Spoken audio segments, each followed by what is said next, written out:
Kentucky is arresting trans.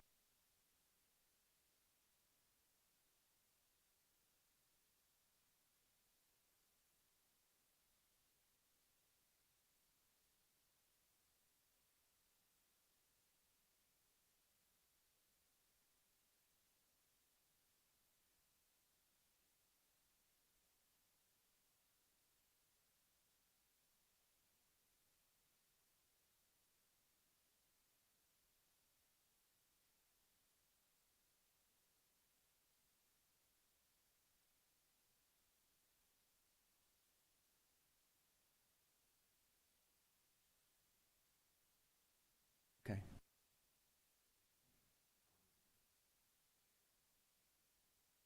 Make sure.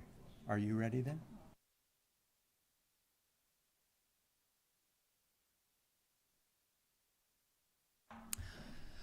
Welcome to the 2023 Mobile Me&You presentation on the technology that brings us today's journalism. We have a wide variety of speakers, 9 speakers from universities, news organizations, and a game organization from across the country, giving you all sorts of perspectives on the tools, the platforms, the tricks that individuals can use in preparing stories to tell, whether that's for their journalism organization, whether it's for their nonprofit, for anybody who has a story to reach a future audience, the young audience, an audience you don't have yet. This is where you learn how to use the new tools to reach those audiences. We'll start off today with Julia Munslow, who's the senior platforms editor at the Wall Street Journal, and she's going to be talking to us about building trust through TikTok. Julia?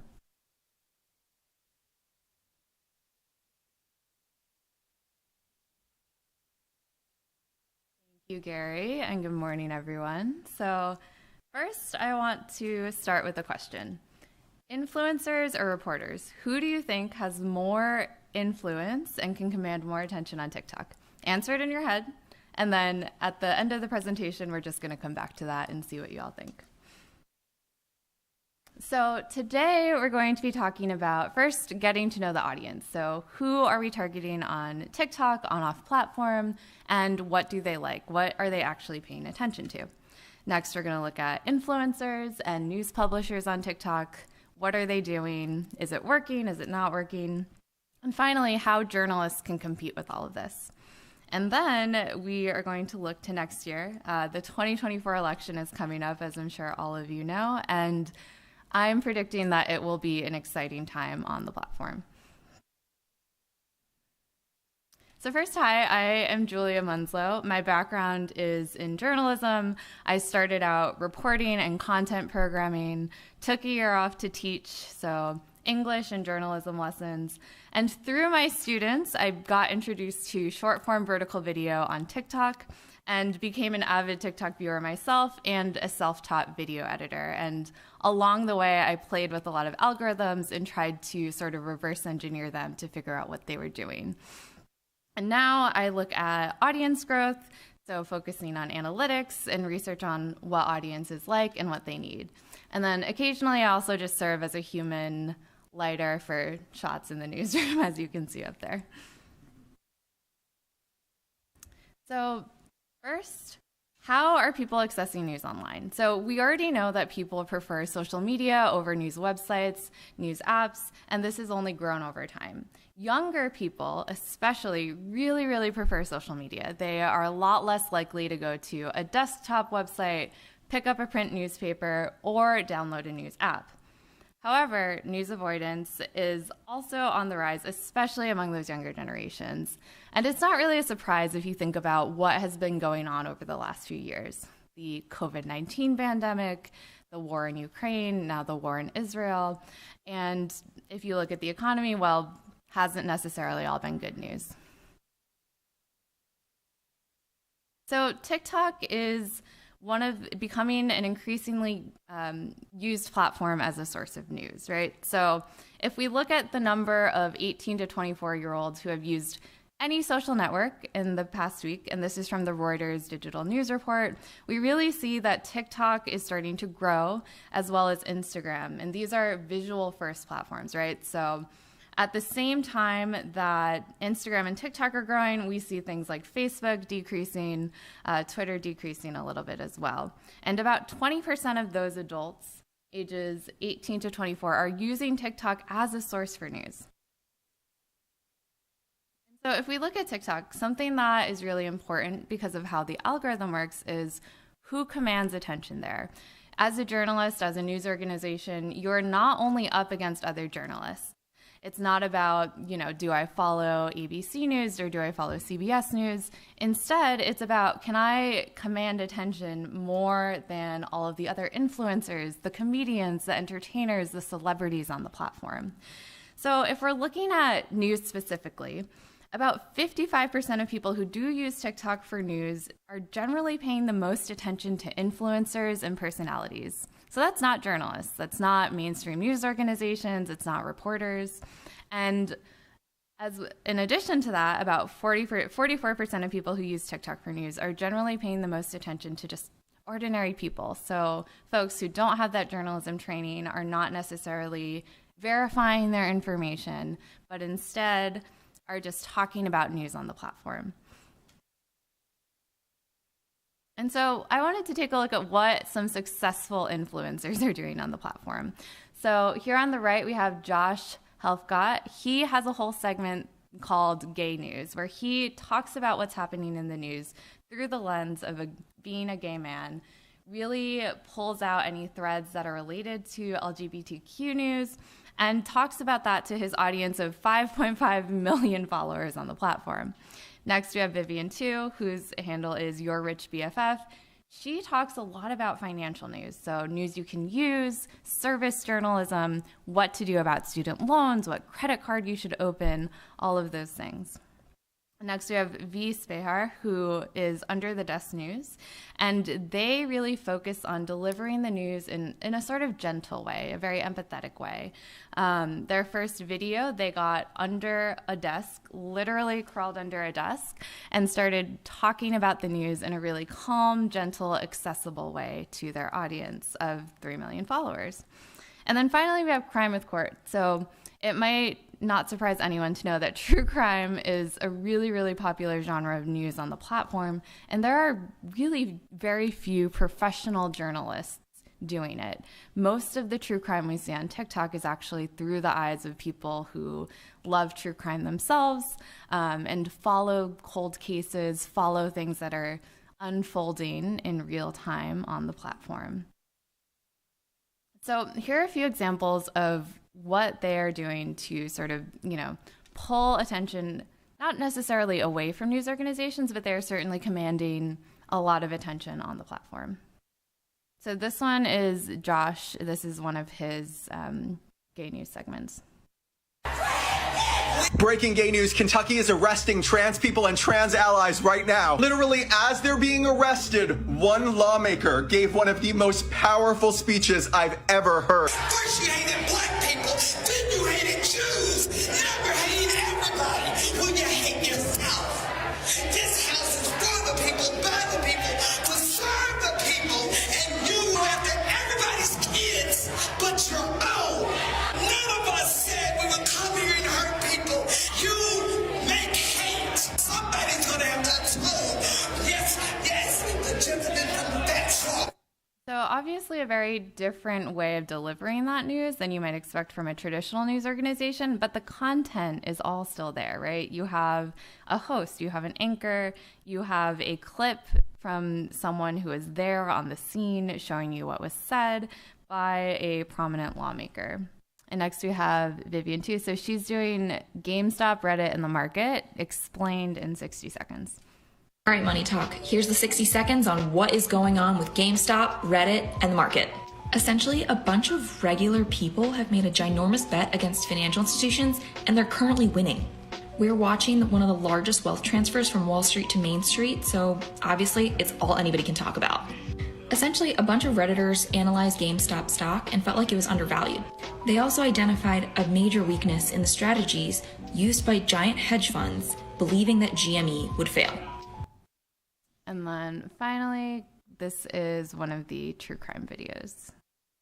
After 65 long years, the identity of the boy in the box has officially been confirmed. On February 25, 1957, a little boy between the ages of 3 and 7 was found murdered and stuffed inside of a bassinet box on the side of the road in Pennsylvania. He had been wrapped in a plaid blanket, was malnourished, and had suffered extreme physical abuse prior to his death. His cause of death was determined to be blunt force trauma, but the odd part is that he appeared to be clean and freshly groomed with a haircut and even had trimmed fingernails. Authorities took the boy's fingerprints and discovered a lot of clues left behind at the crime scene. So again, these are all things that you would see in the news already. These influencers are just choosing to deliver them in a very, very different way from what we might see from a traditional news organization. But all of the content is still there. Vivian's video is essentially an explainer. We do those all the time. And then if you look at Court's video on the right, it's essentially a TikTok of what has unfolded in this case. Again, something you would probably see in your local news. So that brings me to what are news publishers doing on the platform today. When you look at news publishers, generally speaking, you have they're somewhere on the spectrum from brand-led to creator-led. So news publishers are taking very, very different approaches to how they're presenting the news on TikTok. Some of them, like ABC News, have so much video footage already, right? They're a TV station, and they just have a ton of video readily available at their disposal. And so ABC is an example of a very brand-led news account where they really just focus on what they've already done on platform, so what they're already showing on their newscasts. Developments overnight in Israel. The militant group Hamas firing thousands of rockets into the country. Smoke and flames seen rising from multiple sites that were hit. The death toll is rising. Israelis seen taking cover as sirens wailed across the country. Israel declaring a state of war, saying a number of Hamas militants have infiltrated the country from the Gaza Strip. Prime Minister. So this is something that, it appeared on ABC News as is. Horizontal videos are becoming increasingly popular on TikTok as well, which makes news organizations' jobs a lot easier if they're trying to adapt them for social. Next up, we have Morning Brew, which is a publication that focuses a lot on business. They chose to take a very creator-led approach to this platform, and they mostly distilled the news by creating these short, humorous skits that talk about things that are in the news that they're covering in one of their newsletters. Okay, cool. Gonna get our taxes done. First form, basic salary stuff. Okay, I'm on the part about stolen property. What do you think? I'd say I bring home about $50 in snacks and office supplies a week. What are you talking about? Free groceries, the return to office tax. Am I the only one that's been doing this? Yes. Come on, you haven't stolen anything? No illegal income? No, not really. What about your PPP scam? Duh, I reported that when I filed for 2020. Okay, well, I know the watch you wear is stolen. Fine, what about your underground fight club? I know you get membership fees. Yeah, I should probably report the cash they bring in from extorting local businesses, too. Wait, do I have to report illegal income that I've already laundered into something else? What about stolen items that I already sold on Depop? Wait a second. What if we just didn't report the income that we made from our crimes? Dan, don't be stupid. That would be illegal. So they are very popular on TikTok, which probably wouldn't surprise anyone. One of the potential downsides, though, of having this creator-led approach is what happens if one of those people leaves, right? It makes it a lot harder for Morning Brew to maintain its popularity on the platform, especially since TikTok is visual first. So you're seeing the faces before you really see any brand names. And then finally, we have NPR. They launched their TikTok somewhat recently, and they sort of do this mix of creator-led and brand-led with the focus on in-the-field reporting. And the tone of these videos, too, if you're an NPR listener, it probably will feel pretty NPR to you. This is the third dishwasher we've had in less than a year. The owners never fix it when it's broken. They just replace it. Maybe because manufacturers often require repairs to be done by an authorized technician. And who authorizes those technicians? The manufacturer. Many won't even sell parts or tools to a consumer or an independent repair shop. So, should they have to? That's what right to repair laws address. So interestingly, NPR is taking all of its radio hosts and telling them, hey, you now have to get on camera even though you work in radio. But they're doing a really great job of it. They They make sure that they have the NPR branding pretty prominently without being overwhelming in these videos too. So what does this all mean for journalists as creators, journalists who are trying to create content on these platforms? So here is what I think that journalists can learn from these influencers. There are a lot of lessons that we can take from the creator economy. The first of which being, connect with your audience. Think about what your audience actually wants, what they actually need. Take the time to understand them and be relatable.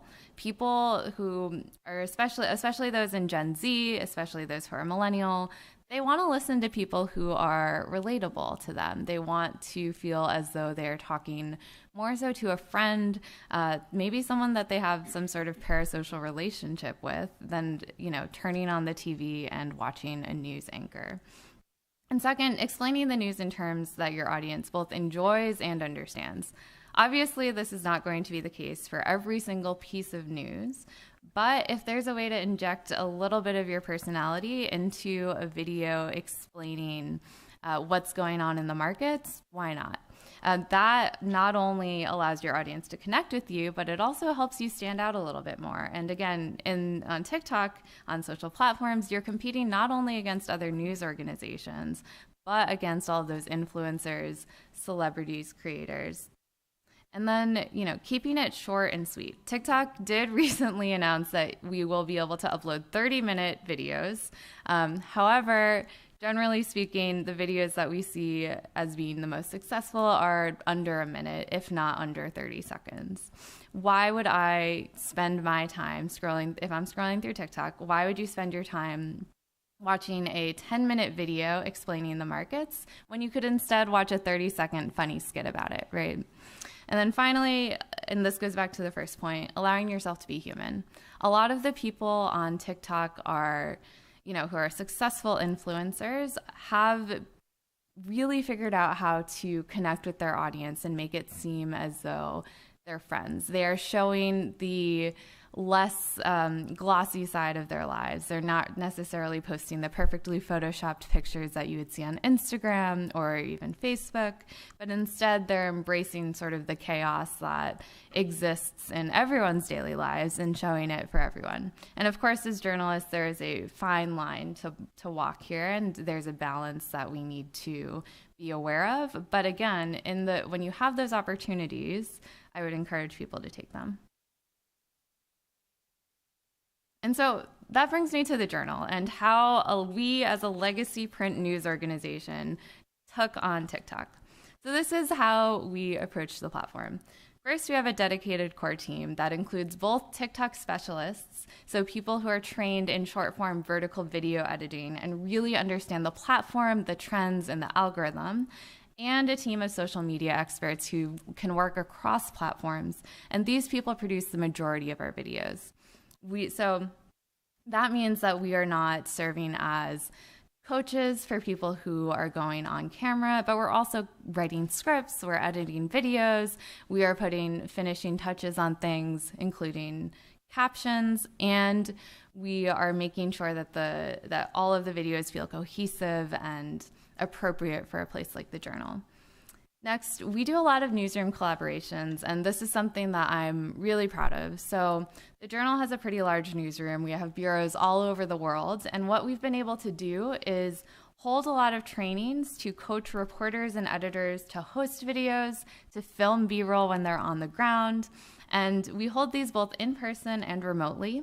And this allows us to be really smart about the curation that we do in terms of where we are putting our efforts in terms of what sort of videos that we're able to put on the channel. So for example, we have folks on the West Coast who have sent us video.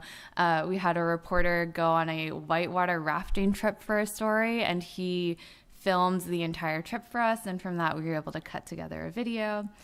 And so really just collaborating across the newsroom, making sure people are empowered and that they have the training that it takes to put together one of these videos.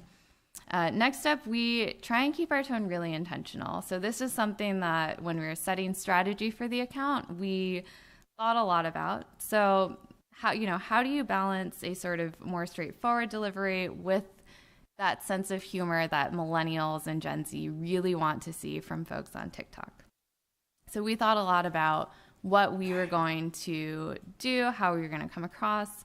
Obviously, not every news story is an appropriate contender for a skit. And similarly, there are some really funny news stories out there that are probably better done as skits than as, a straightforward talking head sort of video.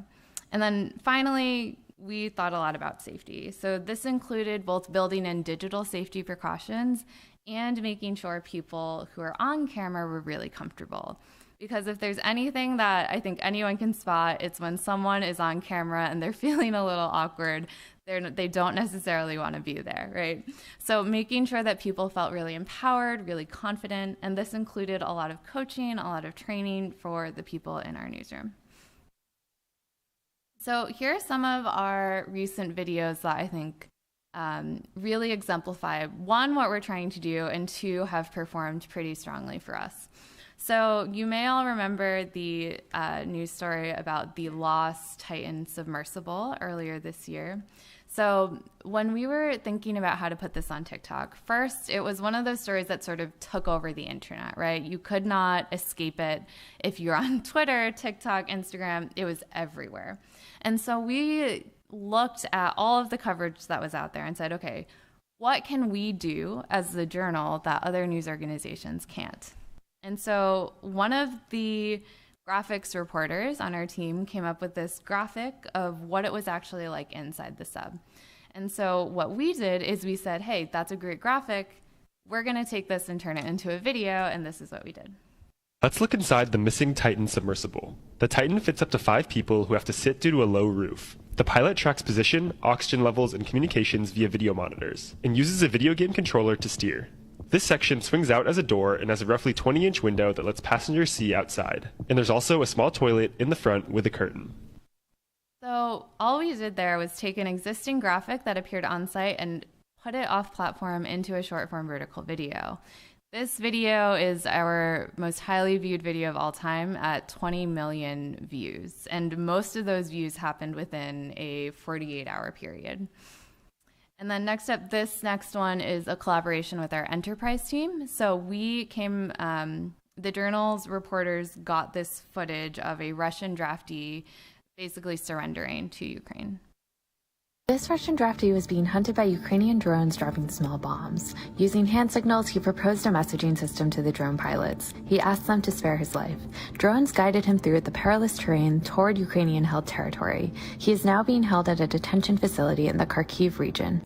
So the full video that we got was a lot longer than what you just saw. And so our challenge was actually, how do you distill a, like 10 minutes of footage down into 15, 20 seconds. And so we worked really closely with the enterprise team to pick out the key moments and then cut something together that felt true to the story while also, keeping it as short as possible. And next up, this is maybe one of my favorite videos that we've ever done. So we knew that Trump was probably going to get indicted again earlier this spring. And that indictment was the one that was related to Stormy Daniels and the hush money payment. And that's a story that the Journal broke. So what we did is we went to our investigations editor, Mike Sikanoffi, and said, hey, can you walk us through all of your reporting from that story in 60 seconds? And he said, yeah, absolutely. So we were able to take his notes, take what we knew about the story, where it was likely headed, and create this video. Donald Trump just became the first U.S. president ever to be indicted. We'll tell you how we got here. In 2018, the Wall Street Journal revealed that Michael Cohen, Trump's lawyer, made a secret $130,000 payoff to a porn star, Stormy Daniels, just before the 2016 election. The agreement prevented Daniels from publicly disclosing anything about an alleged sexual encounter she had with Trump. As we pursued the investigation, we interviewed dozens of people, we looked at corporate records, court papers, and other documents, and what we found is that Trump had personally orchestrated a scheme to suppress these allegations, and including a separate $150,000 payoff to a former Playboy model by the name of Karen McDougal. This reporting raised the real possibility that Trump could have violated federal campaign finance law. The Journal coverage led to a federal hush money investigation in 2018, and later that year, Cohen, Trump's lawyer, pleaded guilty to federal campaign finance violations and was sentenced to 3 years in prison. Later, state prosecutors at the New York DA's office picked up the investigation and presented evidence starting this January to a grand jury. That grand jury has voted to indict Trump. Trump has denied wrongdoing and has said that the charges are political. And of course, they'd have to be proven in court. But why this matters is Trump is running for president next year, and this case could factor into that race.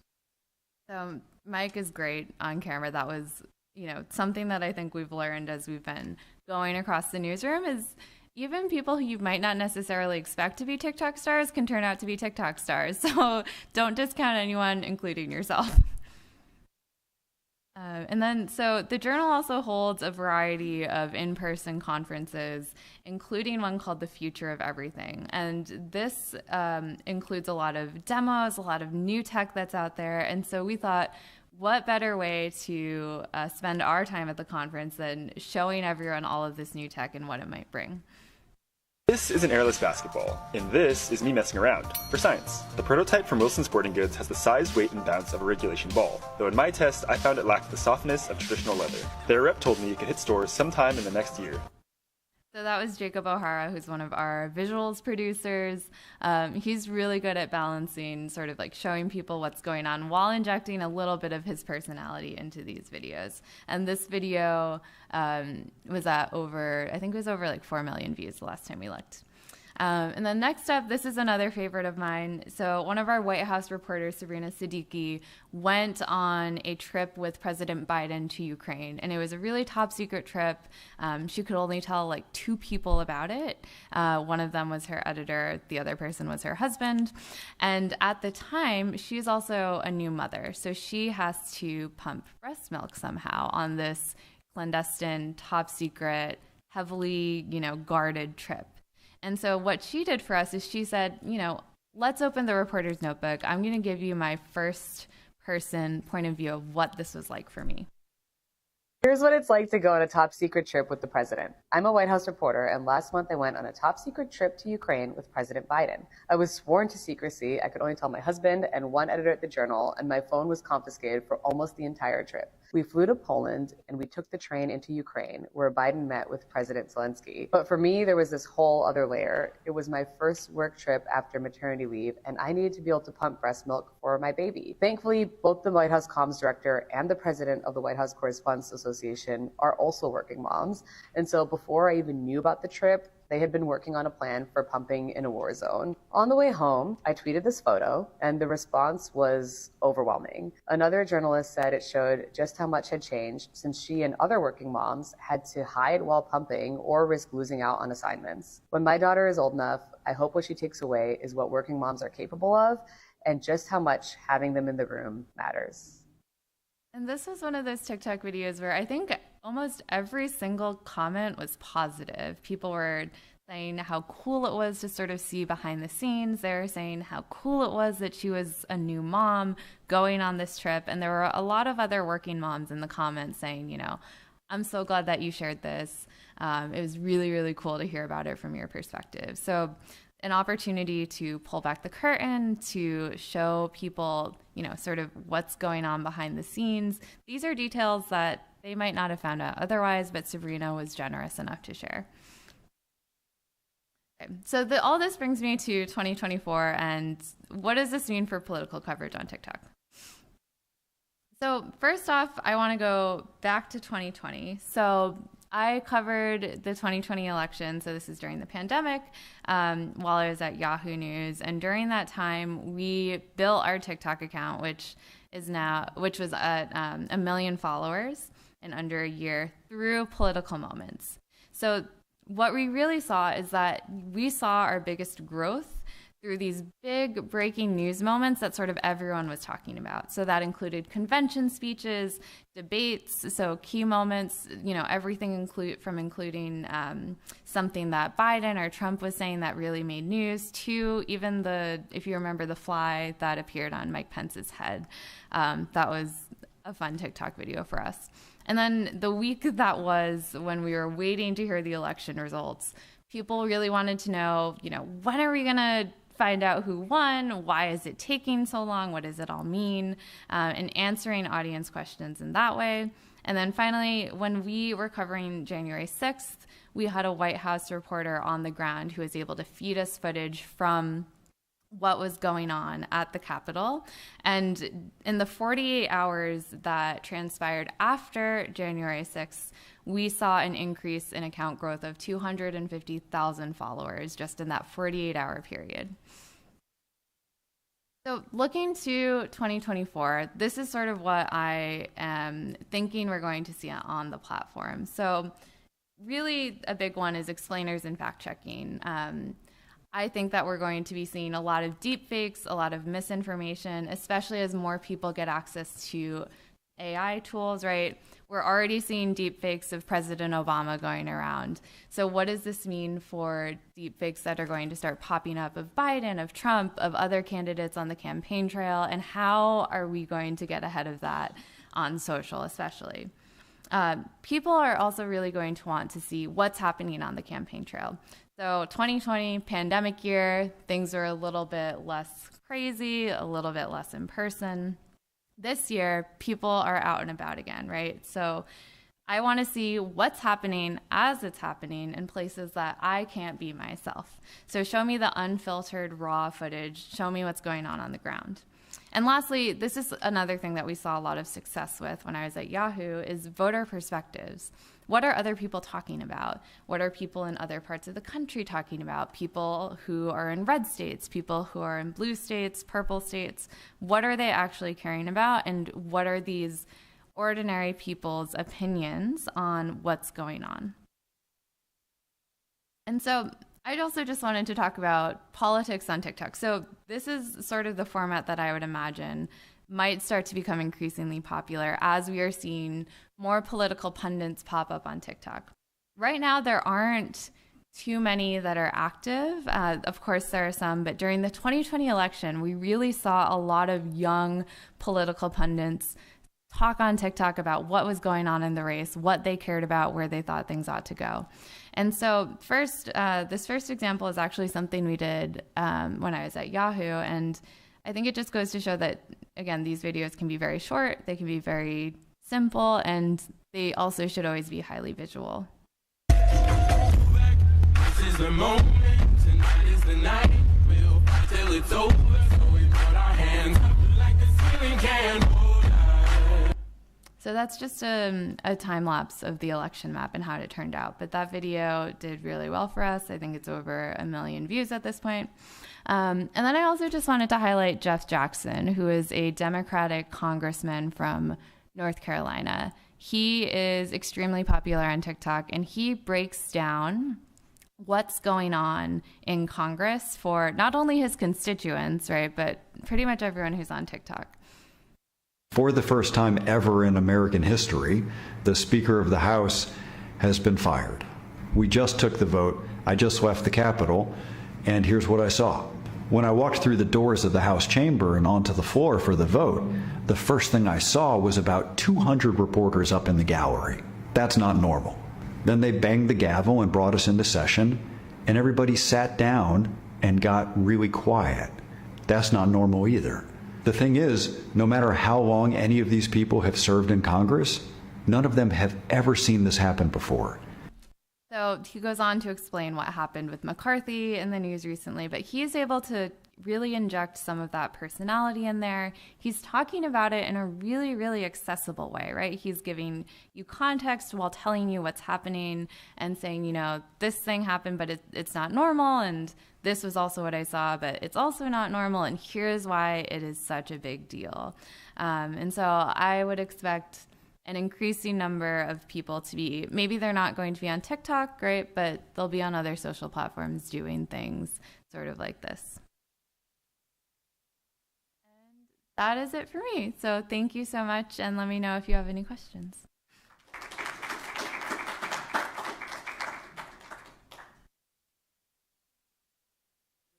So many of the who are getting news on TikTok, getting it from Yeah.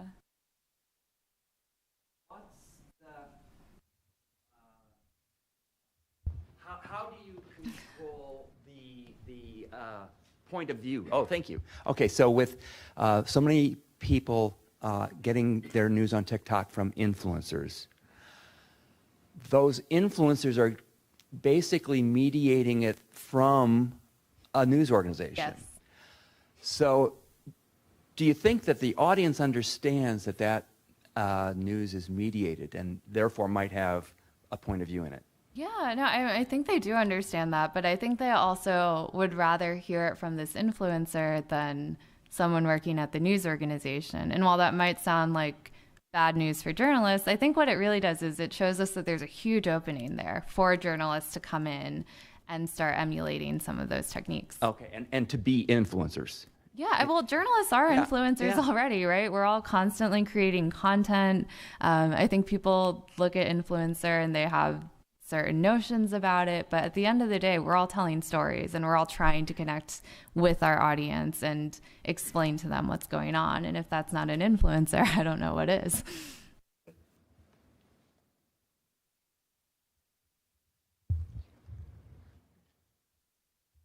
I hope I'm not veering into the dumb question area here. Never. Revenue stream. Is there a revenue stream from appearing on TikTok and other social media, knowing that, the Wall Street Journal has a paywall on its website and the newspapers themselves are not free? Yeah, no, that's a great question. So for us, we see our TikTok primarily as a relationship building account. So that means we have a link in our bio that people can go to. Our paywall is also pretty dynamic in that if you haven't spent a lot of time on our site, then your first article is probably free. That said, what other people are doing, what other folks are doing on TikTok does allow them to make money. So if you look at the Washington Post, they have videos that are essentially ads that are sponsored by other companies. The editorial team doesn't touch them, to my knowledge, and they just sort of appear on the account and they're able to create a revenue stream there. You also are able to get money from TikTok as a platform. It's not that much, but it is something. And if you're cross-posting these videos, which is what the Journal does, right? We put them on Snapchat, we put them on Instagram. That only expands your potential for revenue of some sort. Does that answer the question? Do you think that social media is both a curse and a blessing? Giving them misinformation, disinformation, fake news. What's your opinion on that? That is a great question. I mean, I think how I see it is, my job as a journalist is to inform people. And so that involves, in my opinion, going to where people are. So I think that being a journalist, we should be reaching out to audiences. We don't necessarily have to wait for them to come to us. Part of our job is to build that relationship. And I think social media does allow us to do that. That said, as you very smartly pointed out, there is so much misinformation out there, and that makes our jobs tougher. But, there have always been people who are spreading information that is not accurate. I don't think that's new to us. I think that is just something that with social media, with technology, we now have to adapt how we can combat that and fight that. Thank you. I was just curious, given the controversy around TikTok itself as a platform, Totally. Potential cybersecurity threats or perceptions of ties to the Chinese government. Was there much debate internally at the Wall Street Journal whether to embrace TikTok? Yeah, that's a great question. I can't speak too much about the internal discussions, but I will say when we're working with reporters across the newsroom, especially reporters who are dealing with any sort of sensitive information, we always tell them, we can do this all off platform for you, in the sense that we tell, they don't have to download TikTok to be on our TikTok. We're able to film them in other ways, shapes and forms. And of course, we're always keeping an eye to what is happening. But I think part of why our strategy is successful is because obviously, we are creating videos for TikTok and trying to ensure that they feel native to the platform. But we're also posting these videos across our other platforms. So, for instance, I recently produced a video with one of our reporters who spoke about or did a story about J.M. Smucker's return to office plan. And why people like it so much. And we were able to use that footage not only on TikTok, but also in an Instagram reel and a Google web story, tappable story that appears on Google. And so we're really, expanding what we're doing. So it's a little bit less tied to any particular platform.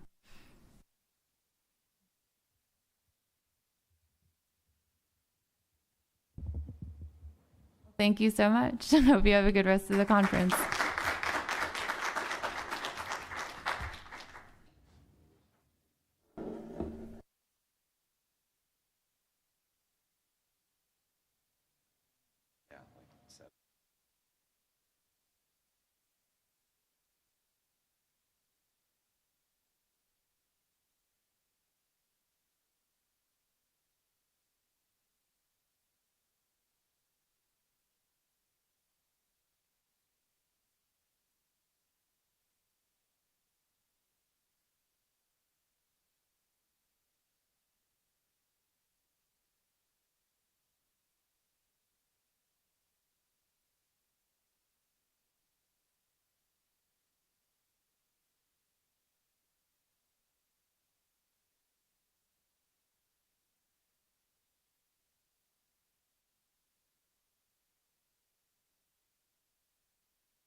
So thank you, Julia.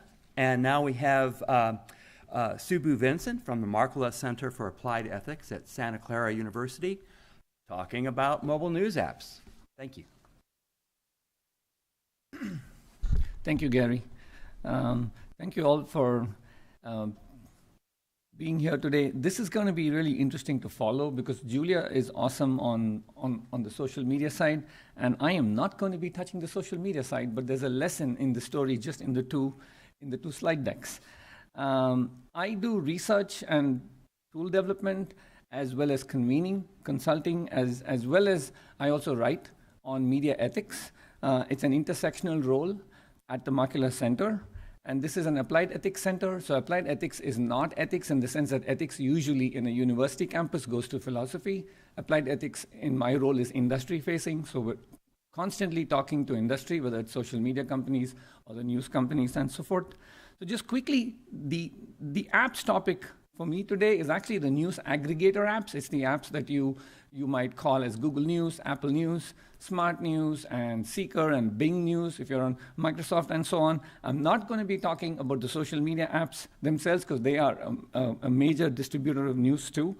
And just as a quick, disclosure, I've done a one-on-one consulting effort for one of these apps that you see on the screen there. It's called Seeker, S-E-E-K-R. That's a new upstart. And so the news apps market really has a whole range of people. There's established folks like the big tech companies, you know them, Google News and Apple, Yahoo News, and so on. There's also new players who are not exactly like yesterday. Smart News has been there for a while, from 2014-ish. Newsbreak is actually, relatively new. These are all in the tens and millions of users. And then you've got the actual upstarts who are launched about a year or two ago. And then you've got the latest player in the space is actually, Artifact. This is the Instagram founders who have started this firm to do news distribution. Now, just quickly, if you want to look at how these apps work, it's instead of me giving you a whole bunch of charts, if you go to this entity sensor tower, you can put any app there and it'll tell you what the data about that app's usage is, like where all the app is active, what's the actual ranking of the app, and so on. So for example, if you go check out Smart News, you'll find that it's probably in the install range of 50 million, and so on and so forth. And you can do this for a whole bunch of apps. Now, just quickly, what I'm not doing is comparing news apps for we, the consumers. That's kind of well done in a whole bunch of sites, because the way we react to news apps as consumers is different from the role news apps are playing for news distribution in discourse, in the sense of democracy and what we the people are actually interested in. So if you look for consumer app level news, you'll find lots of pieces online that give you the latest comparisons. One caveat for this, for this talk is that there is an antitrust case ongoing, as you folks know, and that has implications for the fact that search defaults are there on your phones, and that has implications downstream for the fact that your default news feed might be linked to the platform that put the search on your phone. So, some of these views might change based on where that case goes. For the moment, I'm just going to tell you how the market is as we speak. So if you talk about comparing news apps not as consumers, but comparing news apps for we the people, then these are the types of topics that one gets to look at from the point of view of news distribution. So what types of diversity are there for the actual publishers that show up on your news feed for a given news cycle, like Oppenheimer or the speaker ouster, and so on. So you can look at what types of viewpoints come up. Are they authentic, or are they just repeated? And are impacted groups actually included? Are there enough solutions articles or not? And so on. The end goal of this is to see what types of discourse shaping happens when news gets out. So I'm going to give you a quick story about what happened to Oppenheimer's coverage in the month of July through the lens of news distribution, through the lens of the actual mobile news apps that you folks may use. And again, just if you saw Julia's slides, the 18 to 25 group that actually uses TikTok is not this group. This is typically 30 plus-ish, 30, 40, 50 plus. So there's actually a difference in the users across the space. So on July 20th and 21st, a bunch of Native American viewpoints got actually published about what the Oppenheimer movie misses. And one of them is this piece. It's by the president, Navajo Nation, and he wrote this on Time. He didn't write this on his blog. He didn't write this on any other outlet. He wrote it on a legacy but well-known entity called Time, whose results otherwise surface quite well on a whole bunch of news feeds across news apps.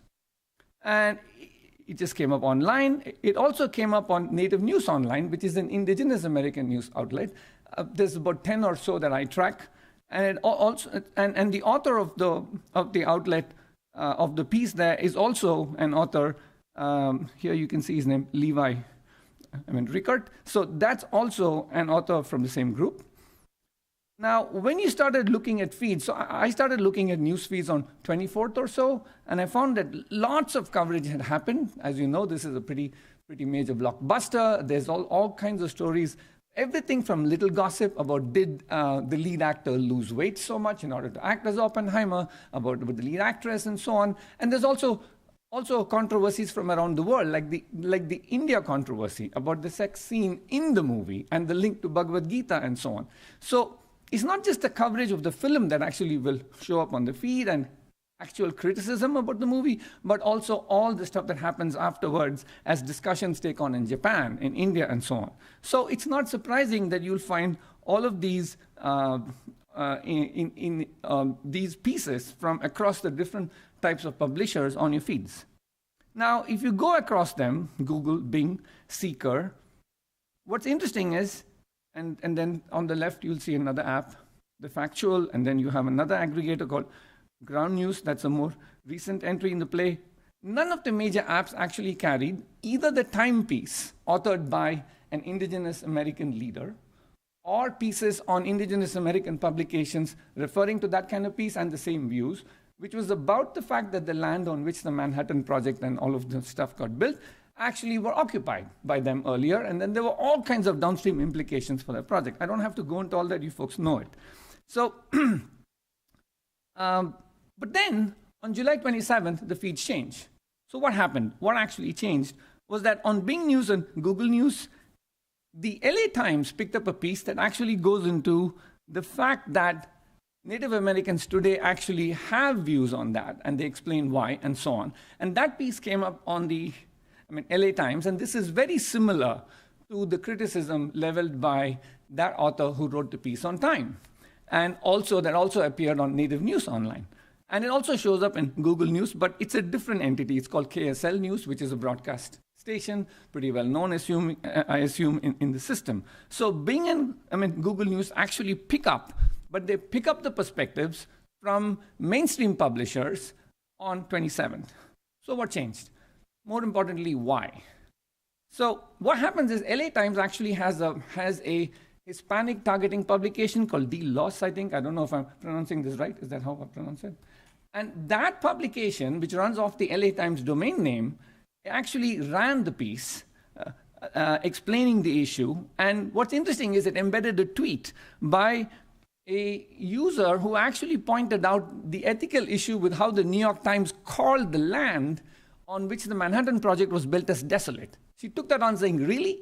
This wasn't desolate. This was actually, people were driven out of these lands in the 40s. So that tweet had at that time gotten about 13 million views and so on.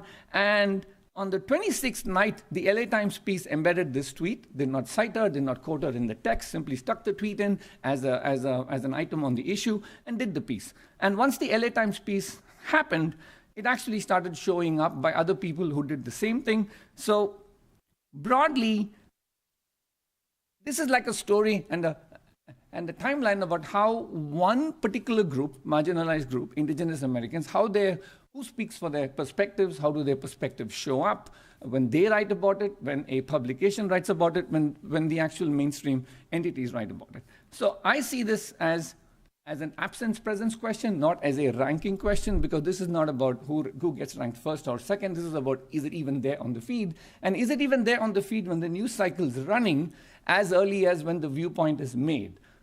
So the kinds of questions that emerge are, how do long-tail outlets run by groups, different types of groups, actually get treated on the feed? How do authentic voices as authors? So if people from these groups are actually authors and they write for themselves on their own outlets or they write on the mainstream press, how do they get included? And so on and so forth. So if they don't show up, then it's like saying that contributions by particular communities are maybe off the table. So in the sense that, do you have a seat on the algorithmic table at the time the views actually enter the space? So now let's take a quick look at the Kevin McCarthy ouster coverage.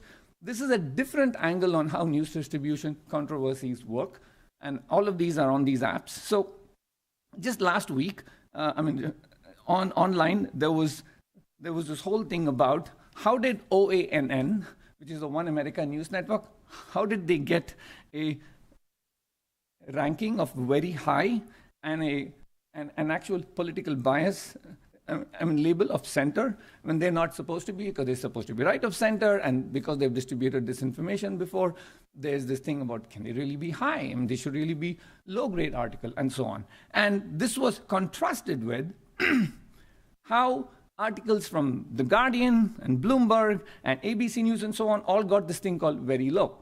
So these are the individual pieces from those entities that actually were undoubtedly covering the whole McCarthy ouster. Now, the actual fact of the matter is, if you look at the whole page of a search of a app's output, the feed, if you look at the whole feed on the ouster, you'll find lots of stories, and many of these outlets do like 5 stories a day. One of them might be ranked low, 4 of them might be ranked high, so you'll find plenty of MSNBC, NY Times, and so on. So there was a little bit of cherry picking happening on a bunch, and I'll explain why. So there's one problem here is there's the inevitable conflation of algorithms in apps trying to score articles, but people see the score and they conflate it with the site. So they already have a view of the site, and they feel like, how can this site get its articles this kind of score? So there's actual confusion that the designers have to engage with. And then you have what types of scoring is even done, and these are not comparable. So the algorithms used by one app might be like this. They give a score based on what they see in the actual title, exaggeration, what they call subjectivity. All of these are defined, and I've reviewed them. Is there clickbait? So each of these things are language algorithms. They're not always going to get it right. Why? So let's take a protest series that's happening after a mass shooting or after a racial justice issue.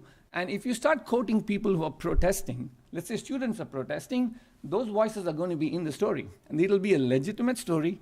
ethically done with inclusion and all of that.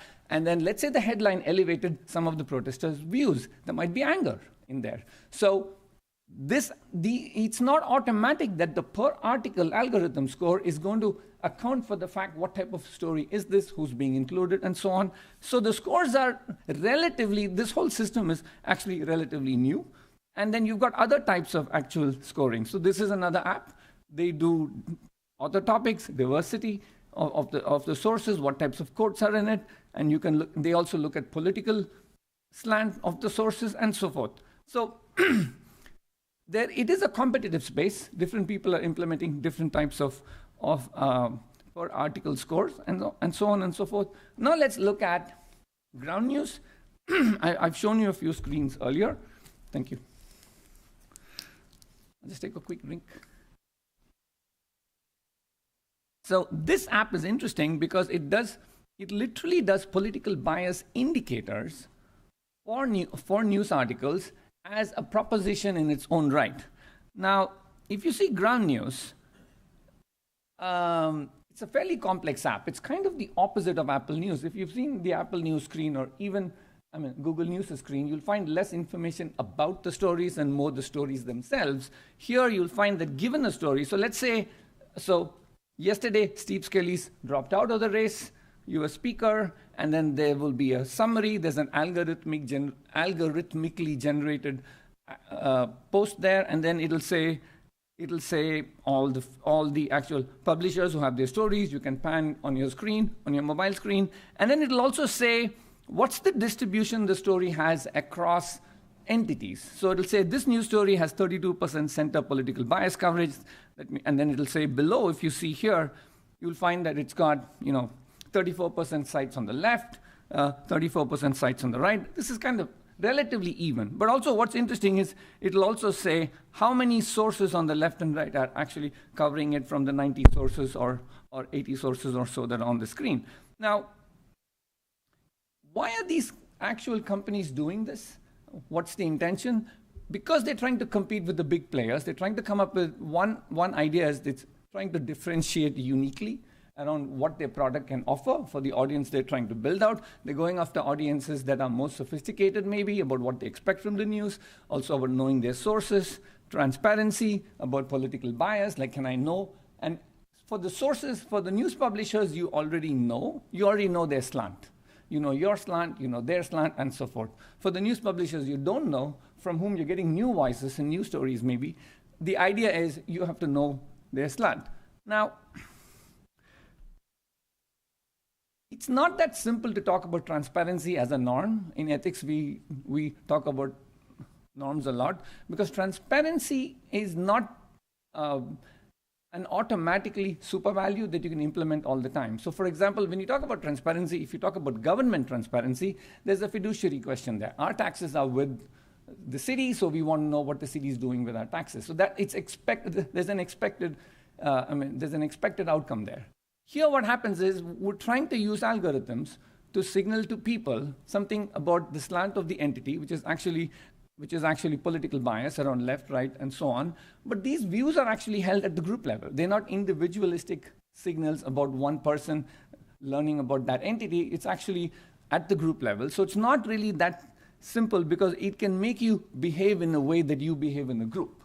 And that can either lead to more polarization, it can lead to less polarization. It's not really clear. And because of that, we actually studied this question in my work.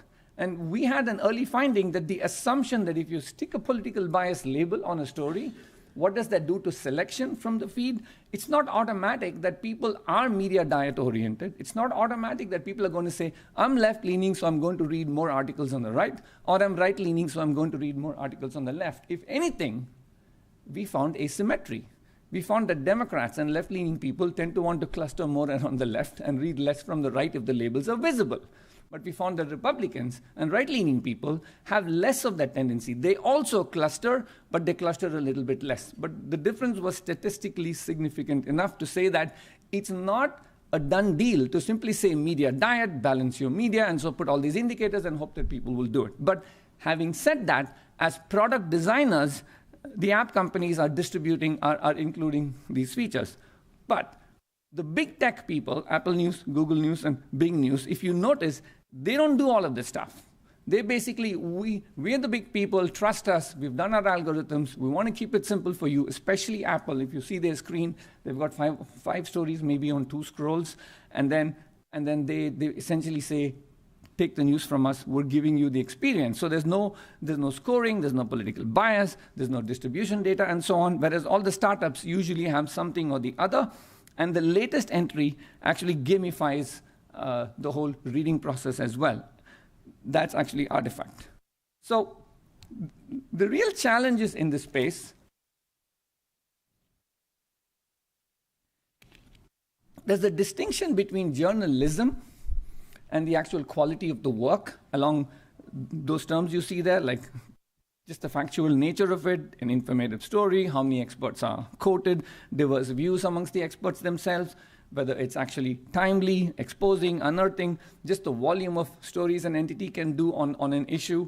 All of these things actually, I feel, relate to journalism. That's different from journalism ethics, which has to do with inclusion of people. It has to do with whether you have balance between experts and non-experts. And that's where the TikTok example comes. If you see Julia's case, now if the Native American leader who wrote on time, if he had gone to TikTok and done a 60-minute video on July 20th in an in-person way, explaining the same issue the way he did on time, I have a feeling it might have had a good run, depending on all the other factors at play.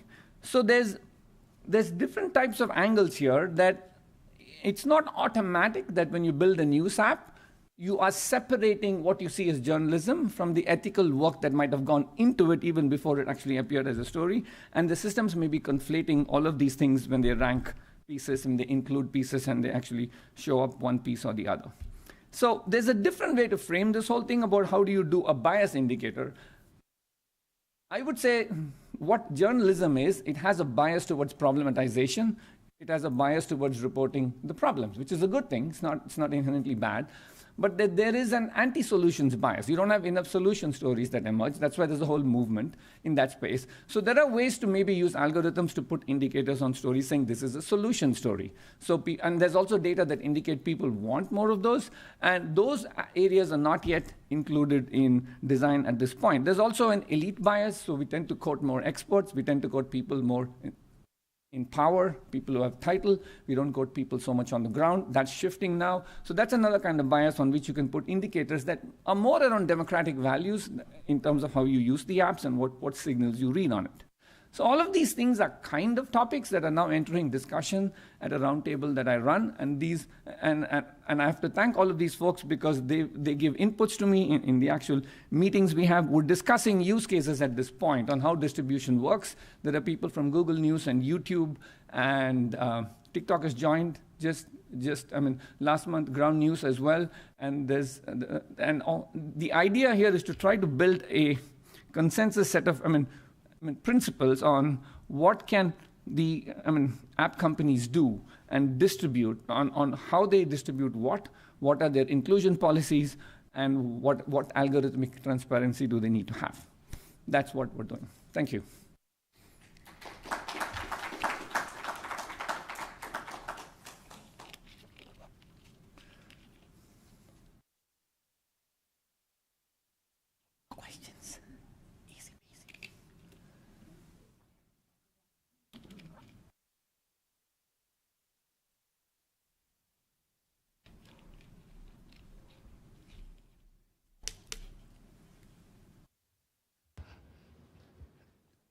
So do you see then a greater and greater role for AI in analyzing these stories?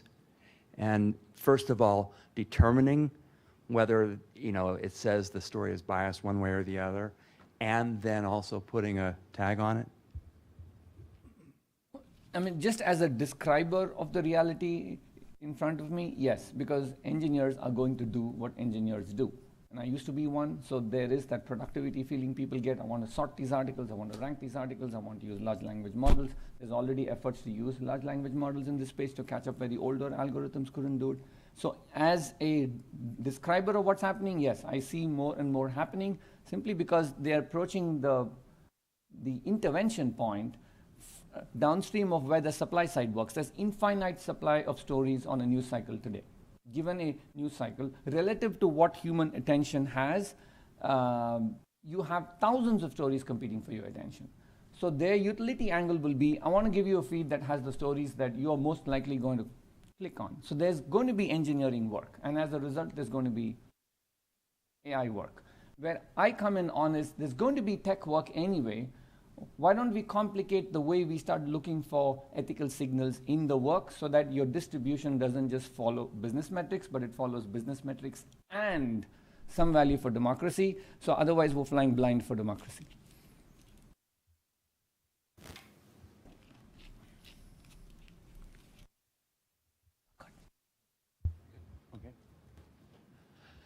Just another quick question about that. Then the algorithms that the AI would use would always be sort of based on past political analysis. That's partly the problem with the left, right, and center indicators. Yeah. What's left in America is not what's left today, and what's right in a country may not be what's right today, particularly because of the effect of the words themselves. There was a time in this country when people would say left and think it's a different ideological proposition. They may disagree with it if I'm coming at it from a different angle, but I might not hate somebody. But today, the words themselves are beginning to have effect, but that's because particular people would like them to have the kind of effect. Algorithms are not tracking that level of distinction. So there's always going to be problems if you take this approach, if the discourse in the country is already shifting. So yeah, so I think there are fundamental limits to attempting to signal those kinds of values on actual labels. Should we be doing it? I don't think we should be doing it as much as we are when we're not doing other types of indicators that are worth putting AI on to try to detect. So I would like to know if a solution story shows up on the feed, if a solidarity journalism story shows up on the feed. I'd like to know if the AI machine can actually say, oh, this one is likely to win a Pulitzer Prize tomorrow. So if enough investment happened on that line to understand not just the language, but also the entities behind the language. So I prefer to use the term just for fun, JLEM instead of LLMs, because we need a journalistic language and entities model that understands the type of journalistic work, including influencer work.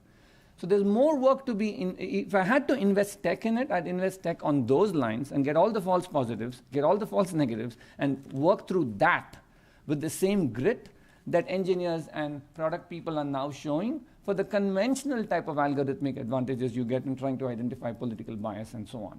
So if we had gone over those humps, then I think we have good grounds to say we've gone over those hills, now let's do this as well. But we've gone straight for the emotional hills, moral values, and so on. And I think, so yeah, so the should question, I would say, is redirect talent in newer directions.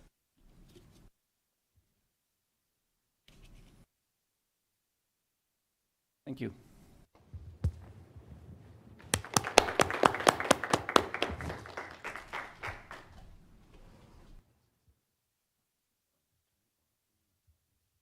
Button's right there under the tape. Okay.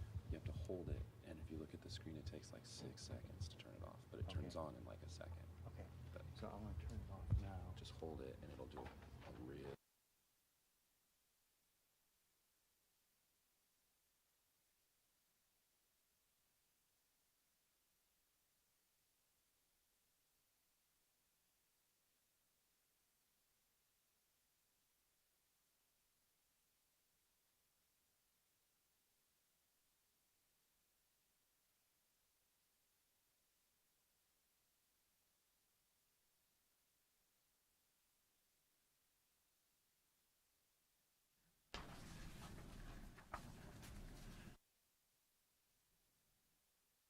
All right, so now we have Robert Hernandez from the University of Southern California Annenberg School talking about democratizing immersive storytelling, or he put it in other language that he's going to explain to us now. Hello, everyone. Let's see, we're on talk 3. This thing is moving. Do me a favor, everyone get up, give it a little shake, wake up a little. Not a big group, but we need that energy. You're getting hit with a lot of smart people sending you a lot of stuff. Today I'm going to talk about a hot dog and the future of journalism. So for those at home or those here, if you want to participate with the stuff that I'm going to be showing, I'm going to be using Snapchat. I know some of us are not in the demographic of Snapchat. Some of us foolishly think that Snapchat is dead, but you can talk to middle schoolers and high schoolers, and they will tell you something completely different. And then I'm going to quickly acknowledge the other two scanning apps for volumetric capture that students, journalists, and instructors can use in their classrooms and things like that. I'm Robert Hernandez. This is a creepy scan of me that I was using in all my talks.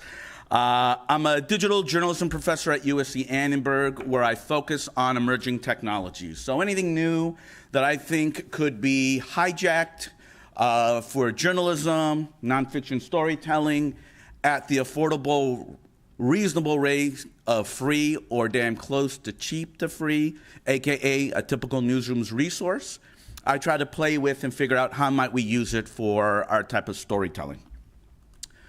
At USC, my students and I produce a bunch of stories under the name Journalism. That's how you pronounce it, that really cheesy typo we came up with as a troll, and we had a trademark because someone tried to rip us off. We work with media companies, we work with tech companies in producing these experiences, and we've been fortunate to win a few awards along the way. And now that damn hot dog. All right, what is that referencing to? I want you to think back in 2017, where Snapchat had an earnings call about how they fell short. There was $1 million short. Why? Because this other app, Instagram, was stealing all their features, right? The disappearing, the reels, the stories, all that stuff. Instagram was inspired by and just took the features. But legend has it that the CEO of Snapchat said, you guys, I'm not worried because this is our future. Who remembers this damn dancing hot dog? This hot dog was launched in 2017. It was the first 3D object put in real world.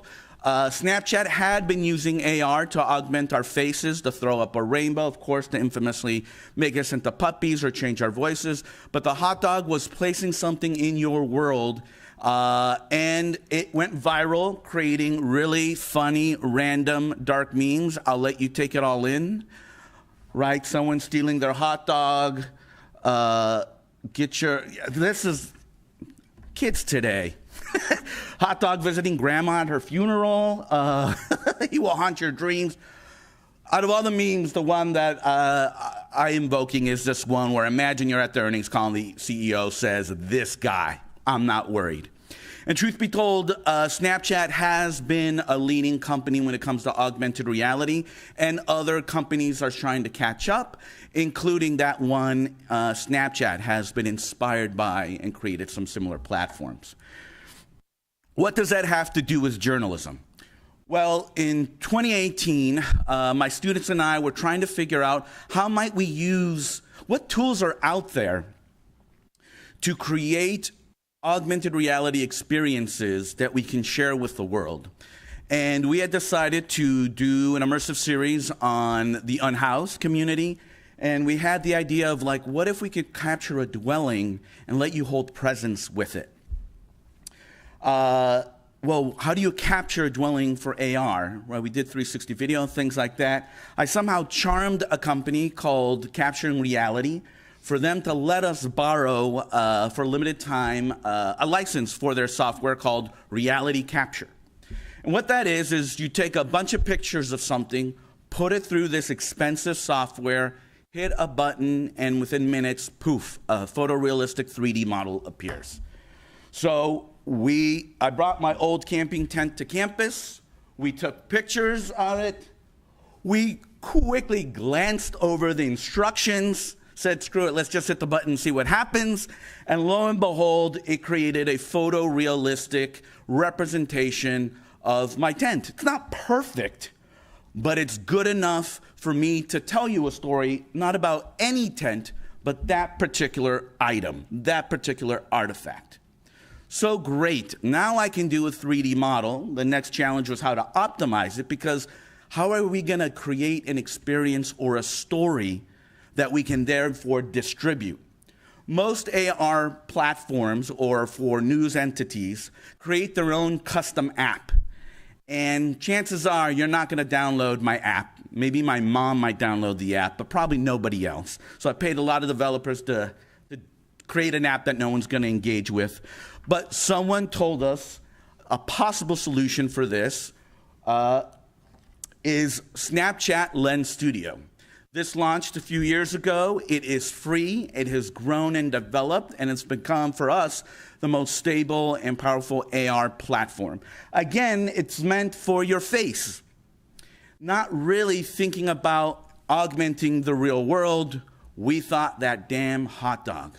What if we use that technology? We volumetric captured using photogrammetry. Jennifer's tent in Echo Park in LA. This is an actual unhoused person's home. We showed them the demo. They said, Professor, please use my home, show the world. So we took a bunch of photos, created a 3D model based on those photos, optimized the heck out of it, and we thought, okay, it's in the system. What are we doing? What are we trying to do? What story we're trying to tell here? And what we ended up doing was putting audio hotspots so you can tour and walk around the tent, hold presence with that tent, if you will.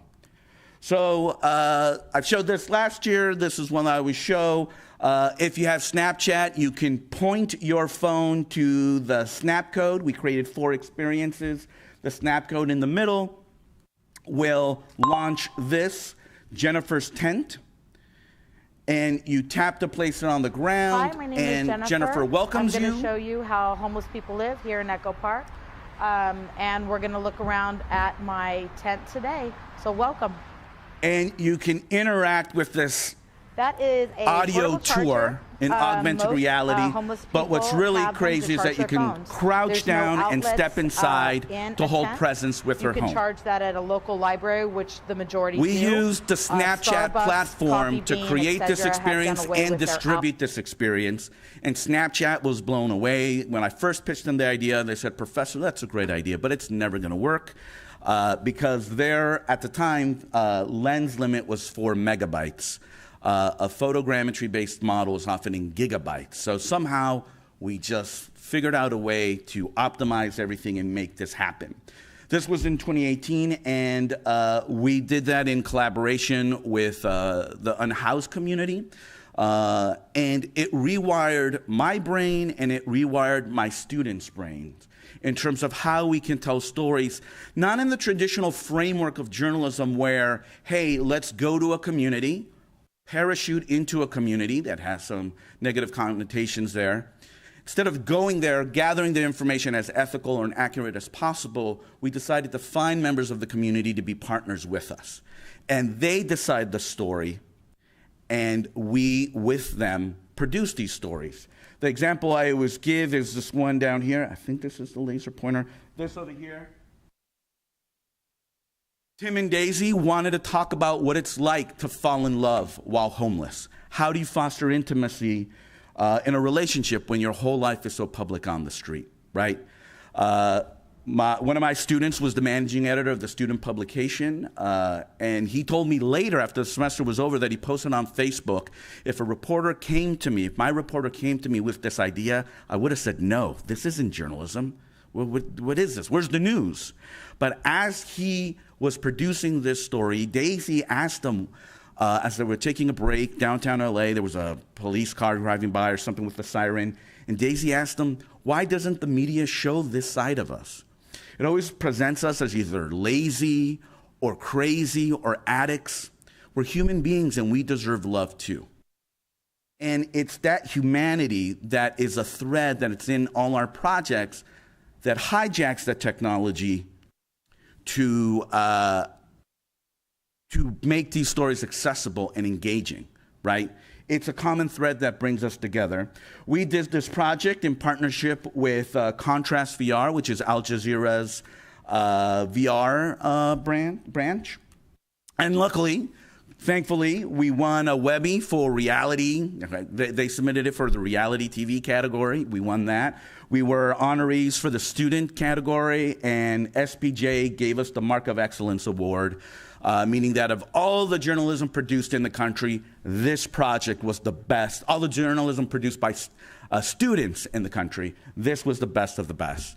So I thought this is something that we have to continue to do. So we wanted to share how we did this, and you can now go, we posted a year later, you can go to our Medium page and learn step by step how you can do this in your newsroom, in your classroom, in your bedroom. You can download the assets that will give you 3D models, audio files, everything there for you. And if you scroll all the way down, hopefully you don't miss it, there is an unlisted 10-minute video tutorial. Technically, it's 11 minutes with 1 minute of me like stumbling. So it's 10 minutes of actual step-by-step video tutorial on how to produce this. There's incredible Lens Studio community, lots of video tutorials, but most of that stuff is for ephemeral content, forward-facing selfie cameras. This is a very different approach of how we go from a dancing hot dog to an unhoused person's home, and how you hold presence with that and the impact that that could be. So you can use that template and start exploring and building on it. We have since that semester been using scanning items and presenting them as interactive artifacts. This project, I think, was the following semester, where we worked with a professor who had a collection of artifacts found along the Arizona-Mexico border. And it was just like a side project in the class. We scanned the items, and he talked about carpet shoes, or why water bottles are either black or covered in black, the importance of protein and electrolytes when crossing the desert. That little boot over there may look big, but it's actually a little child's boot found in the middle of the desert as they were crossing over. Really powerful things. You can place those items in your reality, and then there's a little audio hotspot, as Reverend Jim, the professor, talks about and gives you that context. We, of course, worked with communities in the collaboration in 2019.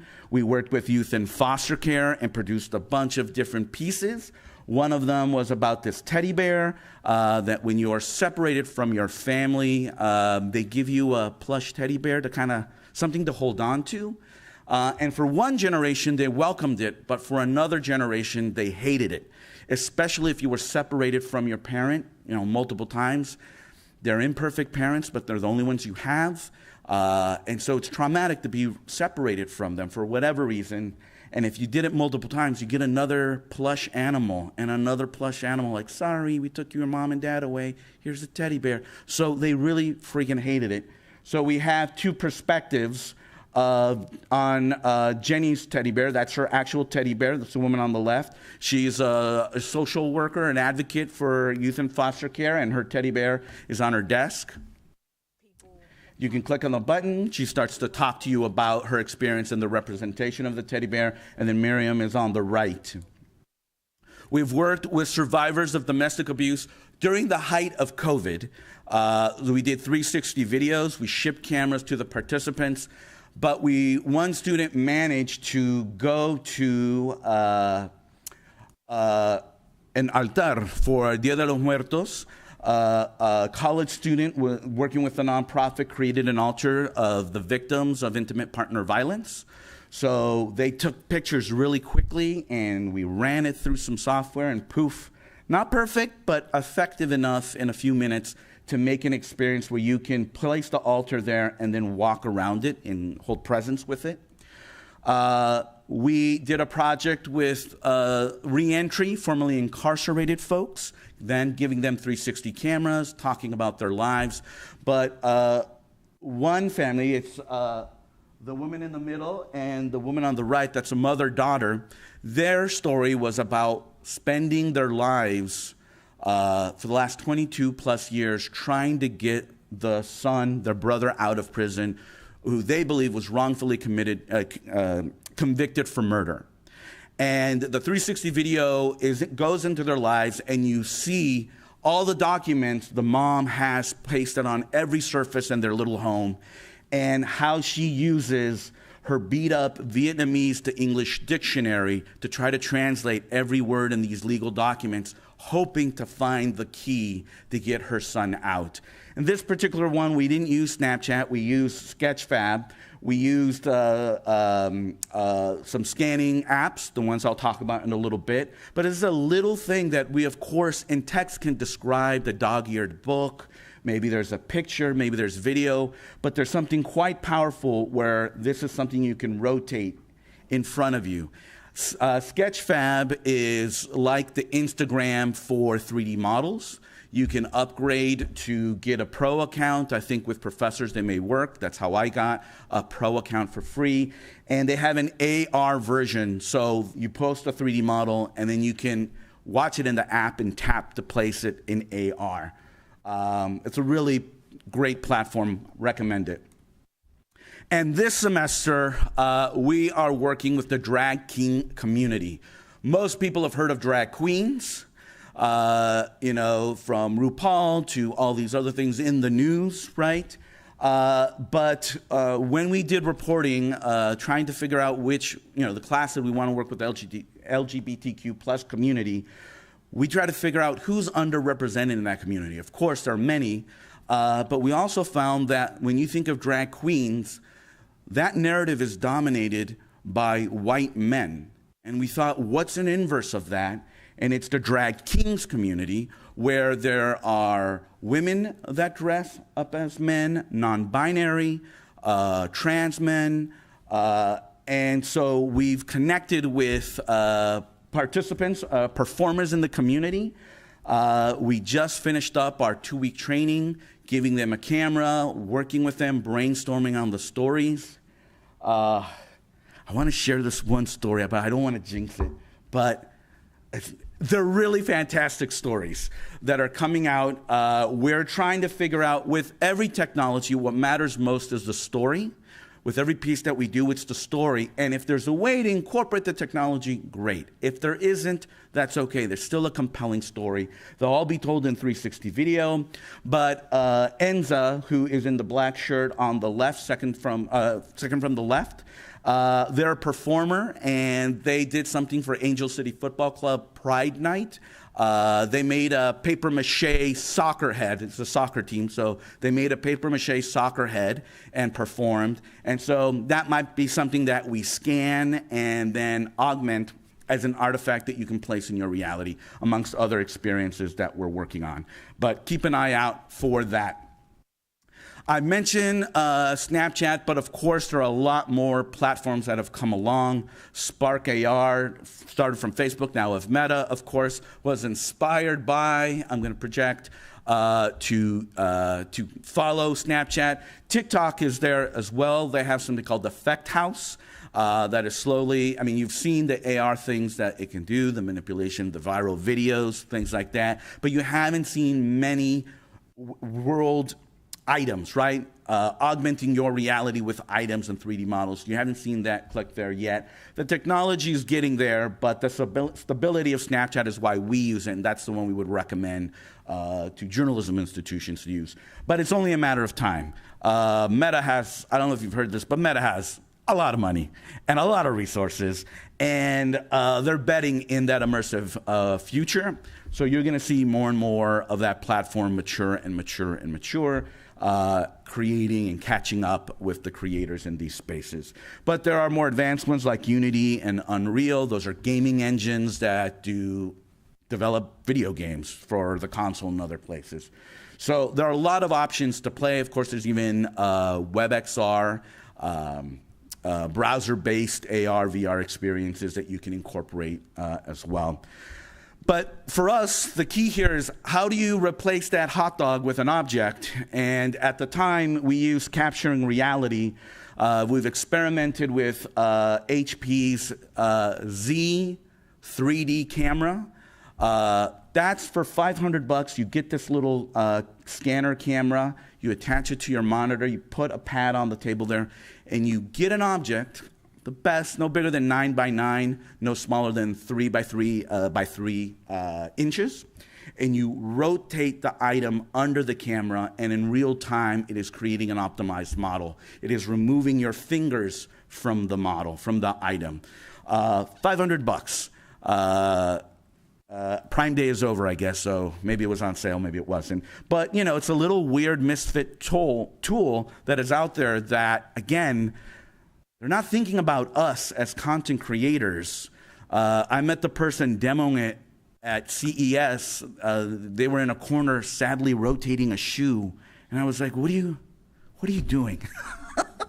And just serendipitously, he was like, oh, I'm with HP, we're doing this thing.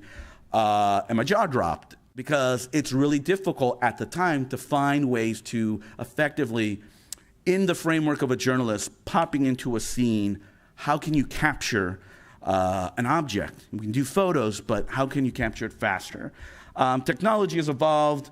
Other participants, other presenters can talk about their experiences. Lots of folks have been hacking at this. But the one I would recommend is Polycam. It's super, super easy. Works on any iPhone. You can take pictures or you can use video to just record around an object. And then within minutes, poof, it turns those images into a 3D model that you can bring into Unity if you want to make that horse run around, or just embed it into a web page, or how we use it to bring it into Snapchat. Of course, you're going to have to optimize some of that stuff. That Medium post talks about that stuff as well. But for those who don't have the resources, this is a scan I did when I was in the Dominican Republic, a linotype machine. I was waiting in the lobby to be called in for a meeting, and I saw it, and in 2 minutes, I created this thing. For those who don't have the resources, and you're like, I want to play, but I don't want to spend money, I got you. Reality Scan is the app for you. Epic Games bought Capturing Reality. That software that costs a lot of money, they have now made it downloadable and accessible for free, but you pay as you go for the models. You do need a beefy computer to process all that stuff, but with Reality Scan, you can do what Polycam does for free. Now, I played with it. It's not perfect. It has some glitches. It might create more headaches than solutions. But again, just to start playing in this space, this is something that you can incorporate. As a civilian, try this stuff out. I love that they're demoing taking a picture of their gorgeous lunch, because if you recall, when Instagram was the first thing, the first mobile thing with photos, what did everybody do? They took pictures of their food, right? They still do, right? It's an incredible looking boba tea. They take pictures of that stuff, right? This is the next iteration. Instead of taking pictures, you can volumetrically capture these items and create a 3D model that someone can see from all sides. There are some caveats there. Can't be transparent, can't be too shiny, can't be too small, can't be too big, could work.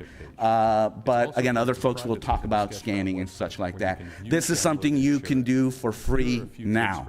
Whether you're a student, whether you're a journalist, whether you're an instructor, you can start playing in these spaces and then figuring out how might I use it into my storytelling, right? So the lesson I want you to take away is the same lesson that the CEO of Snapchat said. The future is the hot dog. Thank you.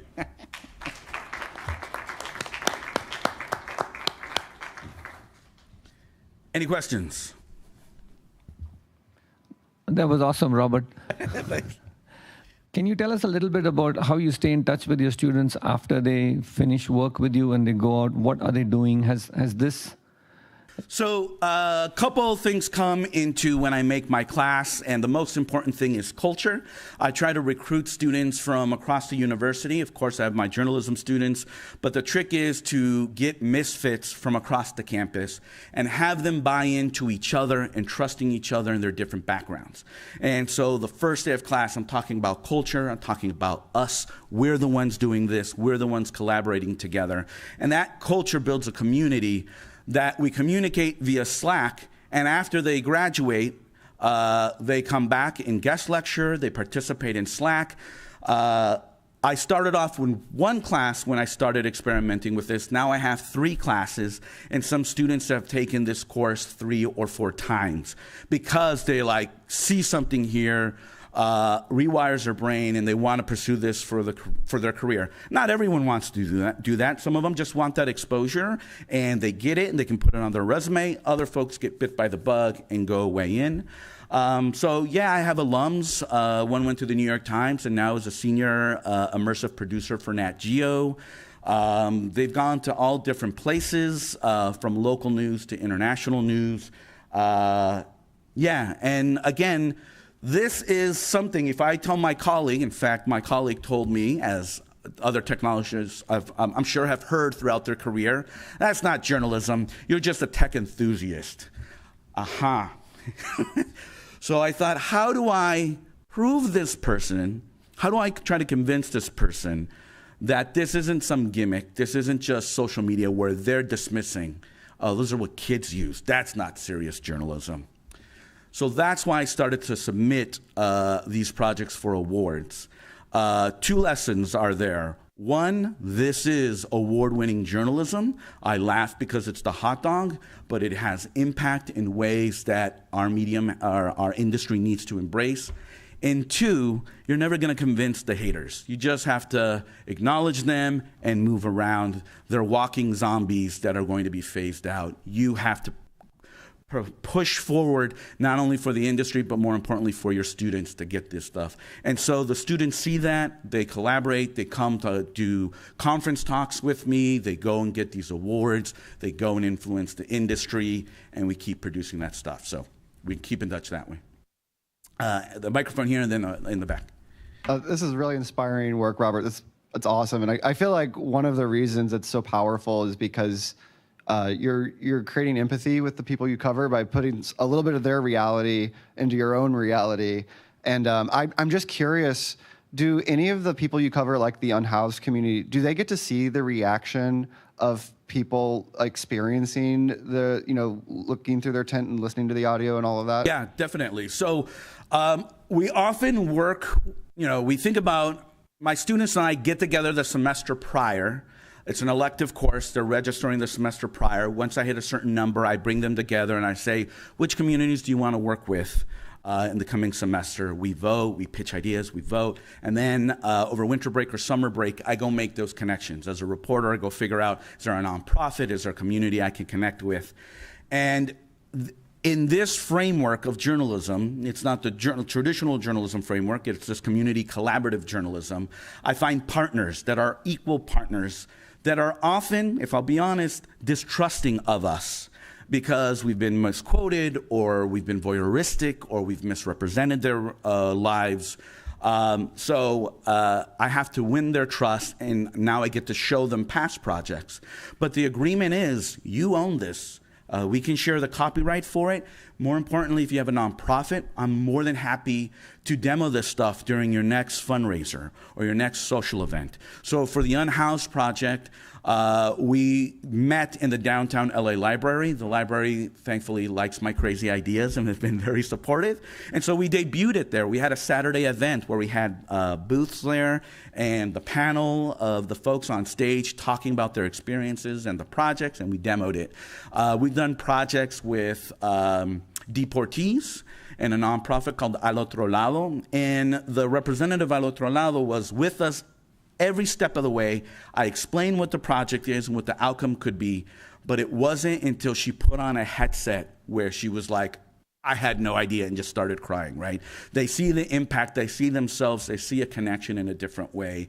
The best compliment I got was from someone, a journalist, who was like, I have seen countless immersive stories, and the tech is such a gimmick. It is like, old 3D monster movies where they're like, This, they said, was the technology just faded away into the background and you felt holding presence with the person. We're going for simple stories that happen to hijack something based on a dancing hot dog. And it's resonated time and time again. Thank you. Question in the back. I had a similar question. Because this is often about stigmatized communities, how are you making sure that the way people are using it in social media is not stigmatizing? Sure. A couple things. First, once you publish something, you can't control how it's used, in context, out of context, abused, or otherwise, right? What we do at the very beginning when we start to establish these partnerships, we talk about what we're aiming to do, and if at any point they want to bail, and some have, you can bail. No pressure. We're just working on this together, and they get to see the final project before we publish it. So they sign off on it. They have complete buy-in. We don't do that in the traditional journalism framework. Totally understandable. But in this community collaborative journalism, we want them to feel like they have ownership here. We're not going to let them make things up. We're not going to, lie or manipulate or anything, right? We work with media partners that publish our stuff, right? We did the 30th anniversary of the LA Uprising, LA riots, and the Los Angeles Times took it on and published it, right? But when we did the Reentry, formerly incarcerated project, we worked with a well-known publication that focuses in this community, and the tone was completely different. It was very standoffish, not trusting the community would be honest, which I thought was very interesting. They were like, well, how do you know they're not lying? I'm like, well, we're producing it with them. Yeah, but they don't know how to tell a story. Like, we're producing it with them. Yeah, no, we don't feel comfortable with that, right? That distrust that we in the newsroom have with the community we aim to serve is still prevalent and is a problem. I know that community collaboration isn't for everybody, but I think there are opportunities there where we can build that trust and step-by-step work together without compromising our values and our integrity and what our mission is to inform about our diverse communities. This is a great way in doing that. And with the Deportees project, the partner was telling me all these horrible stories that we have done as the media in exploiting them. When we worked with the unhoused, they shared about how tired they were, treated like animals in a zoo. And so we didn't want to do that. You are not defined by this community. You are in this community, and you're moving forward in life. What is the story you want to tell? That's the framework what we do. And we achieve that in my class by week 3, that's a master class, where I invite members of the communities we're going to collaborate with, maybe 1 or 2, to just kind of talk about things. And allow the students a space where they can ask questions, or I will ask questions. And, there's a lot, every community has their own vocabulary, cultural norms, things like that. We need to know how to navigate to have a good, experience for the participant and for the student to try to avoid those inevitable bumps on the road. So we do that as well, and then when we're doing the training, they're seeing what we're doing, and then throughout the whole project, it is together. We have had times where a media partner says, hey, can you make them talk about this more? Very traditional journalists, have them talk about how they became homeless or how they suffered from violence or whatever.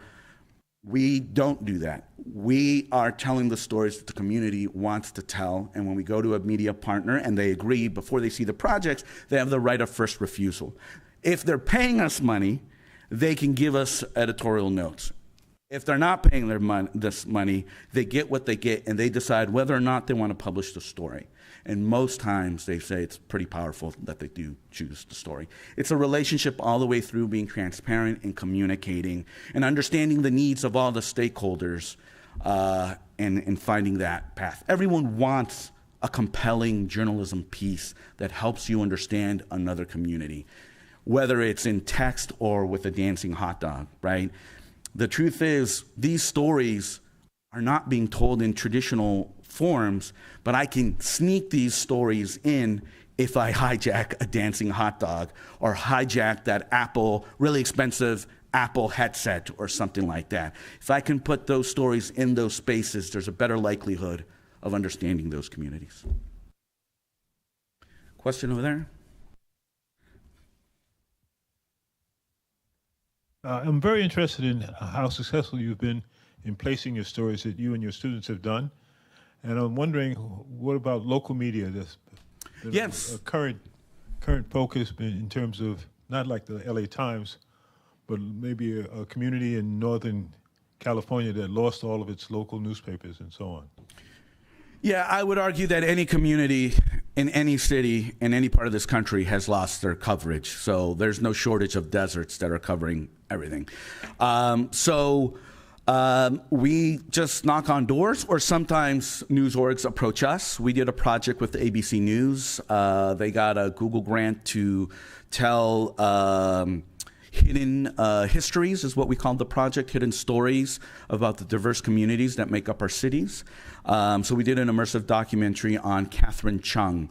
In 1930, she was the first Chinese woman pilot in the US. Back then, out of all the pilot licenses given out, which weren't many, 1% of them were to women, and 1% of the 1% were women of color. So we did that documentary, and they published it in all their owned and operated stations.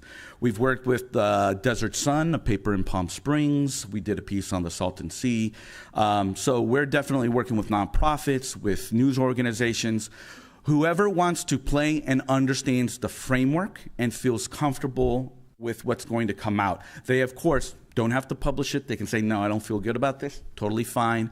But most of the times they do want to publish it.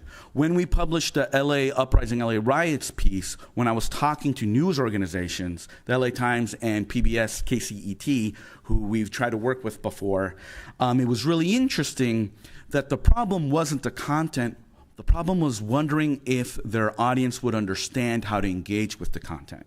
And so when we produce these pieces, we create video that just so happens to be 360 video, but is video that you can see on your desktop, on your phone, and all platforms. But then we sneak in these pieces that, to me, is really important for these organizations, big or small, to telegraph to their communities, hey, this is that thing you heard about, in a non-threatening way. That metaverse that is coming, check this out.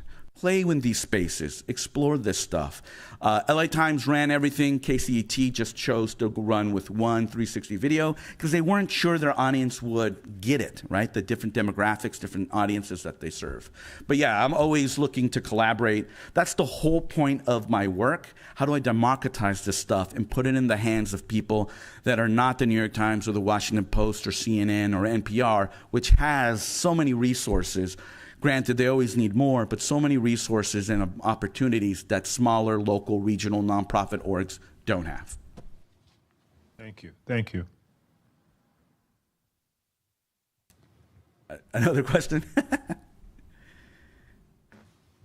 Do you see a larger reach with this sort of story than if you weren't, we're with a radio station here and it's always like, how much can I do in X amount of time?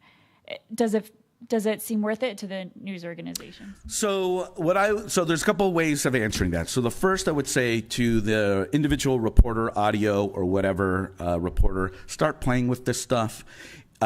Just like you were asked to take photos when you went out on the field, and you probably pushed back on. Let's be honest. You're like, I'm not a photographer.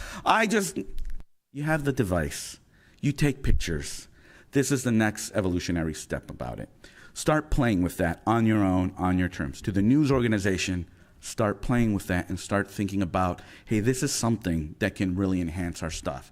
If you think about it in terms of like, well, where's the ROI? Where are we going to get the money? Please put on your time machine hat and remember when the internet started and when social media started and all the leadership saying, well, where's the money in it? Oh, only promote stuff that's going to click back to our stuff. That doesn't work if you're looking for that as success only. That's not going to be the key to success. What it's going to do is what we saw with the Wall Street Journal and others. You start playing in these spaces and you start getting brand recognition. Kind of the same reason people used to advertise with us. They wanted the brand to be associated with something. We need to play in these spaces to be associated with, we're going to where you are. We're going to TikTok. We're going to Snapchat. We're going to Instagram. But remember, whether you read it in print, which you probably don't, that same content is accessible to you. That same powerful journalism is accessible to you in a podcast, in a newsletter, on a website, and maybe through this. So the other thing is, this isn't mainstream yet. Snapchat doesn't promote our stuff because Snapchat's demographic, Gen Z, Snapchat as a whole is looking for light, ephemeral stuff. A dancing hot dog. Do they want a homeless tent to kind of like give them a sense of reality? No, but kinda. It's going to be becoming more and more and more. We dismiss, just like the colleague dismisses, Snapchat, all those young kids, they don't care. They care about what's happening in the Middle East. They care about what's happening in Ukraine, and you can reach these audiences that way. If you start putting Snapchat on the NPR station pages, are you going to get engagement? No, because your demographic of the people that listen to radio, I'm going to guess, skews a little bit older. But if you start putting that stuff in there, embedding 3D models on the pages, that's like adding a photo. Do we have to say, well, what's the ROI of adding a photo to that article? No, it's just part of that modern news consumption piece. And I would argue this is a way to kind of help our audience transition to what is coming. And I'd rather you guys do it now rather than someone else define it later and you play catch up. More questions? Is that all right, Gary? I love it. I was talking with Carrie earlier, and I was wondering if, given your understanding of differences between generations, what we could do to get our students to come to an affair like this. That's tricky. All right. As a professor, when we email students... You could work your way through the tricks. Well, as a professor, when we email our students 6 times, I never got an email, right? So it's really difficult to break through. Gary and I have chatted about this in terms of a student may want to be here, but they have a required course or an internship or an issue at home that keeps them from coming. It doesn't mean we don't do this, but perhaps what we try to do is, I like to collaborate with multiple communities. Maybe we collaborate with multiple communities at the engineering school. There are student clubs here that we can reach out and say, hey, why don't you have a meetup? We will provide food. Every student shows up where there's food. But you have to give them notice. You have to let them know what it is. You have to let them telegraph that this isn't going to be just academics talking to academics, but this is not even journalists talking about traditional journalism. This is a place where we're talking about what's next, and they have an incredible role to play. They need to be here because they're the ones consuming it and more likely the ones shaping it when they come into the newsroom. Again, look at the past narrative. Who determined social media when that was disrupting newsrooms? It was kids coming straight out of my classroom. The ones that failed were the seasoned editor trying to do social media, trying to play catch up, not just get the generation that's doing it to do it. So we need to find ways to interest them, to kind of demystify. No. You are welcomed here. In fact, it's essential for you to be here. In fact, we're not here to talk at you. We're here to inspire you, and then we should have time to play together. I think that's a recipe in collaboration with other communities. But first, offer free food. What's that? But first, offer free food. Yes, free food. One step above pizza. That's what we strive for. Thank you, everyone. Have a good conference.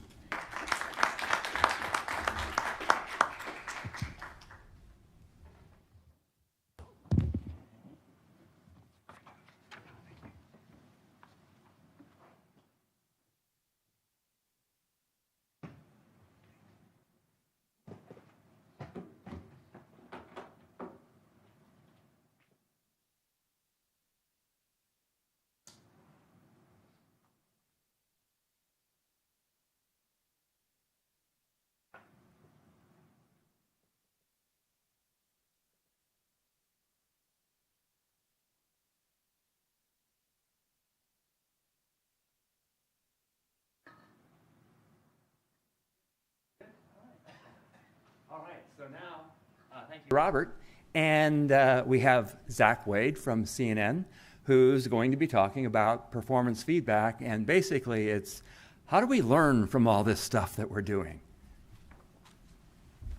Thank you, Gary, and also a big thank you to Brant, Dylan, and Stephanie for making this day possible. It's one of the conferences, round of applause, because one of the conferences I look forward to most throughout the year because I learned so much from all of these speakers. So as Gary said, my name is Zach Wade.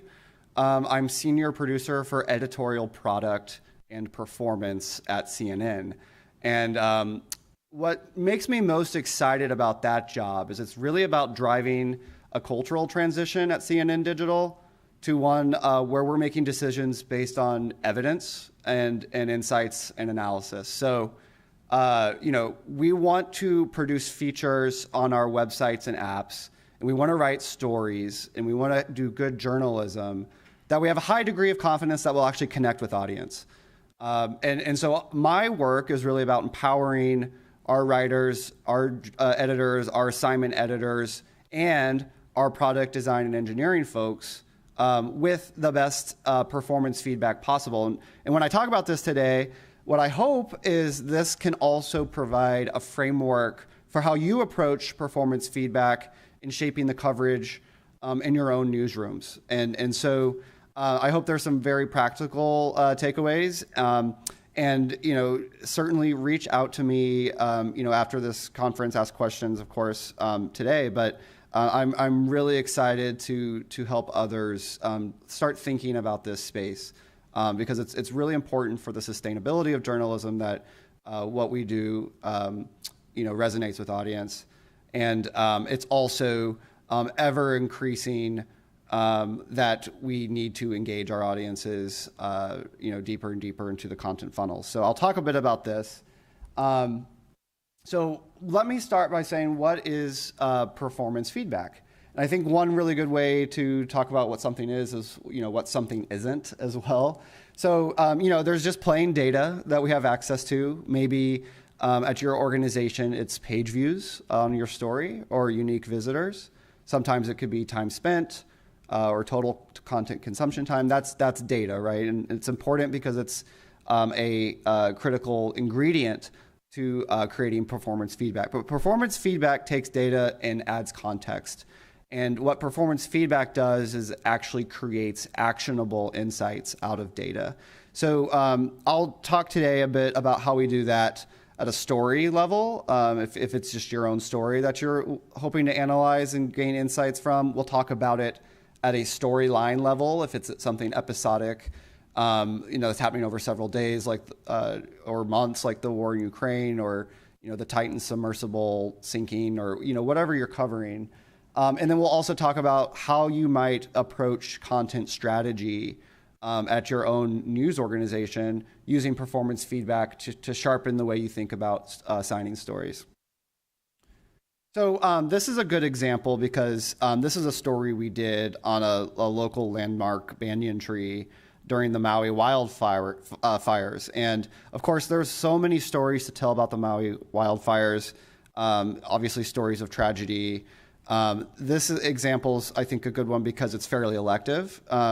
This is not something that CNN necessarily needed to cover, but we did. And, it's basically the fires threatening this local landmark and a church. If you were to just look at the data and say, this had 660,000 page views, that really is not very useful. A lot of people might see that and think it's a big number and, and say, well, that's great. At CNN, we deal with big numbers all the time. So what we really have to do when you have and you have access to data is you need to add some context to it to make it performance feedback. So if you add just a bit of context to this data to make it performance feedback, you finally sinking your teeth into something that's a little more useful. So this story performed better than 82% of the stories on Wednesday that we wrote about the Maui wildfire.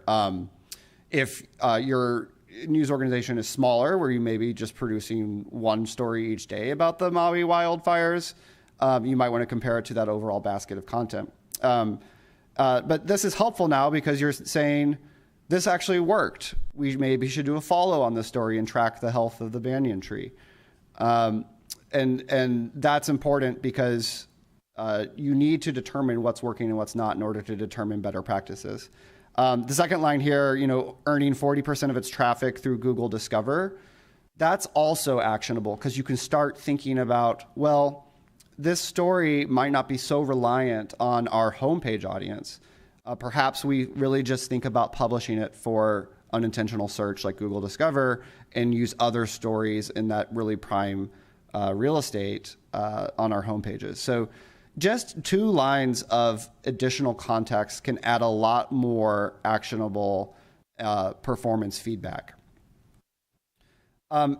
The key is for any of this to be useful, you need to make it actionable for your editors and writers. And there's really 2 main steps to that. One is establishing benchmarks, right? So you really want to know, how does your content perform on average, and then how did this story perform relative to the average? So the banyan tree with 660,000 page views was above average, and so that's working. You might find stories that are below average. That determines what's not working. And then really where the magic happens beyond establishing those benchmarks is this trend hunting idea where what's common now among all of the stories that are working, and then what are the common denominators of the stories that aren't working? So I'll give some examples of this so that you can also think about how you might think about this in your own newsrooms. And really, it's not just giving your editors the number of page views their stories generate. These are fairly, like I said, useless until you know the context. So if you establish benchmarks to determine whether these things are overperforming or underperforming, you get a sense of whether you might want to do a follow on that story. You might want to do more of that. You also, when you start in the trend hunting process, looking at patterns that are similar in those stories that work and patterns that are similar in those stories that don't work. Those could be things like the angles you're using on those stories, the timing, SEO, the format of the piece, whether it's an explanatory listicle or more of a narrative flow, the card image, et cetera. So you can really look at a lot of different levers to determine, what are the ingredients to success in those stories that are performing. If you look at what we did with Maui wildfires at CNN, the overall storyline, we did a really good job of measuring our overall performance. And this chart might be a little difficult to see, but basically those green flags are individual stories that we've been publishing over time. The orange line at the top is basically the publishing rate, how much content we've done, and then the blue line at the bottom is the average performance. And so in order to create performance feedback around this storyline, we find that average blue line and we look at what's performing at or above average, so what's working, and what's performing below the blue line. And while getting the data part might be fairly difficult depending on what vendors are providing your data, once you have it, it's actually very, very easy to then share performance feedback with your teams. So just based on this analysis, you realize a few things really quickly. One is that a trend that was working really, really well for us in terms of getting people into this important story, and I can't stress enough, obviously this is tragedy and death and destruction. So, we don't necessarily celebrate that part of it, but we want to make sure that people are reading what we write and that they understand these human tolls. And so, determining those patterns of what's working and what isn't working is important to do that. So, nightmarish descriptions that land with heft, people, jumping into the ocean to escape wildfires, the quote, like something out of a horror movie. We have a tool that allows us to do headline testing so we can actually see the percentage lift on a lot of these things. And, the family of a missing veteran says he called them while fleeing Maui wildfires. These are all very personal and, quite frankly, nightmarish. And those those types of angles, were resonating. The updates to death tolls, which are news bumps, we sometimes call those news bumps, did well, but not speculation and on maybe what the overall death toll might be. Before and after images showing aerial devastation, accountability angles. When looking at all of the stories that we've published and seeing which ones are resonating, these really stuck out. Hawaii has a robust emergency siren warning system. It sat silent during the deadly wildfires. That begs the question, why? In our Investigates team showing records showing how Hawaii misjudged years of wildfire warning signs, sirens were purposely not activated, et cetera. And then front-loading headlines, and this is more of a tactic, with powerful emotional quotes. My husband is broken, : they don't give a bleep about us, : those obviously put this story in a personal lens and did well. So this type of feedback was given to our national assignment editors and really proved invaluable, because we want to make sure that when we publish something and we promote it on and off platform, it gets seen. Framings that weren't working well, disaster declarations at the federal level are always a hard sell. Headlines that pledge to explain how government or NGOs are responding without actually showing the impact on the ground. Public figures donating money and the impact on the economy and tourism. We made some decisions to actually consolidate those stories into single URLs so that we're not publishing too much on that topic. So, I think this is the best part of a performance feedback audit is then taking what's working and what's not working and then actually giving recommendations. So just based on that, these were actionable steps that our writers and editors could take. Look for the quote or description that can put a personal lens on the headline. Keep describing and showing devastation through text and images. Keep up the accountability angles. Who's at fault? Who's calling for action? Keep leading headlines with updated death tolls. Consider a live blog for future disaster declaration announcements rather than a full separate story. So this is also about resource management in these recommendations. So why is performance feedback so essential? I think Julia touched on this and Subbu a little bit did too, is that the news industry right now is facing major headwinds. There's audience fatigue in news. Some people call that like the post-Trump bump. But all news organizations are facing this idea that people are done doom scrolling and they want a more content diverse selection of stories that they may not associate traditional news organizations with. The digital ad market with inflation, consumers are pulling back, so marketers are pulling back. And then, we love users of all ages, but an aging user base over time is representative of perhaps maybe not enough young audience actually coming to us historically. So those are headwinds, and we obviously have plans to address them. Actionable and performance feedback is one of them. Just as an example of the news fatigue phenomenon, anytime you have a big story, this was our homepage during when Russia invaded Ukraine. Obviously traffic spikes, and this graph on the right actually shows search traffic for Ukraine. And that's true of any story, and then there's a long tail and it sort of trails off. But if you look at the overall average for all stories, breaking and otherwise, you're really seeing news fatigue set in. It's a lot of information. It's a lot of negative environment out there in the world. So folks are having a hard time mustering the courage to open up their traditional news homepages on their desktop and mobile screens.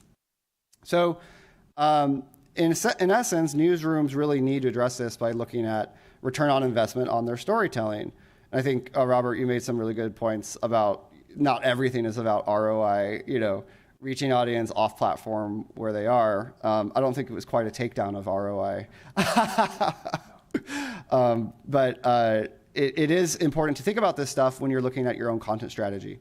So, my job at CNN Digital's is helping our editors and assignment editors produce content that we have a high degree of confidence will resonate. So here's how we would create performance feedback for the entire newsroom. There's really 4 steps. So, think about these steps too when you're looking at your own newsrooms. The first 2, I think we've given some examples of already. Measure what content you're producing, determine what's working and what isn't by establishing benchmarks, answering the why things aren't working and what isn't. That's a lot of the trend hunting. And then deliver actionable feedback, and continuously if you can, because audiences change, stories change all the time. So let's look at how we might look at an overall desk's coverage and determining what we might do for actionable feedback. And I think one of the most effective ways is to determine around 8 to 10 topics of coverage for any given desk that best define that desk. So if you look at entertainment here, celebrity human interest is a huge audience share of what we do. That's things like, did celebrities get married? Do they have an illness? Are they getting divorced? That's people like that stuff. Obituaries, of course, celebrity justice, like Johnny Depp and Amber Heard.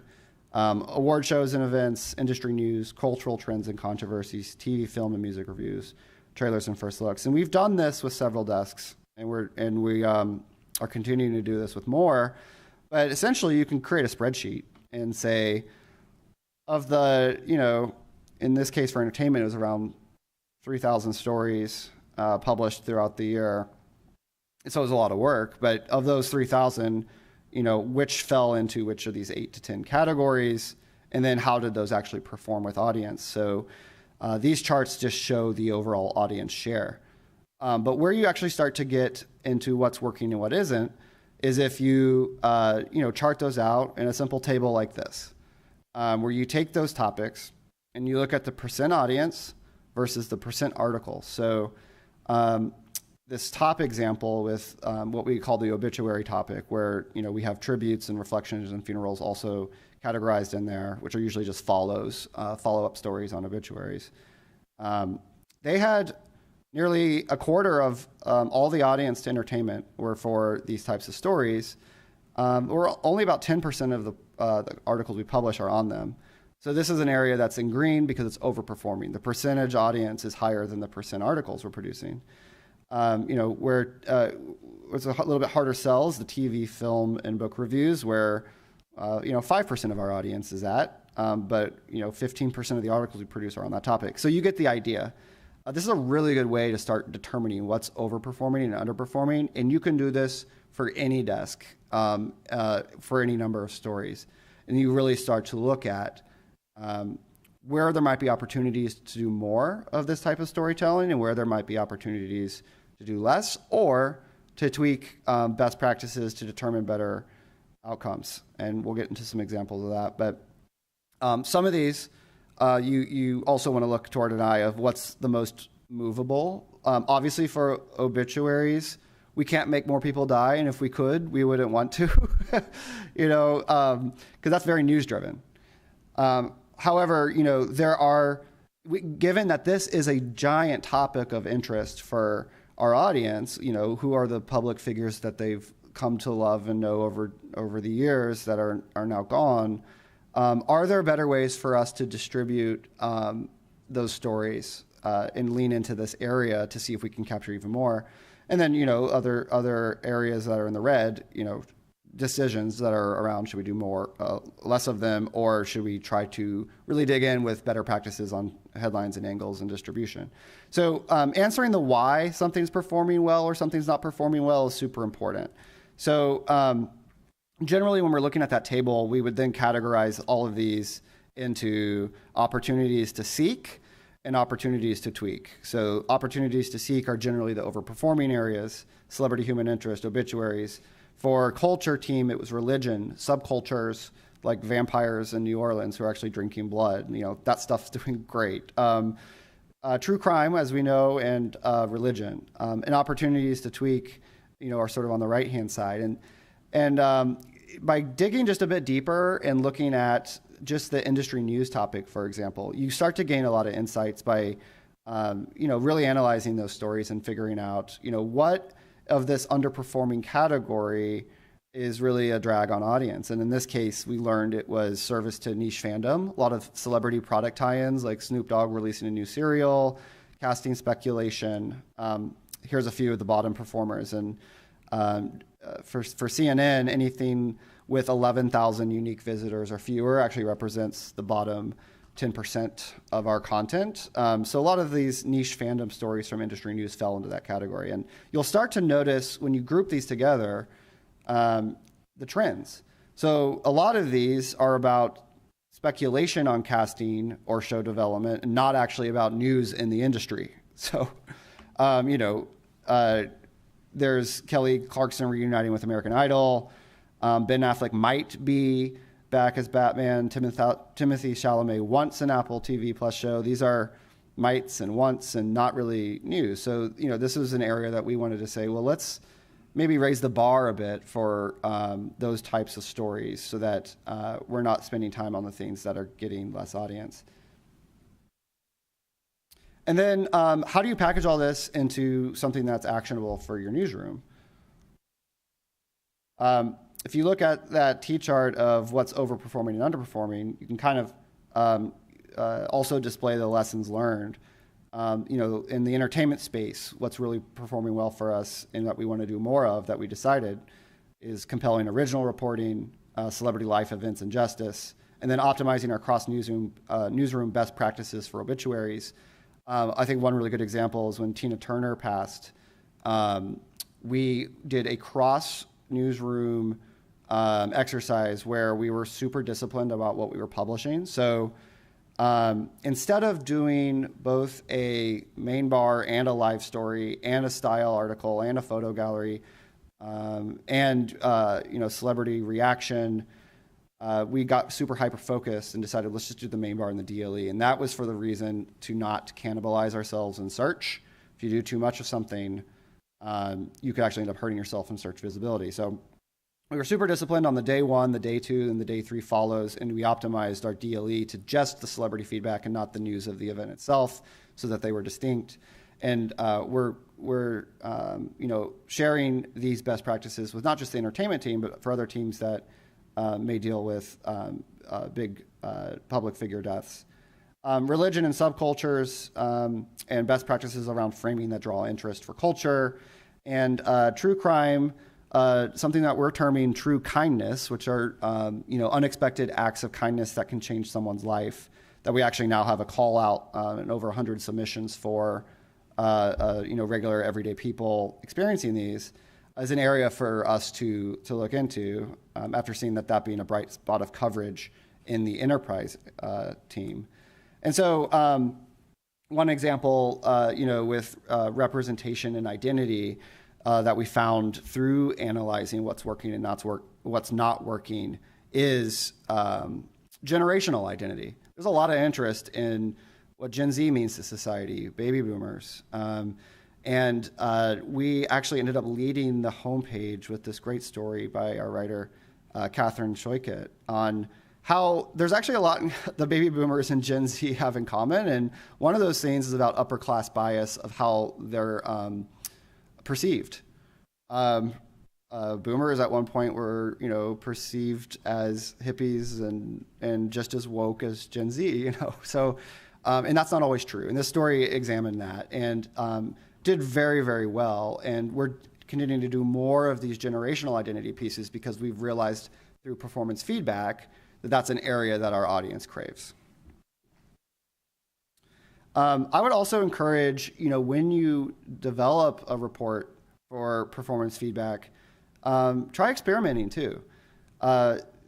If you've seen my talks from prior years about how CNN produces our content, you know that we rely a lot on real-time data to make decisions, in addition to our news judgment, in addition to our network priorities. But this, I think, is a good example of showing how we do both news and news-adjacent content. News-adjacent content being stories that are probably fascinating and interesting to people, but aren't necessarily hard news. So this is demonstrating the news in purple on our site at this moment on July 24th, and also the diverse content or news adjacent content in green. And we got really creative in this case with trying to get more folks interested in news through something that's actually not news. And that is the lead story here, ominous signs that someone may be a serial killer. Now, that might not be something you'd anticipate opening up CNN.com's homepage and seeing, but it was actually a really good story that also performed very well with 6,400 concurrents at this hour at 3 o'clock, which is more than twice what our biggest news piece was doing, which at that time was the U.S. Secretary of State speaking to the Romanian foreign minister after the Russian strike near Romania.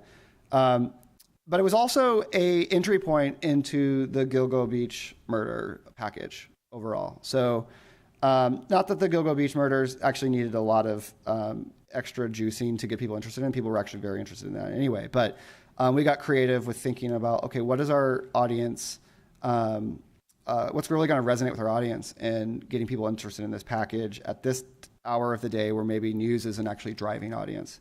And so we decided to lead the page with that. Also consider, how your audiences are different among different platforms. At CNN, we separately produce our mobile web homepage for domestic, separately produce desktop with slightly different selection, sometimes different framings.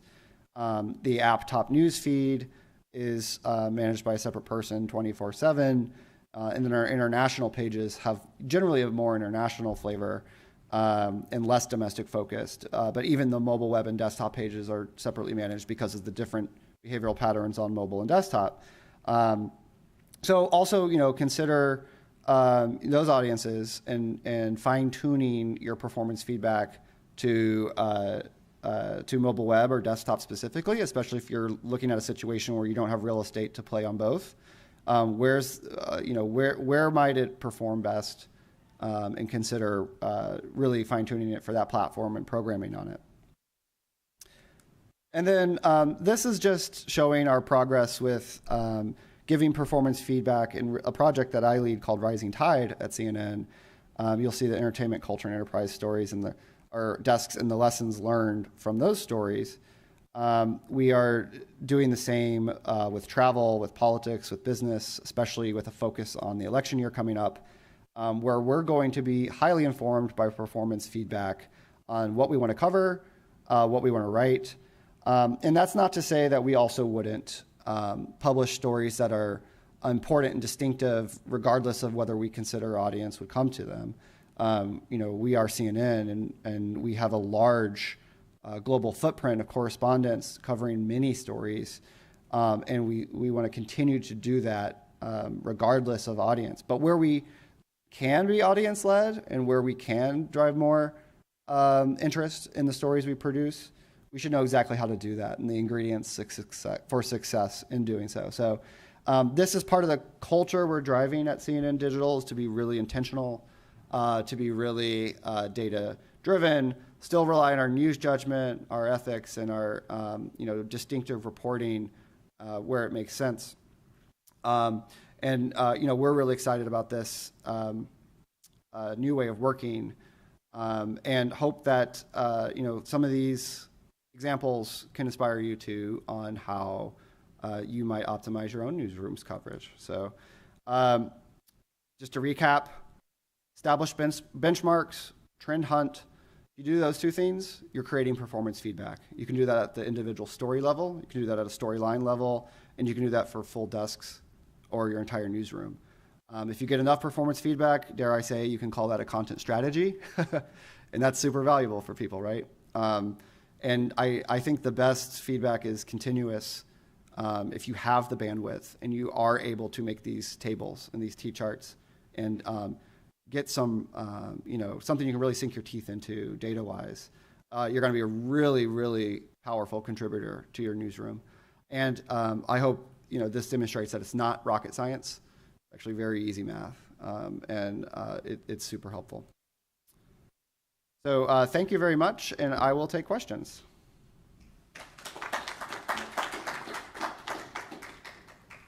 Robert.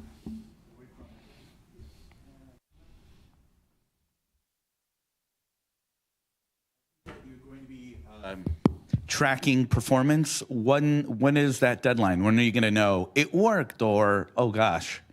Yeah, that's a good point because every story is a little different. Some stories might be written to have a long tail where, this is an SEO evergreen piece where we want to explain what is inflation. And we expect people to be searching that for the next few months. So we can't say after day one of publishing that it failed or succeeded based on that day alone. Because the intention of that story is to be fairly evergreen. So what we do when we're measuring the performance of a story is we actually try to aim to measure what is the lifetime performance of that piece. And in some cases for breaking news, you can, cut that off after 48 hours. And in a lot of cases, that's the case. But we're very, very careful not to cut the life too short of those stories that have this longer tail that we expect to engage. But that we measure, throughout a reasonable time period that, maybe we start to see it really trail off to just 2 or 3 visitors a day for SEO, that we can cut it off and say, okay, did this perform better or worse than maybe the average basket of other SEO evergreen stories in the business category? I think as close as you can get to determining average performance of a particular specific topic that's most similar to the story you're measuring against, the better. Because, different topics vary widely in performance. That's why you see those charts breaking it down. You don't necessarily want to consider TV film reviews against all of entertainment, but maybe when you're looking to optimize those, consider the average performance of other TV and film reviews. And I would say the same for those stories that have the longer tail, SEO evergreen. Get a basket of those together and determine whether this performed better or worse than other like stories. I meant in terms of also the learned outcomes, right? So we started it today. 6 months from now or a year from now, we're going to look at the data and say those learned outcomes were correct and valid, or we jumped ahead a little bit on that. Just in terms of, for the microphone, I meant in terms of the learned outcomes. You're implementing them today. When would you go and reevaluate whether the general learn outcomes, that content strategy, has worked? Yeah, that's a good point. We're doing that now with entertainment, culture, and enterprise to figure out, of the changes we've implemented based on that analysis, what impact have we had with audience? And as you know, it's really hard to measure the counterfactual. Where would we be without this initiative is hard to prove because you don't have that as an A/B test. There's a lot of things that can influence the performance of your overall content, obviously the news cycle being one of them. But what we are doing is looking at the areas in which we've operationally changed. And since the dates that we've changed those for entertainment, a lot of that started in April. So we'll measure April through September of this year versus April, September through last year. We've seen an increase in average UVs per article, which is exactly what we wanted to do. And it's important, that piece that you mentioned of actually then following up to say, did this work or not? All the changes that we've made, that should happen all the time. Yeah, it's super important because if you don't do it, you can't challenge your own conclusions, which you got to do all the time. This was super interesting. Every year I hear you talk about this and then others talking about Chartbeat. The same question comes into my mind, which is that it's great to tell. I mean, you obviously want to know how much are people engaging with your content, but then once they've engaged with it, in terms of the goals of journalism, how do you know that they've actually emerged knowing more, learning more, understanding more about the world? There are obviously in academia lots of media studies, people who study this, and it's usually with old data. Is it possible even to start to do that from within a news organization using some of these tools? I love that question because you're starting to get to the qualitative impact of our journalism, which is why we're all in the business. We write stories so that people can be informed and navigate their world in a better way than if they didn't have your journalism. I think that there are ways to measure that. At the very high level, Engagement is something that is a word that gets thrown around a lot, and it's fairly broad. And for us, though, it actually means time spent on an article. And so we're able to tell a lot about how useful a piece is to our audience based on how much time they spent with us on that piece. So it's more of a proxy to what you're talking about rather than a conclusive, did they get what we intended out of it? I talked a lot about content in this talk and not a lot about product, but there are some product tests that we are looking into now. For instance, can we or how might we add key points at the top of an article that if you don't get anything else, take away anything else from this piece, make sure you remember these 3 things. And that sort of tells you why that piece is important. That's an A/B test that we're going to actually run in November. And there's a lot of tests along the lines of adding more context and contextualization to stories that we hope will do just that, especially for what we would call the one and done crowd, people on mobile who often are brand agnostic. Content is king, so if a CNN story pops up at their search result or top of their newsfeed and they want to read that story, they're not necessarily clicking on it because it's from CNN. They're clicking on it because it's exposed to them and they're interested in that headline. But because they're not necessarily loyal, they'll come to us and spend 15 seconds, get what they want, and they'll bounce right back to Facebook or Google or Instagram or whatever it was.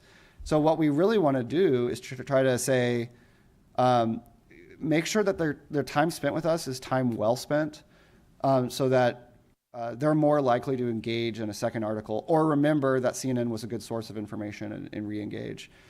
So I think there are many sort of areas that are sort of a rising tide lifts all boats to that outcome you're talking about that we're experimenting with at this time. Yep.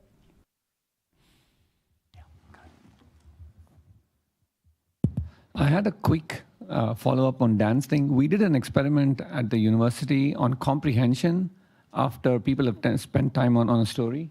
So this is about outcomes. And what's interesting was we assumed that if there is this has to do with whether the story has political bias indicators or not. And we wanted to see if you put left-leaning, right-leaning, and so on in a story, does it disturb what people take away from the story, given they spent time on it, not a click, like 1 second, but actually read the story.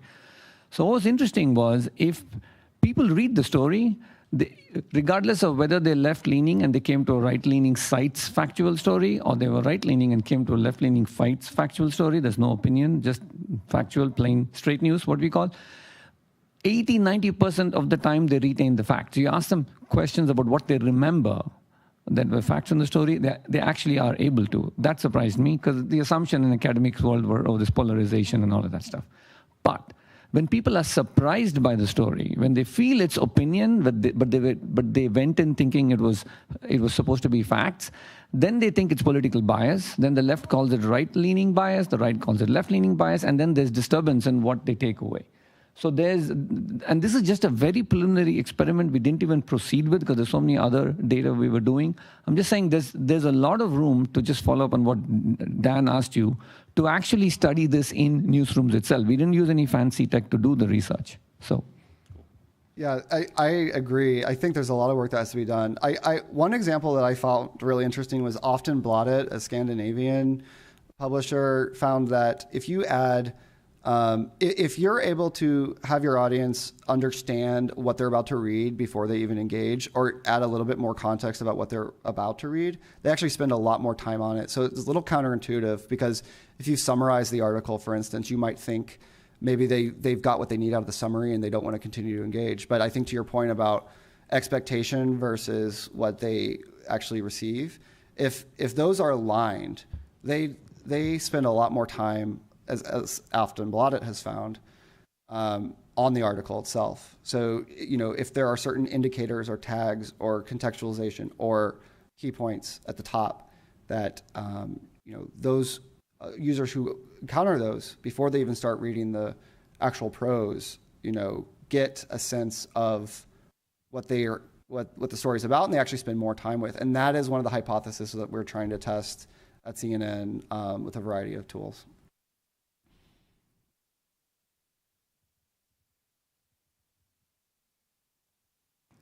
Okay, thanks, Zach. Thank you. And we'll take a lunch break now, and then we're back here at 1 o'clock.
that I already kind of knew that the industry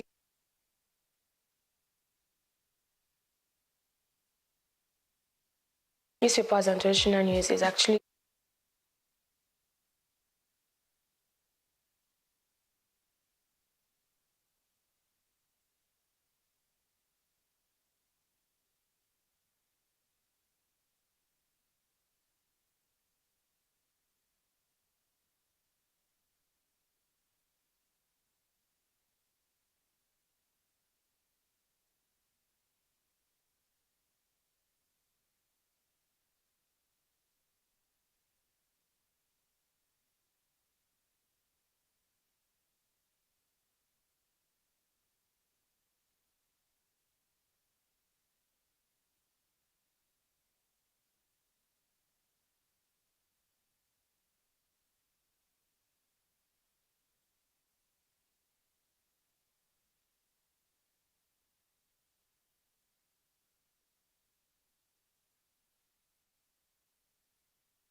It's like the content that loads is not loading. Try that.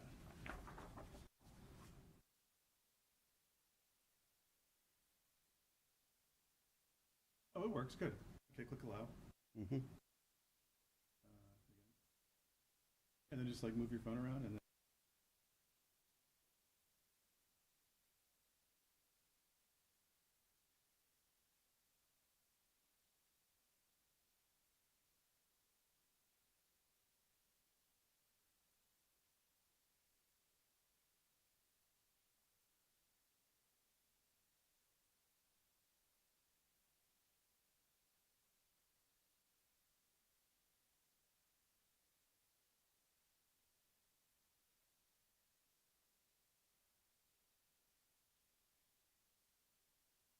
Thumbs up and just thank people for.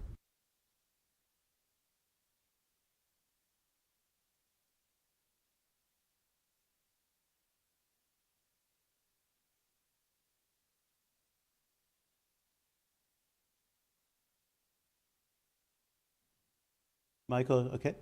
All right. Well, thanks everyone for viewing these videos. Dan Pacheco is up next from Syracuse University, but first I wanted to thank all our sponsors and all the people helping us. First of all, I'd like to start off by thanking the NCSA for letting us use this lecture hall and hosting us. And then, of course, the University of Illinois, where we are. And additionally, our sponsors include the College of Journalism and Mass Communications at the University of Lincoln, Nebraska, and the Richard and Leslie Frank Center for Leadership and Innovation in Media, the Mid-America Press Institute, Investigate Midwest, and of course, our funder, the Knight Foundation, the John S. and James L. Knight Foundation, which is headquartered in Florida. So without any further ado, welcome Dan Pacheco.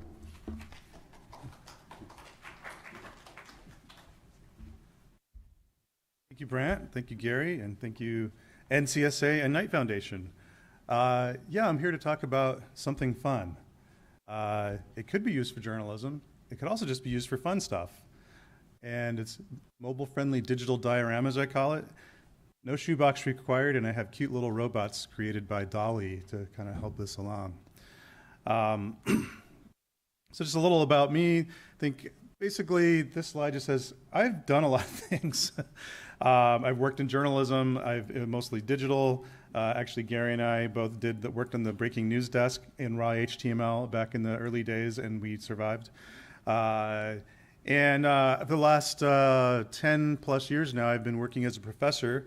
I'm the Peter A. Horvitz Journalism Innovation Chair at Syracuse University. Best job I've ever had because I get to help the next generation basically try all kinds of crazy stuff. So Robert and I have similar kind of cohorts, different flavors, I think, of the same ice cream. I've been so busy doing so many things that I actually wrote a book about it. So if you're interested, that's the book. It's called Experimenting with Emerging Media Platforms. It's very practically oriented. What I'm going to be showing you today is really kind of just one little aspect of that. It has a combination of sort of like tips and tricks for VR, AR, a little bit of AI, although when the book was being written because of the book production process, AI does show up in the book, but it was the very early days of like pre-chat GPT. A lot of stuff with open source, which is really what I'm going to get into today. And something that is, I think, was really fun for me is interviewing industry experts, a lot of different people from Nani de la Peña to Thomas Saymat and the EU and many others, just talking about all the crazy stuff they've done and tried and things that worked and what didn't work and the spaghetti they threw in the wall that stuck and also what ended up on the floor, which I think is a very important thing to talk about when you're talking about innovation. But I'm not trying to sell my book here because, as the cute little robots have to say, the website has all this free stuff. If you go to emergingmediaplatforms.com, there are templates for open source things that you can do, starting from making your first little web page to creating fully interactive 3D stuff on the web. I personally, while I love Routledge, and they sell my book and they make the money in the book, the website is completely mine, and I just keep throwing stuff up there. So, so here's sort of one example of something that is up on that website. Has anybody ever tried to create a 360 photo gallery with hotspots? Or maybe you've seen those on like a realtor website, and you thought, oh, I could do a 360 gallery tour of, I don't know, a research lab, or somewhere that people want to go but they can't go. And you can do those, but it costs you money, unless you know how to find the code that works on every modern web browser to do it yourself. So this is actually something that's running off my GitHub page right now. So GitHub is where you can put free code, and it doesn't cost you anything.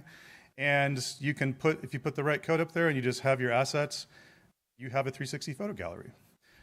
So these are a lot of the things, especially after the pandemic, when I was teaching students things like immersive virtual reality, and they were using these beefy lab computers, and they had Unity running on them and all this Adobe stuff, and then they had to go home.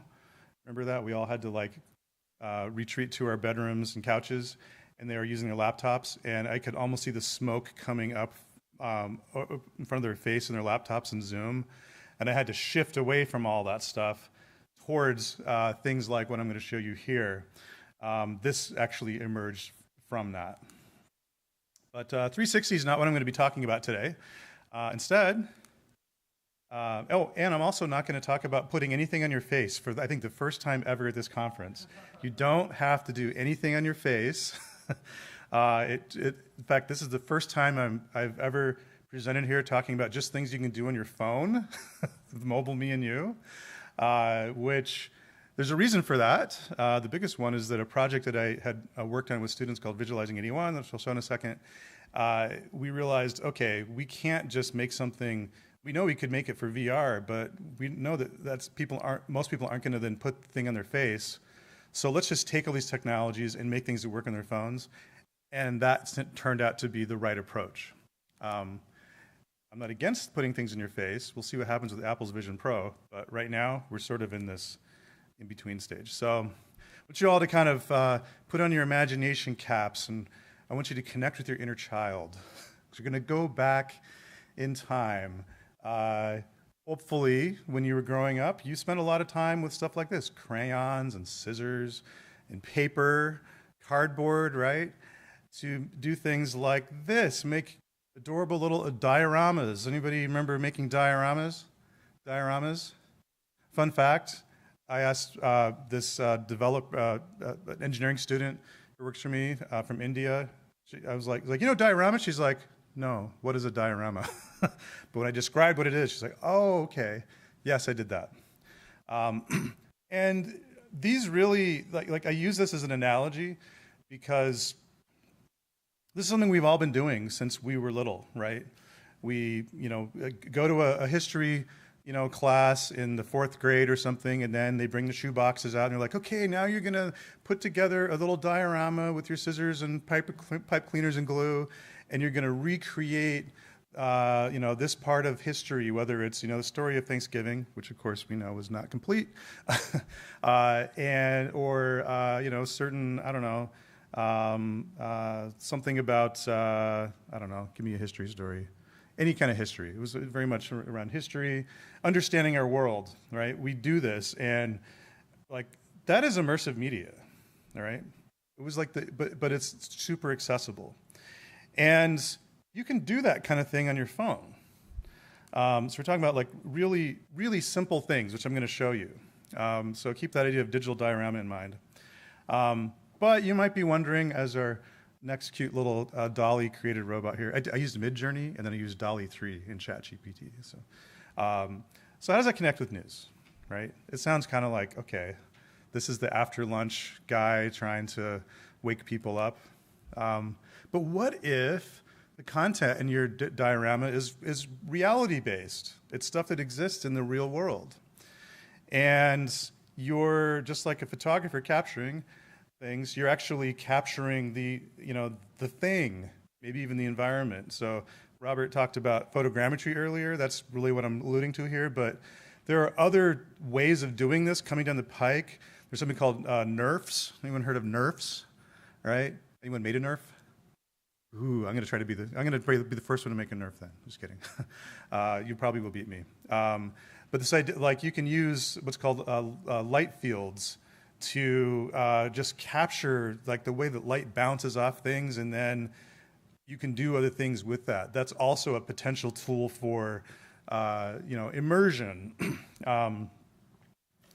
The shoebox is basically any phone with a web browser, and the web browser is the key. I know that you can make apps. Apple's Vision Pro supposedly will make every app that works on an iPad work on your face. Maybe that'll be great, maybe not. But I'm not excited about that. I'm excited about the one app that everybody uses every day, maybe even every minute, which is the mobile web browser. It is the best app ever created. And the reason it's the best is because anyone can make stuff that shows up in it. And the whole, those worlds that you create that are reality-based have simple HTML code in them. So I'm guessing everybody here at this conference has done stuff with HTML, probably a lot of it. But a lot of times when I show this to, say, students in their 20s who have to take my class, Foundations of Data and Digital Journalism, 1/3 of which consists of learning the basics of HTML and CSS, I start off with a survey and I say, okay, like, what's your experience with HTML? Usually they say, like, nobody's had any experience with it, okay? Occasionally a couple hands will sheepishly go up. I ask, oh, what did you use it for? It's like, oh, well, I have to put a YouTube thing into WordPress for this other class. I'm like, okay, well, you're using HTML, right? But you don't know how it works. We're now actually requiring all of our students to know the basics, so they can do stuff like what I'm going to show you, and they can imagine and not have to be always locked into proprietary platforms, because that's how the internet is supposed to work. And then here, imagine, so on the left, what you see is an example of the digital diorama I'm talking about. And if you like, you can scan this QR code and you can try this yourself. So if you look on the left here, you'll see it. So that's a web page, and the way it works on your phone is if you tap and hold your thumb down, you will move forward. If you tap and hold 2 thumbs down or 2 fingers, you'll move backward. And then you change direction by doing this. So you can go into the little world that I've published to this web page, and I always get excited saying this. That's a web page, people. Web pages do not have to be rectangles and squares, okay? And I say squares now because we have watches that are square. But yeah, our media is all stuck in rectangles. Well, it's actually not. It's just that people aren't really moving beyond the rectangle. Is it working? Hope. Good. All right. So really simple, really accessible. Depending on your phone and browser, sometimes you can like turn it sideways, and then it's like you see it in a different aspect ratio. It almost feels like a magic window into another world. Someone was talking about Stranger Things earlier. It's sort of like a positive. Actually, this is more Stranger Things because it has it's nighttime. And yeah, so what you see there, by the way, is something that a former speaker at this conference, Susan Polton, and I, we got together in Philadelphia during the Online News Association conference. She lives there, and we went to the neighborhood she lives in, which is in Old City, Philadelphia. That is a bell that I 3D scanned in like 20 seconds. It was the prototype for the Liberty Bell. Okay, so it's an object, it has historical significance. This is totally a diorama, right? I could be a 4th grader and do that. And then, unlike the diorama, where then it's like, well, I have to then get that in the school bus and hope that all my little animals and things don't fall apart, and it gets wet and rained on, well, I can share it with my friends. I just send a link, right? Well, that's also true for all of us. For people in media, journalism, we're wanting to engage people and inform them about things. I could use something like this to then connect somebody with the history of that bell. Turns out that bell, by the way, is almost, I think it's 50 years older than the Liberty Bell, and it was created in England. I didn't know, right? So I have ideas for what to do with that project. Other things I just want to point out here is that you see other things there, right? You see night sky, you see grass, keep that in mind. You see the bell, of course, you see some text, and then you see this wall. So fun fact, I didn't scan the wall, and that's, the wall is a stand-in.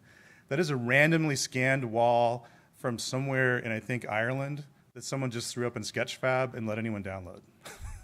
So you can also, it's like almost like 3D scrapbooking when you're just trying to kind of learn how to do this stuff. You just take stuff, you know, with permission that's, you know, people allow you to, and then you can put them into your little digital dioramas, just like when you were a little kid. And then you can make it better, and then as a journalist, you'd make it more reality-based, right? But you kind of layer all these things together. And in the XR space, we call, in gaming and everything, we call those assets. Let's keep those terms in mind too, right? Everything that you see and interact with is an asset.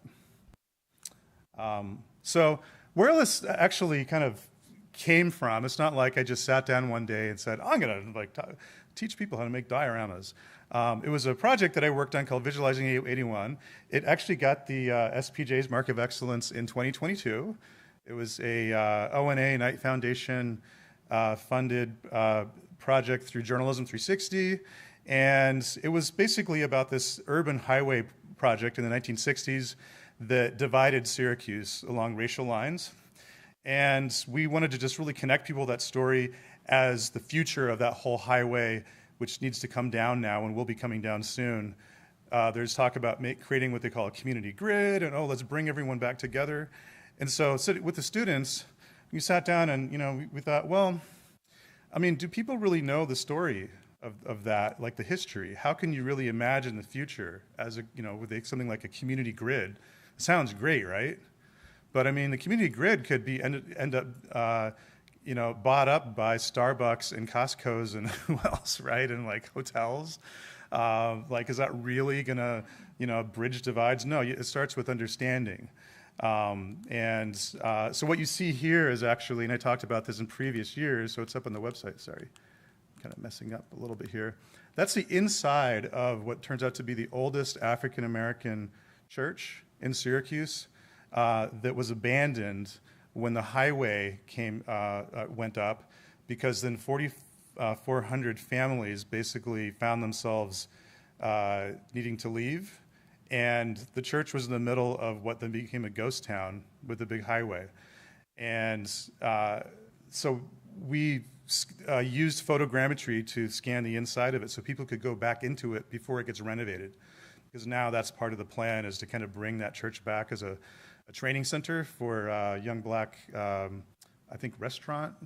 People want to like open restaurants or something, but to kind of revitalize. So we're using these, like that diorama was really meant to connect people with that place. Turns out that church, it's called the AME Church of Zion, was the center of the civil rights movement in Syracuse as well. So it's like, has all this historical significance. All right, so let's talk about the tech a little bit. What I'm going to show you for how I made the dioramas and how you can also make it too is a technology called A-Frame. So what is A-Frame? Well, if you go to this website, aframe.io, you can learn about it. It's very techy, but they do things to make it more accessible. And it basically supercharges HTML to be able to show 3D stuff. And the stuff, these assets, can be 360 content. It can be primitive objects, which is things like a plane, which is a term for a piece of paper is a plane. This floor here would be a plane. And then you can have assets like images, right? So I could actually take a picture of this carpet here, and then I could apply that as a JPEG to that plane, and then I'd have this carpet in my world. And you can bring in 3D models. They can be things you create, or you have an artist create, or that you scan, right? And all of this stuff, it's almost like this big free Lego box, okay? So yeah, I said, imagine, go back to your childhood, right? Think about when you were making things. I love A-Frame because it makes it easy for somebody who knows just basic HTML. I'm looking at you, Gary. because I know you did it, because we did it back in the late 90s. Oh, wow, you can make this 3D stuff, and you don't have to pay anybody for it. You can actually publish it for free. I feel really kind of tingly talking about this right here in the National Center for Supercomputing Applications, NCSA, because the first web browser I used, and maybe some of you, was NCSA Mosaic. Anybody recognize this? Okay, and the web pages were like super ugly, right? They had no layout. It was long toilet paper scrolls. You had text, link, just like this. You know, images, everything was, you know, blue around it.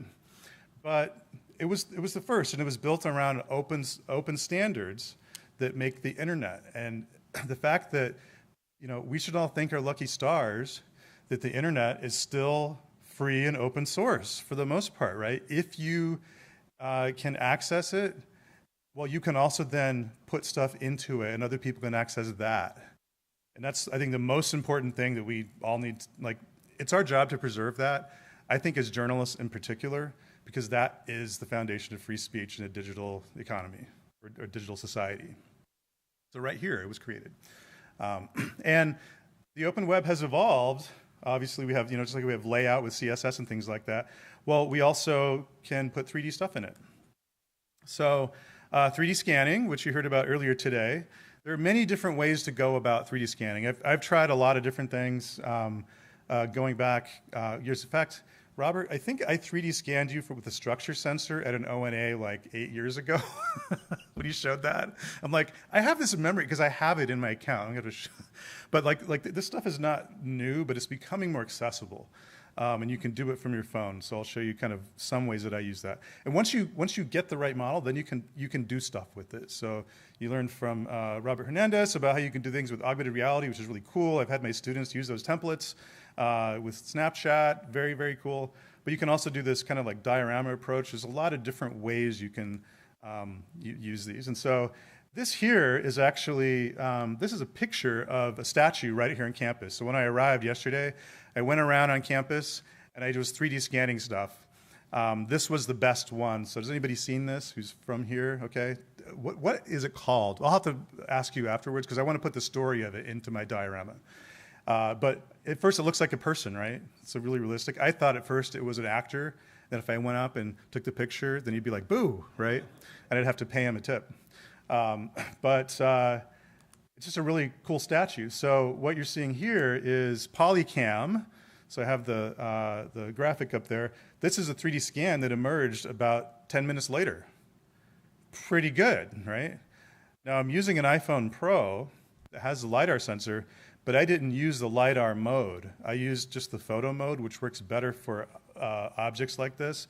If you look closely, you'll see that he's reading a book. You can make out the cover of that book. You can even go in there and read the book. Just do this again.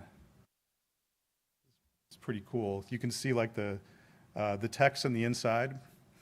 And what I did here is I scanned it with Polycam, and then I uploaded it right from this app into a website called Sketchfab. I should put the link here, but it's just called Sketch, like sketching, and then Fab, like Fab 5.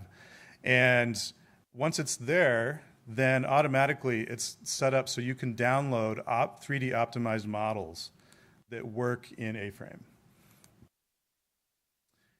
This is that same experience that I created, but it's on a desktop. Here we go. And with this, I'm using just my arrow keys or WASD keys, like I'm in a game, Minecraft or something, and then use the mouse to then kind of point around. So the content that comes out of an A-frame scene is also multi-platform automatically, but it's anything that uses a browser, right? So that's going to be a mobile phone browser, a desktop browser, but also most VR headsets now, either they use a browser in the computer, or if it's an Oculus standalone, or probably even the Vive standalone, they have a browser in there, and you can actually go to these links, and they just work, and you're fully immersed. So you don't have to publish different versions, right? If you know anybody, or maybe you yourself have created apps at your company, it's like, you have the iOS team and the Android team, right? All that goes away when you're using things like well, you're using open source stuff that works for the web. So this scene, if you would like to go experiment with it, you can scan that code. There's a link here too for those of you who watch this later and see the presentation. But that was all. I wouldn't say it was easy because there are a lot of steps you have to go through to optimize things. But the template, I made it once and I can just reuse that over and over again. So what else can you put in your little diorama? You could link different worlds that you create together, just like you link web pages together. All right, so I could have in that space, just like with the 360 photo I showed you, I have 4 objects around that, and they each have a hyperlink that goes to a different web page. All right, so this is kind of like, hey, if you can make static web pages, link them together conceptually, you can also do this. It is not that much more work. You can allow people to click on buttons that load audio or embedded 2D videos. So you could have like little movie theaters there with videos that are playing that people can then click and play. Right? We don't have to go to some service and pay them $8 a month or $20 a month. I feel like $8 is going away now. Everything is like 20 or 25. Just like eggs went up in price. You can have models that animate as avatars. And then there are a lot of other things you can do. Then the coding gets more complicated, right? But you can start with you always start with something simple. And then, yeah, you could find someone who's really good at those other things, right? And then kind of bring them in and collaborate. There are tools that are starting to come out that will write things like A-frame. Babylon.js, by the way, is another framework, kind of like A-frame for creating 3D stuff. I think we'll probably see tools that create that. Reach is something, if you go to reach.love, beta.reach.love, Nani de la Peña runs that, and I've provided it, I've worked as an advisor for them, and there's some cool stuff you can do in that. And I like that, but it's writing A-frame, okay? So that's what I want people to understand, is that all of this is based on open standards. So I'm just going to quickly demystify A-frame for you here. So hopefully, most of you here or watching this know this, right? It's like the most basic web page ever. You have HTML and the /HTML. Then you have the header area for your title. Then you have the body, right? Then you have stuff in there, right? Okay. To enable something to show 3D, you just put that little piece of code in the head. Now it's a 3D web page. You can get that from the aframe.io site. You can also download the entire, this is for the geekier ones, so you could download the entire A-frame package and put it on your website so you're not dependent on them. And you're allowed to do that because it's open source, but most people don't. And then down here, you can see, all right, instead of just having paragraph tags, I put these A-scene tags in. I open it and I close it. And then inside, everything in there, that's my world. Following? Right? I mean, this is structurally, it's not too difficult. And then inside your scene, well, then you put your assets in. So this is the code for an asset. It uses something called an entity tag. Don't worry about that too much. But the file format that I get from Polycam and Sketchfab is a GLB file. So that's kind of like the JPEG of 3D models, for lack of a better term. And then you see things like position. That's X, Y, Z. And then rotation, X, Y, Z. You're rotating around these different planes, just like it's a chart. And then scale is increase this by this much, increase this, X, Y, Z also. All right, and then you could put a model name in there. So it's not hard to do that, and actually A-frame itself has a tool built into A-frame. I didn't put this in my presentation, so those of you who are taking notes, I want you to listen. When you look at anything that was made in A-frame, if on a Mac, if you hold down Control, Option I, you'll see what's called the A-frame inspector come up, and it lets you move things around. And there are some tricks for how to save things and get your code. I won't get into that here, but there's some built-in tools, which I think is pretty cool, right? Has anybody seen a website that has tools that you can just turn on by waving a magic wand to then like change stuff? There's Inspector, but it's not like this. This is actually pretty cool. Then you have a sky, so there's A-sky. And if you take a 360 photo or you find one, there's a website called Polyhaven that's really great for finding 360s. I think Dolly now will create 360 skyboxes for you, right? So you can kind of decide how you want to go about that, and you put that code in there. And then same thing, like it's a JPEG, and then it's like XYZ, rotate. A plane, so I talked about this right here, right? This floor or the grass or whatever. Okay, A-plane, and then I have an image that I map onto it, same stuff, right?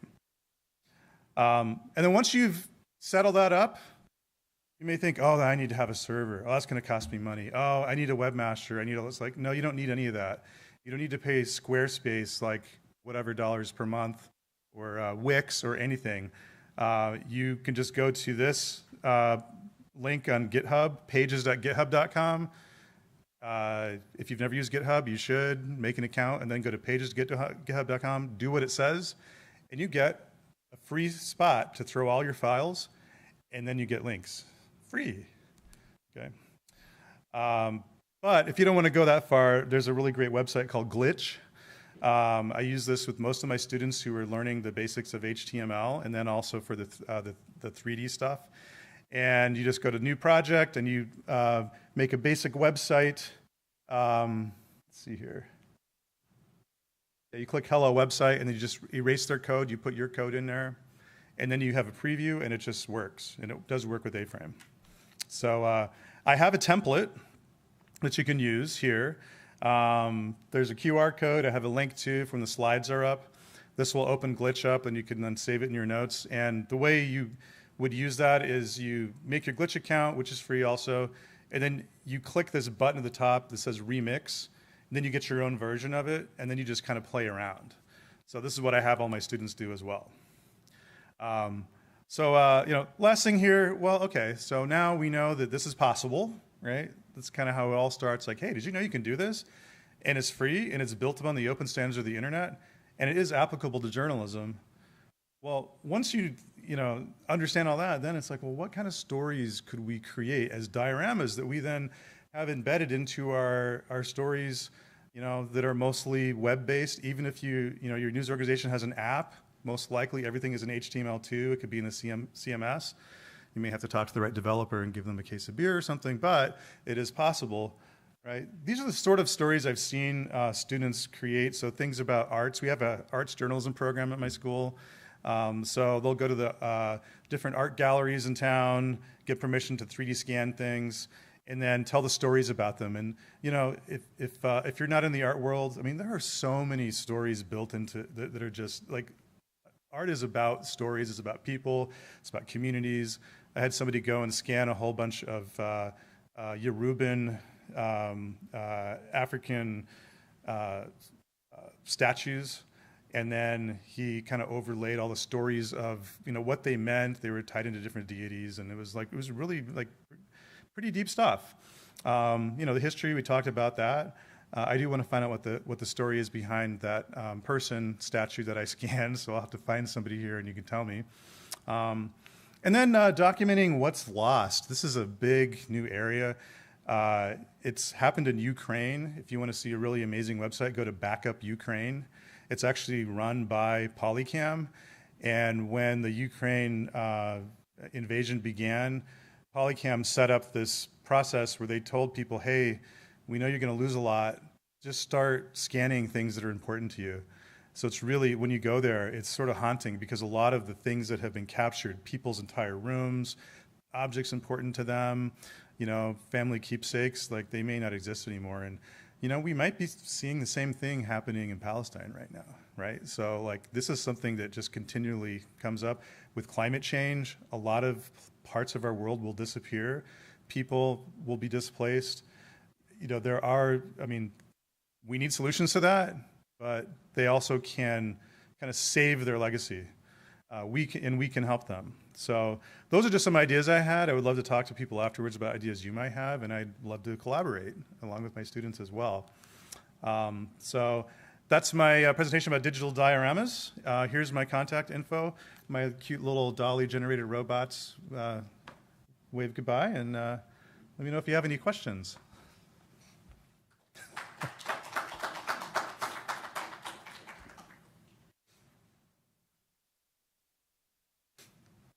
think I'm on time too, yes.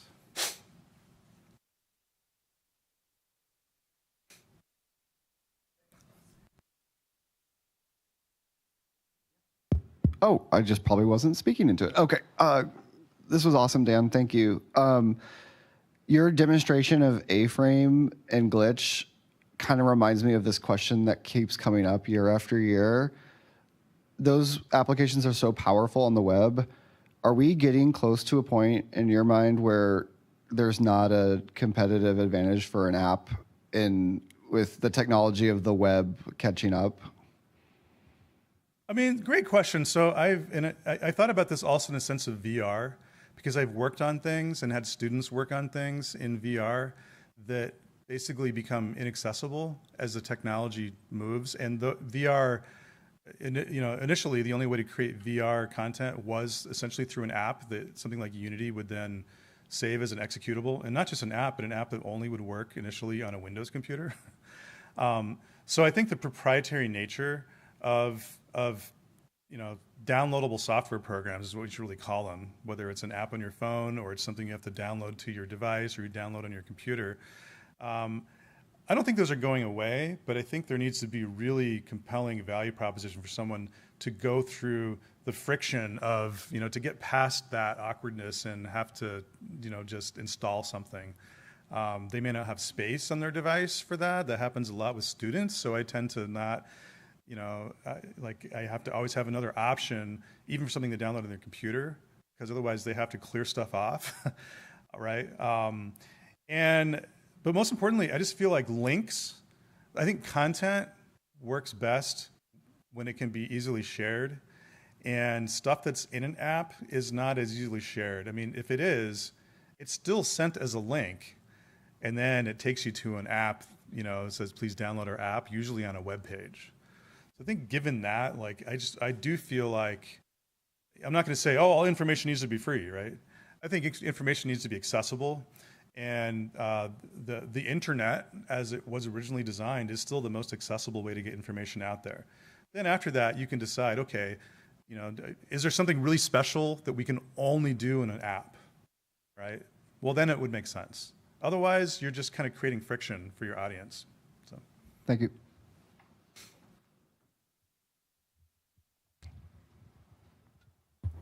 Thank you. So we have our, radio station's website. Is there... Is that WILL by chance? Oh my gosh, it is. Because we were there yesterday. Yes. So glad you're here.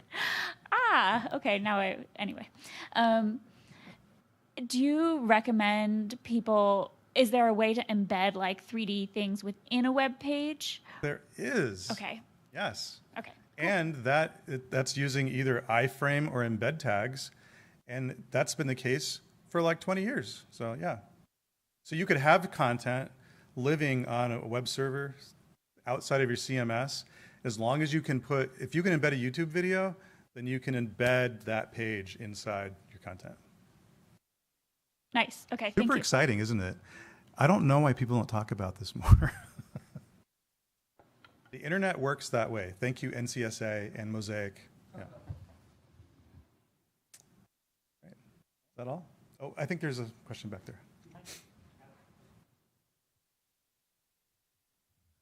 Dan, thanks a lot. Awesome. How much time does it take for you to create that 3D thing that you did? Well, I'll say between zero and uploading and making it visible like that on the site that you had. So once you have everything kind of laid out the way you would want it to be, which is really like the 3D template, it takes really just a few minutes. Setting up your template, you're creating an environment, right? So think about when you're planning for a party or an event with a lot of people, and you have to kind of set up that space. That does take some time, right? But it's very similar to that. I didn't show you the A-frame inspector because I thought it'd be too much, but I could show anybody who would like to see afterwards. That's so almost like the environment. It's like the designer.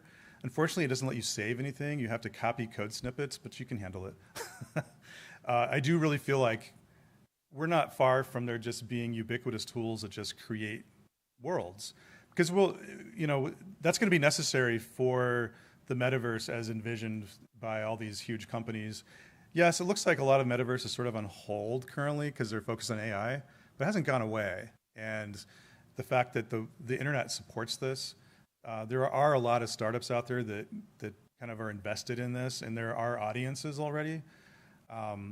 But even given that, though, I think it's still worth learning and experimenting with 3D HTML, right? And there are different frameworks. A framework is basically some code that someone makes available that's easy for you to then surface within your HTML when it's an HTML framework. They're usually written in JavaScript. So there's Babylon.js. A-frame is basically JavaScript, a JS.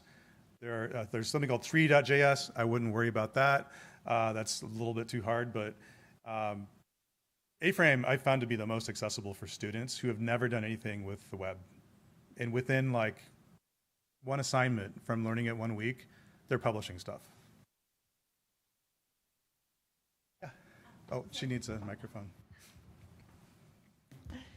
So with the statue example, and you were talking about telling a story, obviously you're not putting words in there. So are you just like linking audio or web pages to help tell whatever story you're trying to say? Or is it just with the surroundings that you're... It's a great question. So those are all just sort of design choices that you can make, right? And that's also true even if you're using something like the Snap Lens Studio or even Unity, which is used a lot for like full VR systems. The primary ways that I see stories sort of emerging in space, because that's really what it is, it's spatial storytelling, is you approach someone or something, and then when you pass sort of an invisible line that's been drawn around them, you sort of trigger the audio to play. That's pretty common.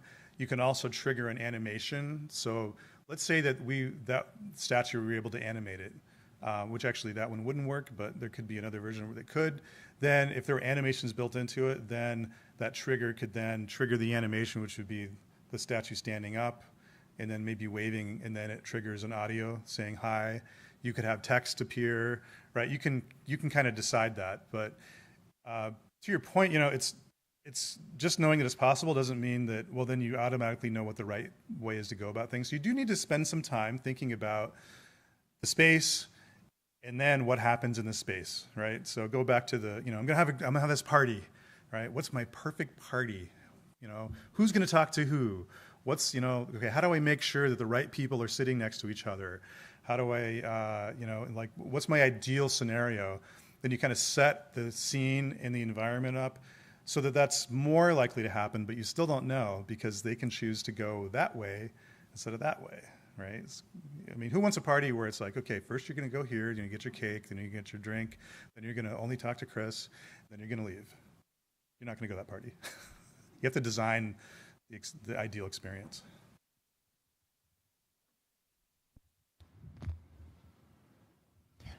Just a quick one then. As you have gotten away from relying solely on goggles to present 3D worlds or 3D and are more using these tools, has enough time gone by for you to assess if you're reaching more people?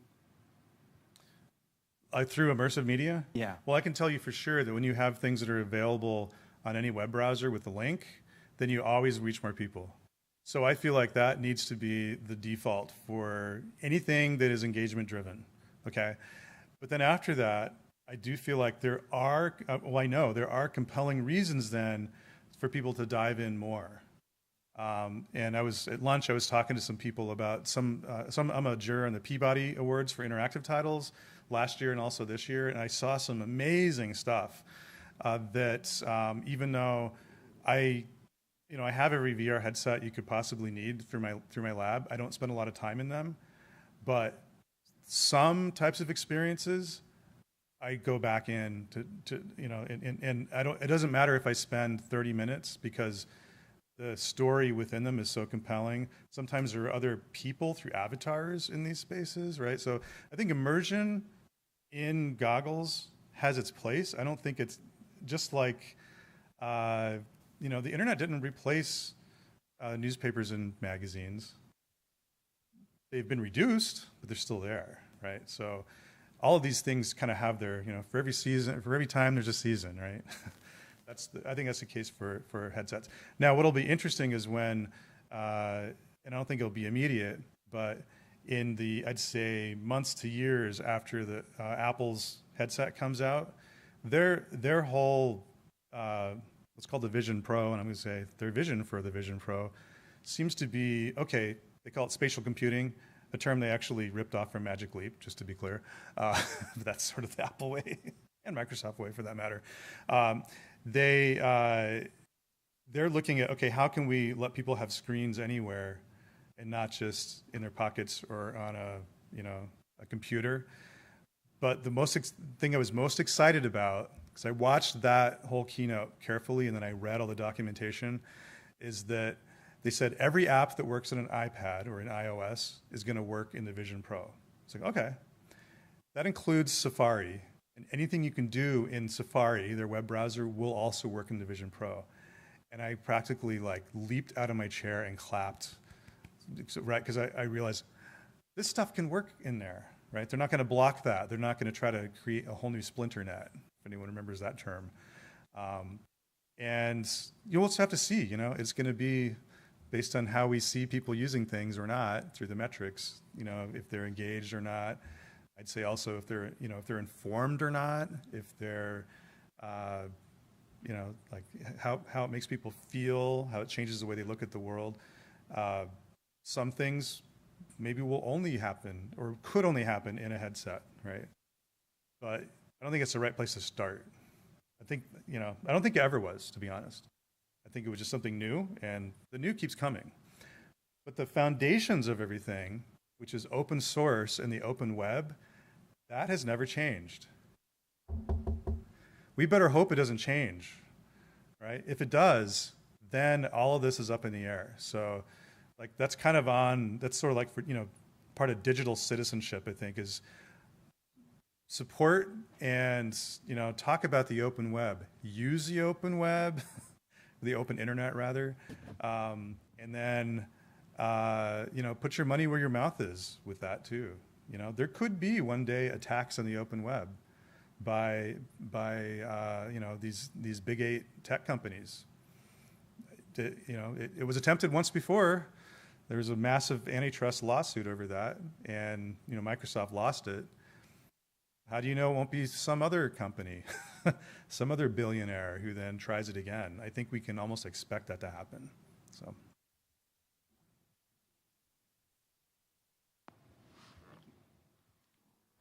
All right, thanks so much. Thank you.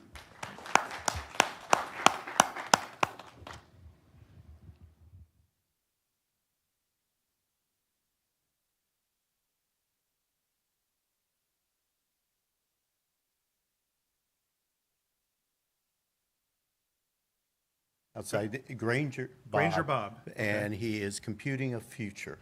Cool. All right. Perfect. Thank you. I'm going to put that in there. That's great.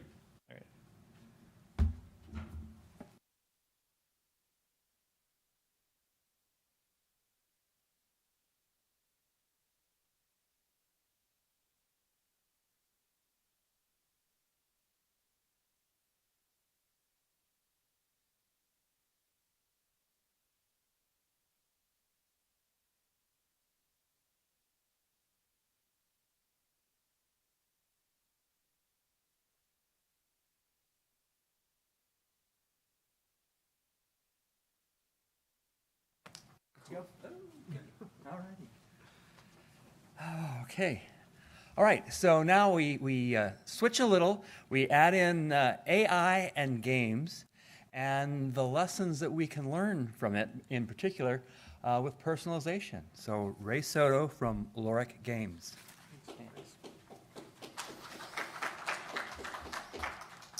It's pretty amazing to be invited back here. And as I started to think about what I wanted this presentation to be about, I'm starting to consider the evolution of technology, games, but more specifically, what audiences are expecting from the things they interact with. apps, websites, games, and what we can learn from one another.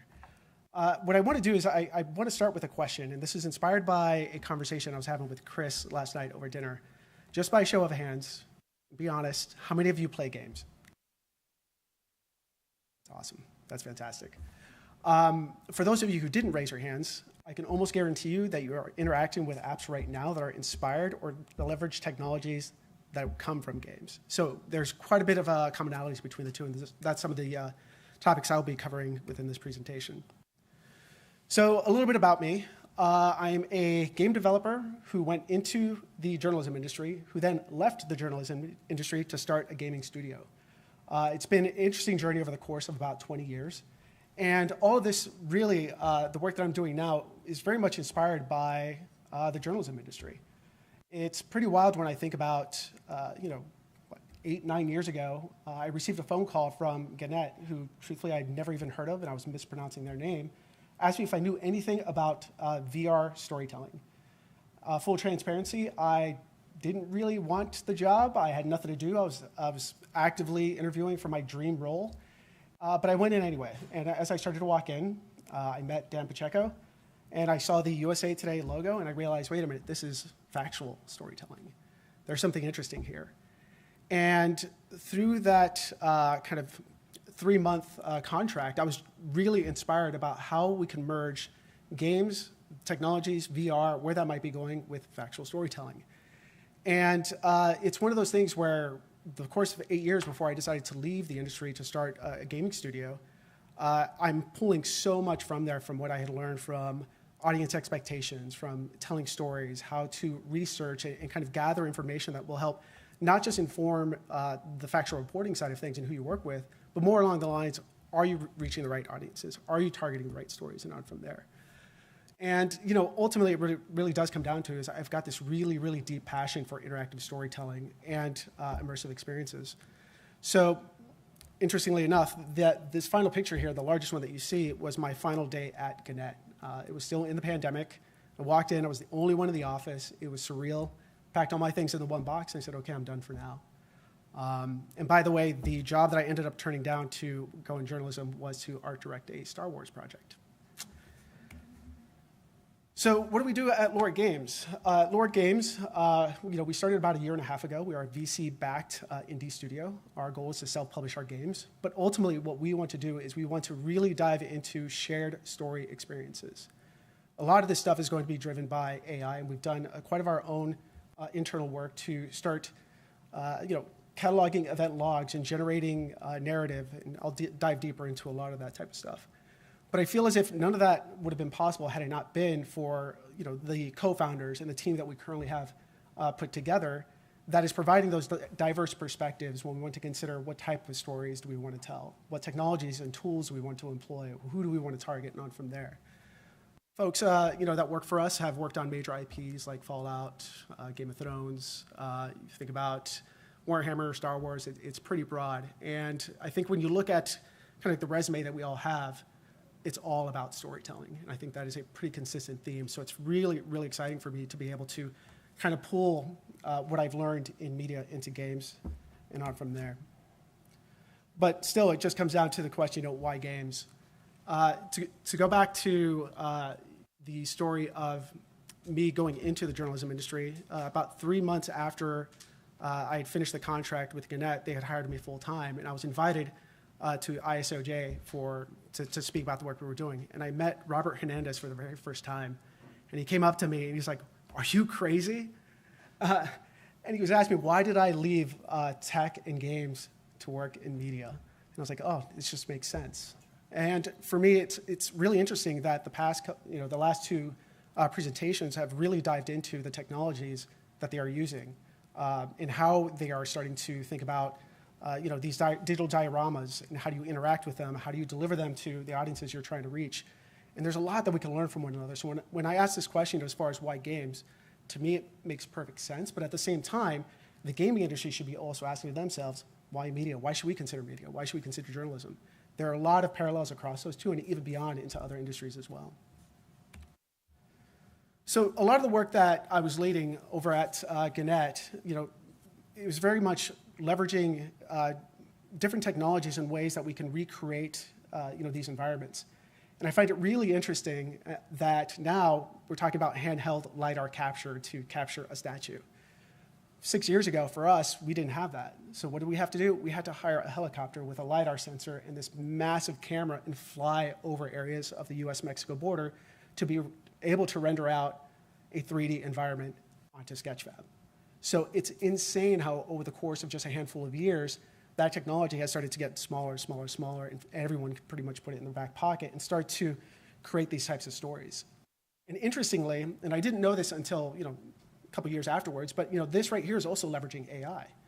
That through these photographs, the algorithm starts to make predictions as far as how these pixels come together to generate terrain deformation, where assign the textures to it, and that's all AI driven. So to be able to leverage that 6 years ago in this way has helped better inform us as far as considerations of how we might be able to leverage AI when it comes to developing these types of stories for different communities on from there. But some of the work that we were also doing at USA Today was augmented reality, and that was, I would say, probably a bulk of the work that I was leading while I was there.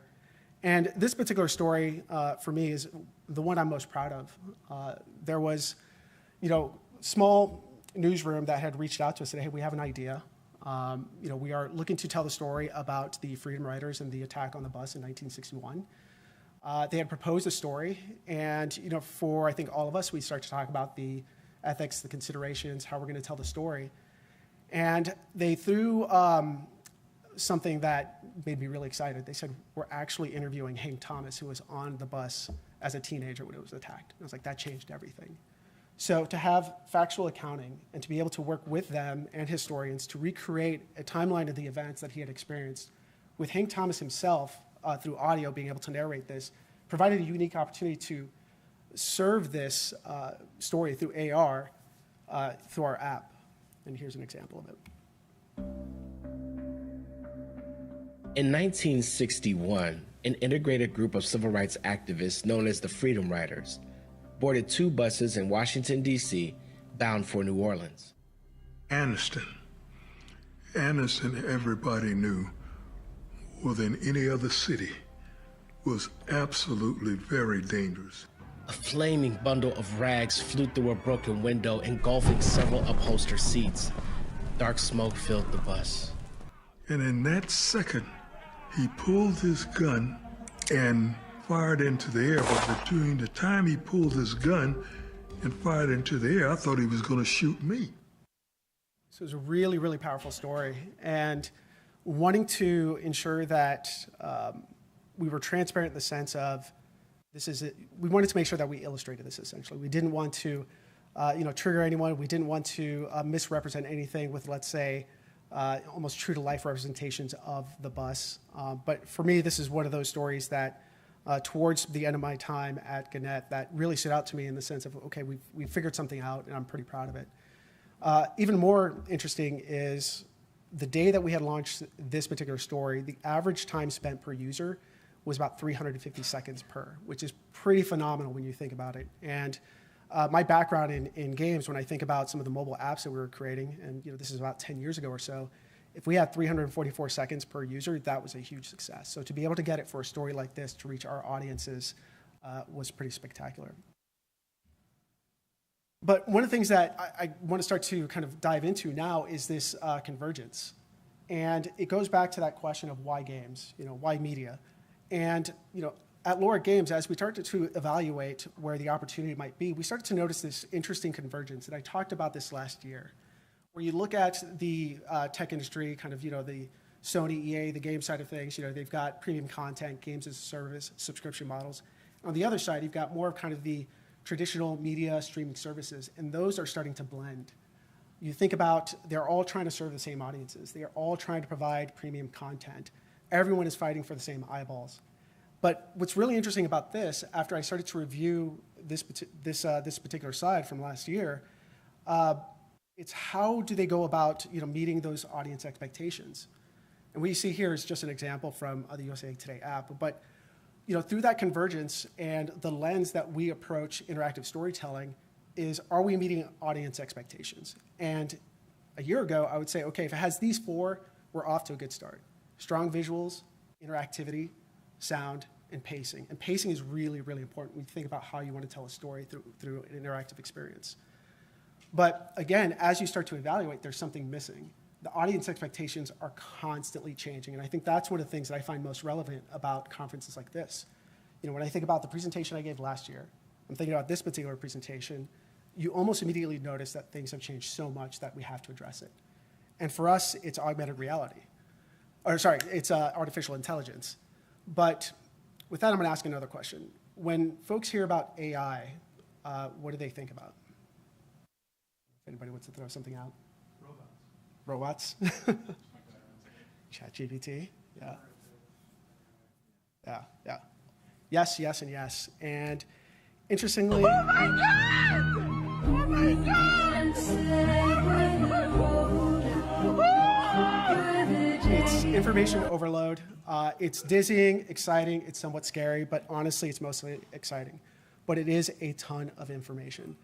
You know, when you think about you're already trying to reach an audience, you have to consider all these different things when it comes to some of those, the four that I mentioned, and now AI is being thrown on top of that. Through the lens of personalization, it's very, very difficult. My approach is evaluating everything through the bicycle wheel. Now, it might not make too much sense, but when you really take a look at the wheel, you've got your hub, which is essentially your home. That's the entry and exit point for your user. You've got all the spokes and you've got the rims. So think about there's an opportunity for any person who's engaging with your content, your app, it doesn't matter, could go anywhere they want, anytime. It's frictionless, and I heard that word in Dan's presentation. You want to make sure it's frictionless, and at the same time, it provides opportunities to extend value. Value. What is the value add that you're looking to provide to the audience through your app and on from there? So with a lot of the work that we do at Lore Games, and as we start to evaluate the opportunities for how we want to leverage AI, we evaluate through this, the bicycle wheel. Does it fit the bicycle wheel? If so, how? Does it not? Do we try to force it? If we have to force it, then we abandon it. Especially as a small studio, we have to ensure that we are rapidly moving ahead. But what I want to talk about now are some examples of AI, of what you're seeing. So in this example here, adaptive gameplay. Adaptive gameplay essentially is an experience that is changing on the fly. It starts to recognize behavior patterns. It starts to recognize, in this example, let's say in Mario Kart, if you're playing with friends and you are falling behind, AI will start to essentially give you extra pickups and start to ensure that things are a little bit closer together so it's fun. It creates a little bit more tension. It ensures that you're still somewhat competitive. So think about that dynamic difficulty adjustment. And all of that is part of that pacing, and I mentioned before, the tension.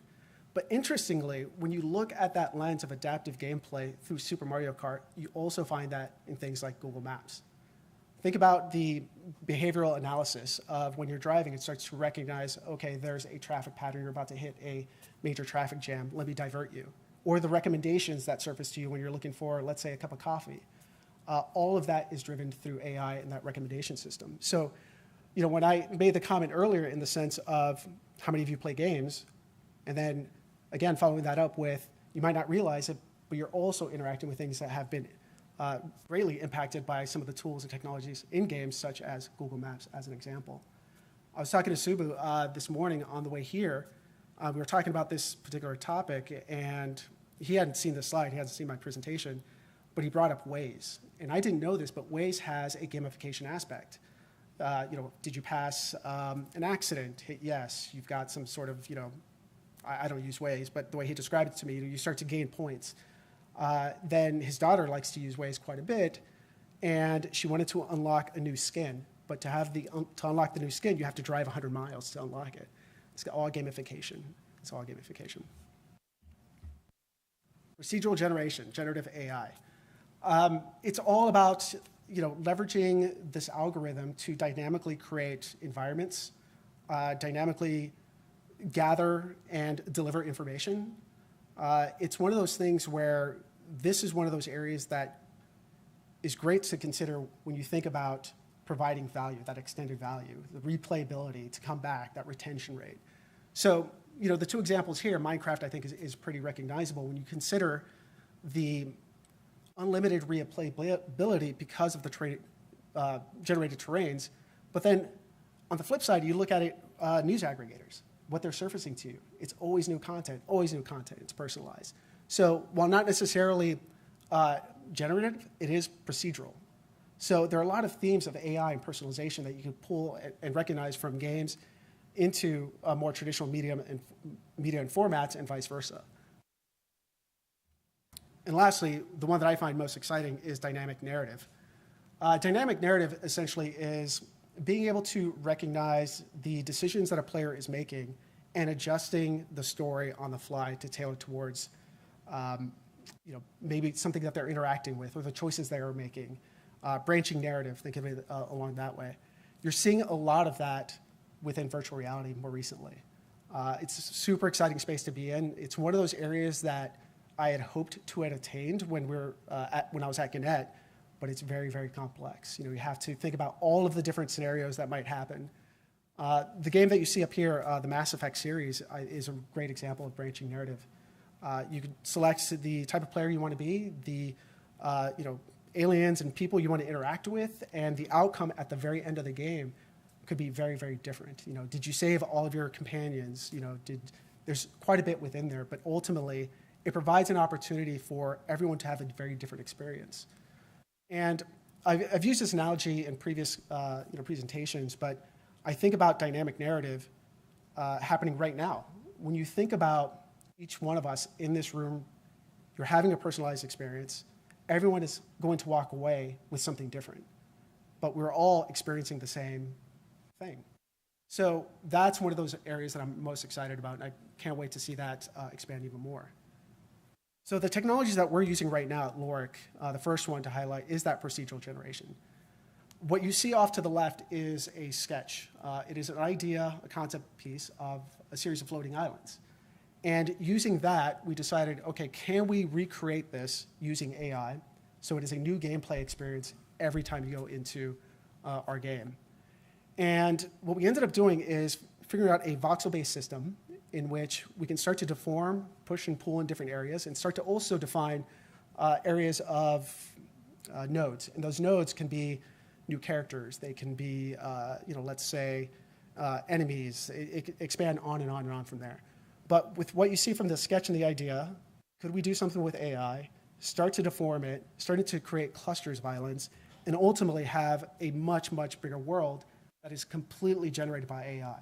And specifically, the environment here is just the trained information.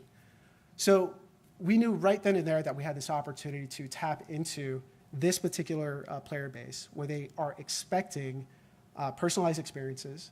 They are expecting long replay value.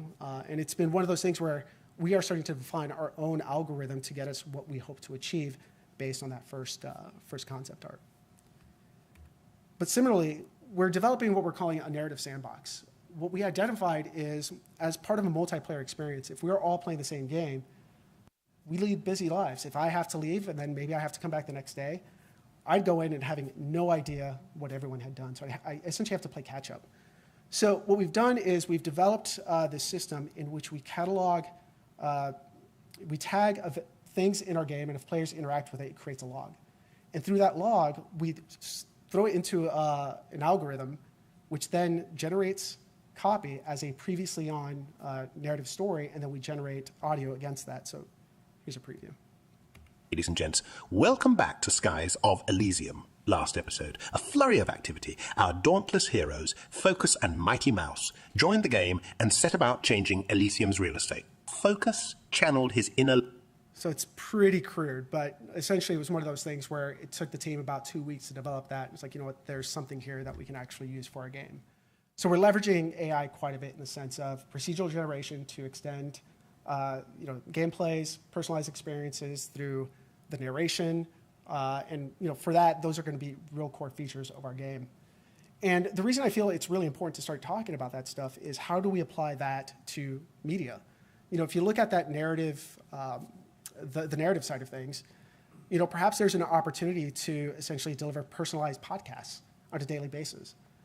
Places you've been, perhaps maybe it's one of those things where events had happened, it's at a town you had visited the day prior. There are a lot of opportunities I don't feel folks are starting to really tap into. I think there are a lot of great ideas. But what I find most interesting is how do we start to bring those together and start to think differently?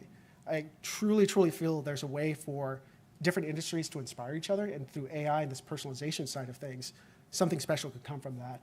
And it's one of those areas that I'm really, really excited about. So with that being said, I feel as if the future of content is immersive, interactive, and personalized.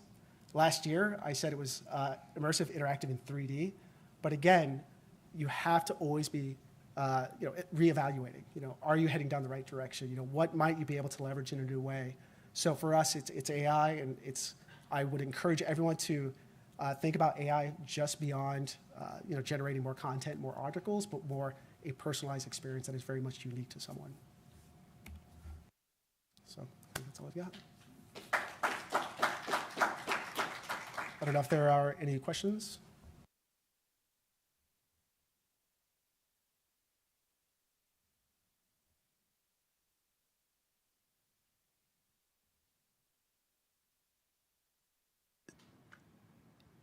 Is what you're doing, in essence, the same concept as what gamers would have been doing 20 years ago in terms of leading any industry that pays attention into personalization?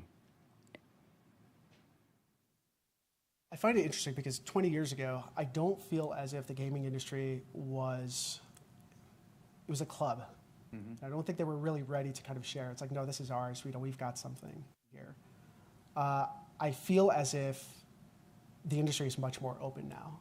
And I see that at conferences like GDC, the Game Developers Conference, and I've been to for the past couple years, where in the past it was always your EAs, Activisions, indie studios, but now you're starting to see other industries there, in which folks from, let's say, the medical community, how do we leverage these tools? Let me have these conversations with folks. How can we leverage AI in that sense?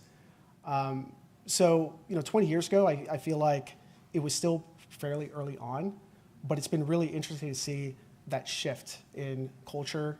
At the same time, just acceptance as well. I mean, I'll never forget when I first joined Gannett, it was one of those things where, what's this game developer doing here?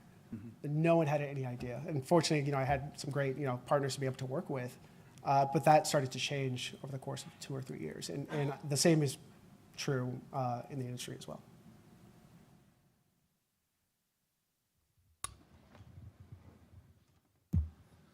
This was really awesome to see. Thank you, Ray. Do you feel like there's any opportunity for the dynamic narrative concept in nonfiction storytelling? I do. I think about it in the way of, let's say, a museum experience. When you walk in, you can decide which direction you want to go in. And through that, to be able to surface content that is relevant to the journey that they're going through. At the same time, how you can recap that at the end of it as well. It's one of those areas in which some of the work that we were trying to accomplish at Gannett as it relates to branching narrative was very, very complex. We were such a small team. But with the tools that are available now, if I were still there, I'd be diving right into that to try to figure it out. But I do feel as if there's a really nice fit for it, especially when you start to consider, even beyond the virtual reality and some of the Apple Vision, that side of things. The personalized audio podcast, as an example. Newsletters on from there. I think it would really expand beyond just, okay, I'm going to surface the same content that I've surfaced to you, surfaced to everyone else. So I do feel as if there's an opportunity. I don't know how to solve it, but it's one of those areas that as we start to dive into this dynamic narrative side of things, it's like, oh, there's something special here. So. I'm going to take it. So that's really interesting because it reminded me of something more than 20 years ago. Before I worked at the Washington Post, I had an interview with a Reuters company, like a subsidiary, whose name escapes me, but they had news stories that would kind of change based on the age of the reader. So you'd be reading the news, and based on your age, and your comprehension ability, and they had all these educational experts. What are your thoughts on that? Is that still, nothing ever became of that? I don't think that they really continued that experiment. But the fact that we're not doing that in the news industry, like, do you think just with just age in particular, or like your level of understanding of something that is based on some other algorithm, like should that be something we should be maybe personalizing based on, you know, kind of like you are with the game? I think there's an opportunity there, but I also worry about some of the ethical implications of that. Where what if through this algorithm you are surfacing content that someone might view as like, well, this has been dumbed down for me because of my age, or let's say the inverse of that, where that would be a concern of mine. But what I am interested in is through the sentiment analysis, what could be learned from that side to surface more personalized content through that way, as opposed to just tailoring it in the sense of, well, this particular audience, we know this is how they consume content, you know, this has been written in a way that is more accessible to them. Like that side of things, I don't know right now, but when it comes to the personalization through that side of things, I do feel like there could be an opportunity to figure something out.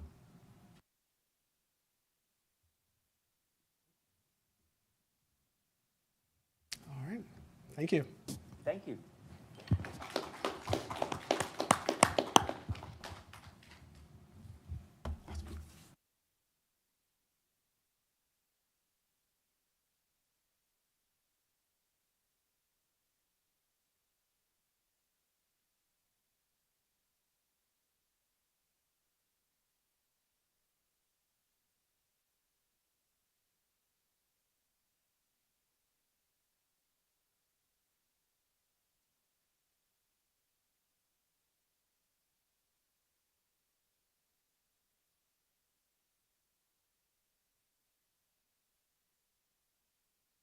And he's going to talk about today's Gen Z news consumer. It gives us a map to 2030. So welcome, Jeremy. Here you go. Thanks, Brant. Thanks, and thanks for sticking with us, for those of you on the live stream and in person. So, whoops. Hold on one second here. For those not on the live stream, we'll just cut that first bit. So, I'm here to talk about hope, and maybe it's not the kind of hope that you're imagining. I'm not talking about necessarily hope for Gen Z news consumers or even hope for news organizations trying to reach Gen Z news consumers, but I'm trying to talk about Hope, the graduate of a fairly prestigious American university who pays for the New York Times because she feels she has to, but actually doesn't like it. And she doesn't feel smart enough to understand what those stories are, even though she's paying for that content. And you might assume that all we need to do is make Hope feel better about herself so that she is ready for the high-quality journalism she is already paying for. But the truth is that's far from the point. The point is not actually that Hope should have to change, but rather that we, as news creators, have to do our jobs differently to reach a different audience, and that we have to stop assuming that people will always age into our products. It hasn't happened, it isn't happening, and it's not going to happen. And the truth is that we owe Hope something that we are not delivering. We need to understand what it is she wants, what it is she needs, and frankly, what it is she deserves from news and information. And then we have to go and meet our customers and our consumers instead of waiting for them to come to us. That I already kind of knew that the industry and the way that people consume news wasn't really working for everyone. And I think it's taken a little bit of time for other people to get that same understanding. So this is Katrina Pham. She is not only a Medill student, but actually part of the team who was working on the project that I'm going to share with you this summer.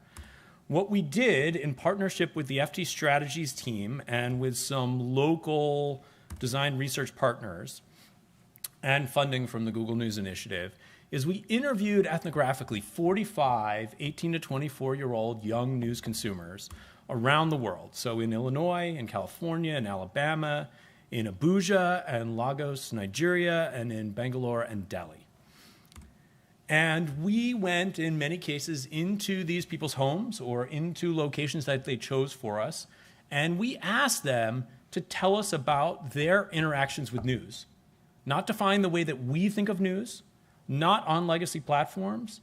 We asked them to show us their mobile devices where they consume very much of their information. We asked them to explain their information diet. What do they do every hour of the day? And we asked them to describe for us their ideal news experience. Not the experience that exists now, not the way that they prefer to use information now, but what that should be like rather than it is like. And in a human-centered design process, we didn't focus on what they told us explicitly, but rather what we understood implicitly from their needs. And they told us things like this. So praise talks about how information just pops up and can actually be informative, and that's gold. That's the best kind of information, not the information that she needs to seek out, but rather the information that finds her. And Janal explained that Instagram and YouTube tell all the things that are needed for their news diet, and that it shields them from this disturbing, constant flow of news and information that otherwise they might find if they were looking at other sources. And so what we're talking about are news consumers who have come of age in a time of information plenty, but not necessarily growing up with the legacy news information sources that were the only sources that people 10 and 20 years ago realistically could get. And so we saw 4 key emergent behaviors from this work. One, that over the last 15 years or so, mobile phones went from an afterthought to a second screen kind of simultaneous experience to a primary experience to now being, frankly, in most cases, the only experience. And it's not just for these younger news consumers that they are using their mobile devices, is that they're using their mobile devices for everything, for work, for personal productivity, for self-improvement, for entertainment, for information, and they're very comfortable context switching within, and that they are very thoughtful and very conscious of how much and in what ways they're using these devices. Over and over again, we heard about these younger news consumers saying, well, I had to delete this app, or I had to delete that app because I couldn't otherwise behave and act in the way in my life that I wanted to. The second thing is that they just don't assume that traditional news providers are going to bring them news and information. Not the news they want, not in the form they want, not at the time they want. Rather, they trust people that they know or that they feel that they know to be delivering that news and information. Those people might be journalists, but rarely. They're much more likely to be influencers or creators. They're especially likely to be people that they know in real life or have had long-term contact with, friends, family, peers, someone from your church, someone from an activity that you share. They also look at comments and dialogue about news stories radically differently than I think a lot of news creators imagine. For all too many news creators, comments and dialogue around information is either an opportunity to promote more people to click on content, or something extraneous that has to be managed so it doesn't get too negative around the stories that are being told. Instead, these younger news consumers are telling us that the way that they understand the content of the story and its relevance to them is through the comments. In some cases, starting with the comments or the social dialogue and discussion on social platforms, on platforms like Reddit, before they ever even encounter the news story. And that in many cases, they hold the people who are having the dialogue about the news and information in higher regard than the people who are providing the news and information in the first place. And they have honed through a lifetime of interacting on digital platforms a very unique and different and in their own way highly sophisticated strategy around search. This does not mean search in the way that Bing and Google might understand it, but rather that they seek out information about any other piece of information that they encounter on a variety of other web-based platforms. Maybe it's go to Wikipedia. Maybe it's go to Reddit. Maybe it's look at what people are saying on a social platform. But in all cases, they are sorting through their own information overload and doing their own fact-checking by going out and finding their own information to complement what they're hearing and are encountering. And so for us, as we looked at these 4 emergent behaviors, and as we looked at, frankly, what is an absolute flood of information that they encounter over social, over group chats, via notifications, and from people that they encounter, they have to have different ways of understanding that information. And so one of the first critical modes of consumption that we encountered is a sifting phase. And the sifting phase is all about saying, of all the information that is out there, of everything that we are bombarded by, what needs to get through to me? How do I make sense of what is worth spending my time on? And then they have 4 follow-on behaviors, 4 modes of consumption that come from that. So they substantiate, they study, they socialize, and they sense make. Substantiate is almost like fact-checking, except that it doesn't require someone to be part of a fact-checking consortium. It doesn't require someone to have official authority. It means that they can prove or disprove. And these consumers are very conscious of all the misinformation and disinformation that exists in their worlds. So they need to substantiate through these more trusted networks that this information is valid and worth looking at. The second thing they often do is go deep on any given topic. Because they are not traditional news consumers in the sense that they open a newspaper or listen to some sort of broadcast or watch every day, they need to make sense of the stories, but in the context of what's going on around them. So when they encounter a news story, their inclination is often to start by saying, well, what is the background that I need to have about this particular story? And it's not necessarily coming from any particular news provider. Socialization is a really critical part of the process. It is both a way of receiving news and information that then gets filtered through SIFT, but also a way of communicating, giving back to the communities that they are part of, and also establishing credibility within those networks by identifying information that other people need. It's not just that they use socialization to identify news, but that they also give back to other people in their social circles by sharing the news that they find has value. And then finally, a lot of these news consumers are constantly assessing news based on not only its actionability, but also their ability to take some kind of action based on the news. Is there something that I can do? Is there something that I should do? Is there something that I must do? Newspapers and traditional news is actually stressful because I think they don't usually consider human or the audience emotions or mental status before they get to put something to the public. And so a fundamental problem that we have is that the news creators, legacy or otherwise, who are supplying the news are often doing so from motivations that are very different than the news consumers and presuming a different style of behavior from the news consumers. And so what we find is that the supply side, the news creators, and the demand side, the news consumers, have a yawning expectation gap between them. That all too often the news creators are assuming that if news consumers don't come to them and interact with their products in the ways that the news creators imagine the news consumers should, then it's a matter of training. And we have spent all too long attempting things like media literacy, not so much because we want the media consumers to be literate, but rather because we want to teach them a way of engaging with our products that is desired. And at the same time, all too often, the news consumers are growing jaded or giving up on the news creators because the way that they want to encounter news and information is not being met. This is not to say that all news creators are failing. There are many news creators who are meeting news consumers where they are, who are using language that is appropriate to the people consuming the news and information, who are willing to think about where they should be or in what format they should supply, but it is not enough, and it is not helping to close the gap. That if anything, this expectation gap seems to be widening. And so what we try to do is define what the ideal news experience looks like, a sort of framework to help us close this expectation gap. And there are 3 major components: being a trusted source, supplying personal significance, and serving news in the desired storytelling format.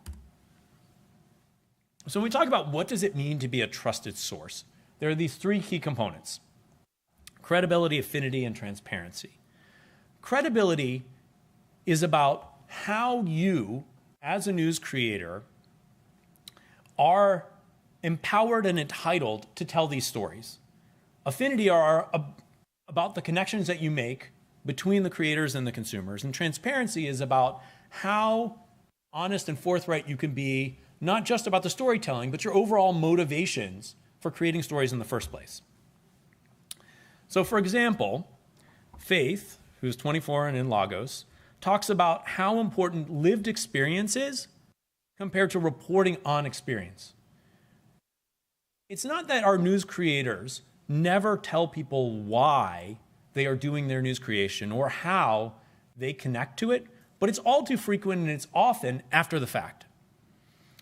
So many legacy news creators have given to, at the end of a story, saying, here are all the reasons that this journalist is credible to report on this topic. But it comes at the end. We know from all of the first-party data that we have that all too many people don't make it to the bottom, and that even when they do, the judgments may have already been rendered about whether this information is relevant or not before you even get to how the journalist is credible and expert. And so what we find in terms of credibility is that news producers often start with our brand is credible, therefore you should trust us. We have been doing this for 140 years. We have all this expertise. We have this many professional reporters and editors, instead of focusing on what their lived experiences are that might be relevant. Whoops. Let me go back, sorry. I'm having...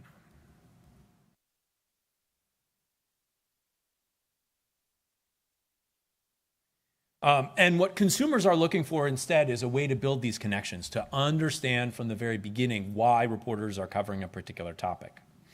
When we talk about affinity, it really speaks to the idea that the someone is more important than an institution. That having a connection to the news creator is really crucial to these younger news consumers. Marquise Brownlee, who is a technology creator primarily publishing, not exclusively, on YouTube, one of the people we interviewed said, well, I started following Marquise Brownlee when he had 7,000 followers, and today he has millions. And it was a way of saying, I can recognize high-quality news creators because you've seen the growth that we see in this person's audience. And so again, the news producers here are underestimating the importance of building these relationships directly to consumers. And they're overestimating the importance of having a deep tenure in covering any given topic. It's not to say that years of covering a particular subject don't matter, but they don't necessarily matter as much as the connection established over that period of time. Just doing something for a long time doesn't prove valuable in the way that doing it and building a relationship does. Hold on one second.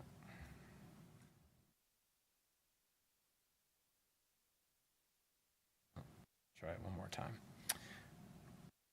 You know what?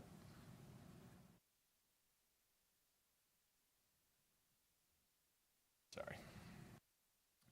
And when we talk about transparency, some of the transparency comes from the very place of the media literacy issues that we've created for ourselves. Which is to say, when we tell young consumers over and over and over again that much of the information that they encounter is either disinformation or misinformation or propaganda, that they begin to believe us. And that therefore they don't trust the things they see, and therefore they feel like they need to have agency in the process of proving what is and is not true. It is tempting from the perspective of news creators to say, well, we told you. Therefore, it is true. But these news consumers have grown up saying, we need to fact check it. Not we need to rely on your fact check. We need to fact check it. And so we see this problem where news producers are all too inclined to use emotion to drive engagement. I'm not just talking about clickbaity headlines, but perhaps overweighting the importance of any given news event as a way to make sure that you click on one more story.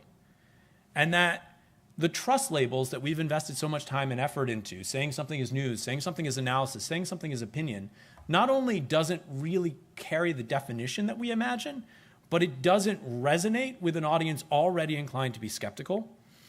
And that these consumers are much more credible and savvy about our own business models than we give them credit for, meaning that they know that we need to sell advertising or subscriptions or drive donations and presume that we are therefore driving them to try to get one more click. And that when we think about personal significance, it comes down to two important things. One, is the topic relevant to me? And two, can I do something about it? These young news consumers are very much more engaged in personal responsibility than maybe we have seen in the past. So, when we talk about the topics, a lot of the young news consumers we talk to described a shift. When I learned in school that I needed to be more actively engaged, then I switched my behavior. When I went to the job market, I switched my behavior. These are things that in the consumer goods space, marketers have known for a very long time. When you make these major life stage transitions, is a great time to be reached. But at the same time, news consumers and news creators rather, are not acknowledging that, sort of treating their audiences as if they're monolithic and over-indexing on hard news and gatekeeping. We know what news is, therefore you should take what we say, and frankly ignoring these major life stage changes. So they're not effectively plugging into when are you most open to receive news and information. And with actionability, all too many news creators describe to us a sense that there is so much news that is so dependent on other news stories that I haven't read that I can't possibly keep up. And that this inability to follow these ongoing news threads gives them a reason to opt out. And so we need to do a better job of we need to give them a better job of contextualizing one piece of news relative to others so that they don't have to do extra work. And here is a place where news producers need to be really, really careful about how much news we create and how urgent we imply it is. That overusing alerts, calling everything breaking news, really creates a sense that nothing could possibly be as important as news creators are saying it is. And then finally, that storytelling formats have changed pretty radically and the needs of these audiences have changed with it. That consumers are beginning to say, come bring the news to me and I'll take whatever's ever there on the platform that I'm on already, rather than saying, I will change my behavior to come to your news. And so what we see is that news producers often rely on these default stories. One size will fit all. We know that's not true. That we create way too many barriers, paywalls, reg walls, pop-ups, that get in between news consumers and the news when they do come to us, and that the stories feel all too impersonal. There's not a reason that this story resonates with me. And that the language itself can be a problem. That now so many traditional news creators depend on journalism schools and highly educated journalists that we create stories that don't resonate for everyone because sometimes they're just too difficult. Linguistically, they're too complicated. And so news producers who are using these complex vocabularies in a sort of didactic style, I'm going to tell you what you need to know, result in what feels like a hopeless tone. Not only do I not understand why this climate change story is what the climate change story is telling me, but also it feels totally hopeless. So I might as well just opt out. And then in terms of the format, we have known this for a long time, that some formats require much more effort from news consumers than others. And sometimes our audiences just want to relax and just want to consume content in a way that is easier. It might be audio, it might be video, it might be animated content, it could be shorter text, but very rarely is it the 5,000, 7,000 magazine-style stories that all too many news creators dreamed of in journalism school. And so what we need news producers to do is to prioritize, or they are all too often prioritizing a single format and downplaying these emerging ones. that in a newsroom of 1,000 journalists, there are a handful, 5, 10, 15, who are focused on new formats. And that in small newsrooms, most of the content created is really focused on serving our older, more core readers instead of ways that work for younger ones. And so how can we close this gap? Well, there are 6 things that we can do. One is we need to consciously be building affinity with young audiences. 2, we need to think about what it means to do better personalization and customization. We are closer and closer because of artificial intelligence, because of better content management systems, to being able to serve audiences and meet them where they are. But we need to think about what that means and how we can avoid oversimplifying what we're doing or talking down to our audience, but rather giving them what they need. Many of these Gen Z consumers are very conscious of algorithms. They talk about even things like, I am not going to linger on this YouTube video because I don't want more like it to be recommended to me, even if I might want to watch this one. And we need to try more and more to develop a direct relationship with the audience members through social platforms and social content. We need to figure out, why is it that news consumers are on social platforms, but news creators can't find a business model that works when they meet them there? And we need to acknowledge that it's great when organizations like the Wall Street Journal define terms like Riz for their audiences, but that's far cry from using the language of the people that we're trying to reach.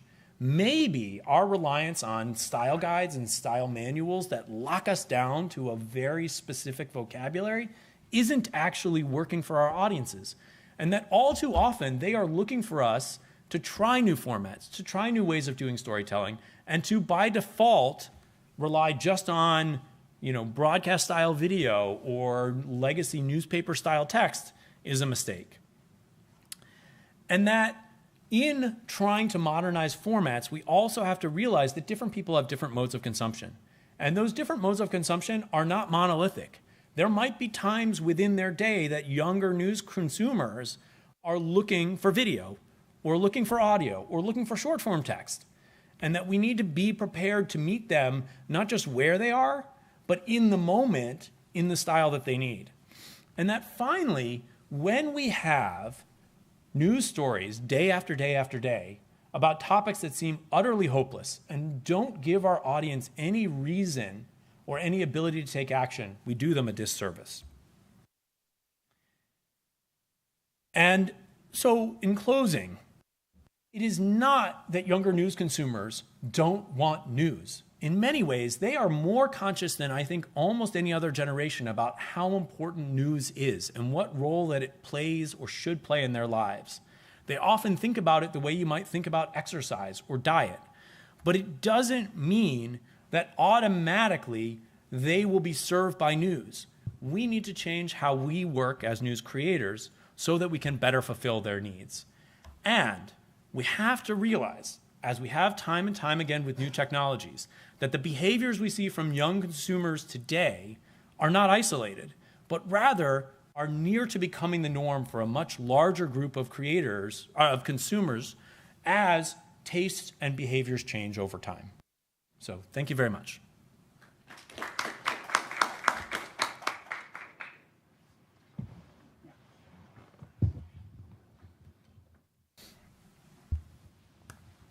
Thank you. This was really thought-provoking and actionable. What I was really interested in, all of it was interesting, but one thing that struck me was how young people are doing their own fact-checking. But in a lot of news circles, I think especially at the height of COVID, the dirtiest phrase ever was "do your own research." That is synonymous with like the crazy uncle at Thanksgiving who doesn't want to get vaccinated. You know what I mean? But what I love about your presentation here is you're acknowledging that it's not just the crazy uncle who's doing their own research. It's actually mainstream young people who feel like they need to cut through information overload. I'm interested in your thoughts on, by closing the gap using some of those recommendations you left with us at the end, do you feel like the outcome is that they will be doing less of doing their own fact-checking and maybe spending more time with traditional media? Or is that a behavior that's ingrained and we just need to acknowledge at this point? Well, I think the behavior around fact checking in particular is not automatically that they don't want to engage with fact checking from traditional news sources, but rather that traditional news sources don't do a great job of leading people to resources that could make it easier. So if you were to be more transparent and to better enable fact checking, maybe it means here are some of the resources that I used to create this story, and you can go directly and look at them.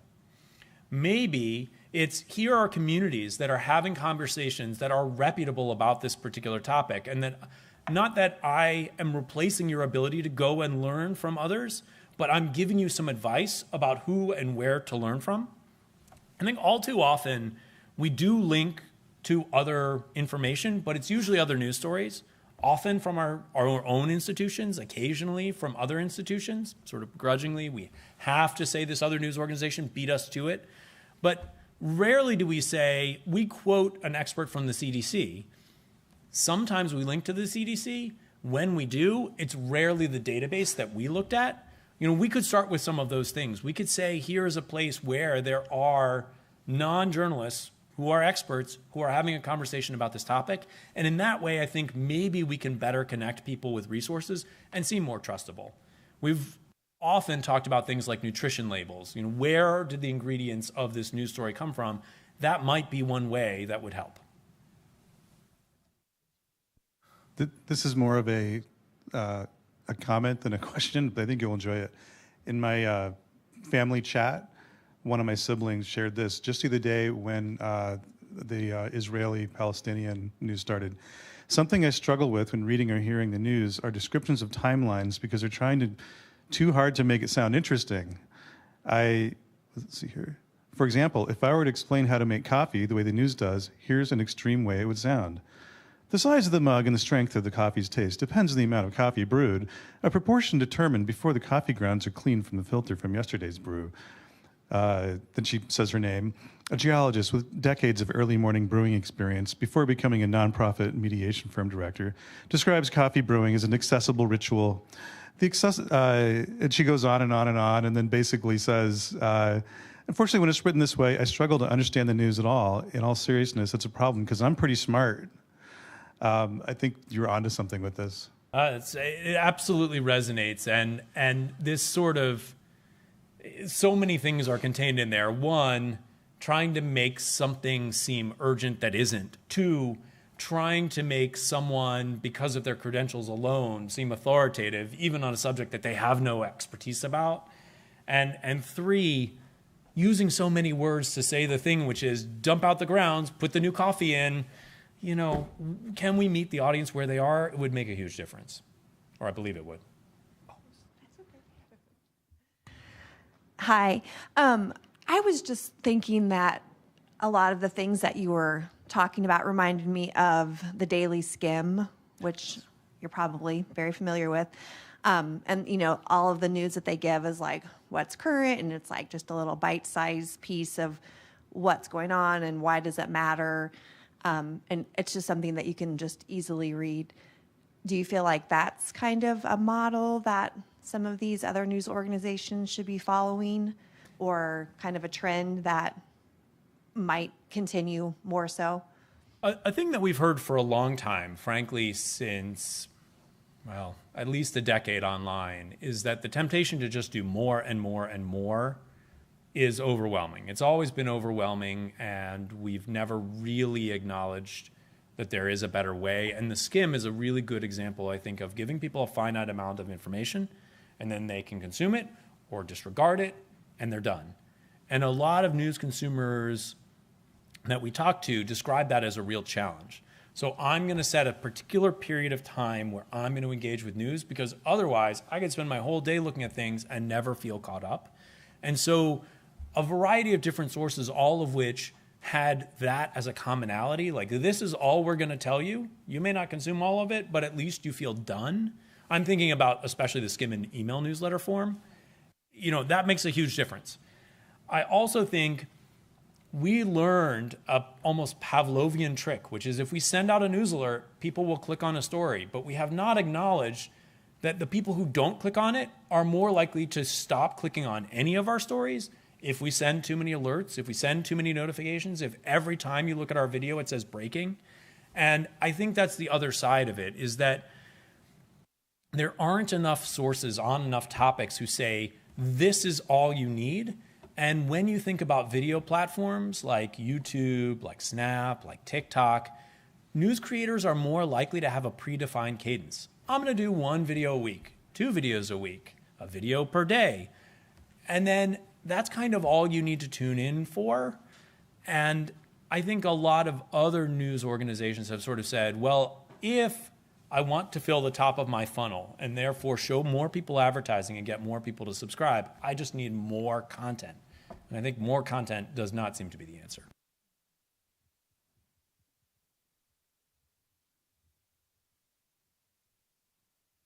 Okay. Thank you, Jeremy. Thank you.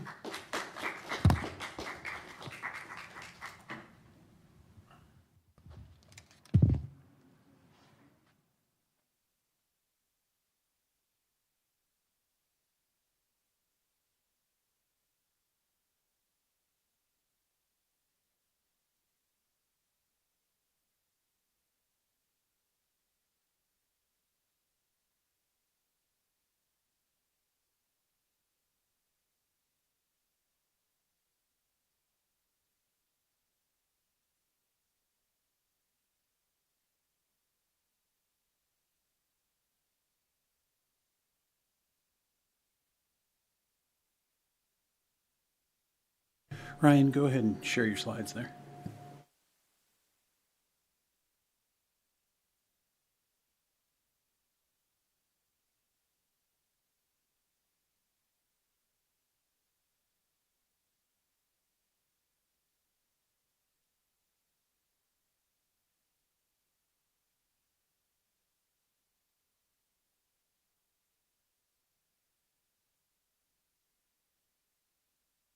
Can you try your audio there, Ryan? Sure. You hear me? Hopefully you hear me Yep, just okay. that sounds good. Great. Awesome. I have the chat open in case you need to send me anything. I have it in the corner. Ryan Restivo from, he works at Newsday. He had a Reynolds Fellowship, and he developed a new tool for newsrooms to use concerning SEO and headlines called YesEO. So he's going to talk about the tool he developed and how it can be used. Thanks, Ryan. Sorry, still getting used to this. Thank you for having me, Gary, and Brant and everybody there. Sorry I can't join you in person. You know, they'll mix up here, but thank you so much for having me. Yeah, it's a little awkward because I see the empty podium. But yeah, I'm Ryan Restivo, and I'm here to talk about, like you said, my RJI fellowship project. So RJI through University of Missouri, right? I was a fellow for 2022, so that spanned from July of last year up until March when this thing launched. And it's called YesEO, like Gary said, and the logo is actually made by a student at Mizzou through RJI because I'm not that graphically inclined. But I had the opportunity to do this thanks to them, and I wanted to do this to use what I've learned over the years to help more people. That's what this has been about, right? Building, free, accessible, practical innovation, and seeing it help people all over. So it's been an awesome opportunity, and I'm glad to share it with you all. So like RJI fellowship projects come with like a statement and a lot of different stuff in pitching, right? So the goal of mine was to create a Slack bot that helps newsrooms with SEO best practices. And the technical challenge for me was always to make the scale to other folks, right? Have other newsrooms be able to install, which is something I never tried before. I made tools for one newsroom, but now making tools for more than one was the real challenge from my end. And now any newsroom with a Slack, a workspace can install this, right? After the fellowship was over, actually worked to get it available in the Slack app directory. So that's like the equivalent of like the App Store, I guess, in a certain sense. So like if you were looking for Outlook or Dropbox or anything like that, if you type yes, you would see something like that for YesEO. So this is 8-month fellowship process, and it's been almost like what 5-6 months since it's released, if I remember right, or if I'm good at timing. And a lot has really happened in that time, right? So over 300 workspaces have installed it, which I'm really proud of. Users have run stories in 34 different U.S. states, across the U.S. and Canada, and over 30 countries. Just sort of what I've seen in the data, right? Over 5,000 stories have been run by over 500 users. I just actually did that math over the last couple of days because I wanted to make sure I brought it out here. And that's kind of what it is, but how did it kind of build, right? So really the main focus for me was focusing on kind of the core principles that drove this. And a lot of what I did was a lot of research interviews to start. And very early on, I had somebody tell me, to talking about the focus on the headline, right? So the headline is the most important thing that a journalist has power over to make sure their work is read, is what he told me. And that always stuck with me, right? And I keep saying it because it stuck with me, but like that part that talks about power, right? When I think about tools I've built for newsrooms, right? I think about how we want to empower people to make better decisions. How do we give them more? And how do we give them more? And how do we limit the time they need to kind of make that decision? Because we all know that a lot of people in newsrooms are doing many different jobs. So how can we lower that barrier to entry for one job so that it can free them to do parts of the other parts of their job that they're trying to do? So a lot of the research I did for SEO was really drawn from that kind of qualitative research, right? Listening to the problem, really digging into the problem space, and kind of understanding what and why and how a tool could help them. And so every part of the experience tries to build off of that, reducing the time to come up with that relevant headline, diving into keywords using natural language processing, which is like the thing before all the other AI was cool, right? And kind of giving you insights to act on that you might not have otherwise thought of. And then that GPT stuff comes up, right? Like 3/4 of the way through an 8-month project, what do you do? So I had a good conversation with a very smart developer, much smarter developer than me, as I was trying to figure out what to do. And he talked about how he was using it to teach himself Ruby.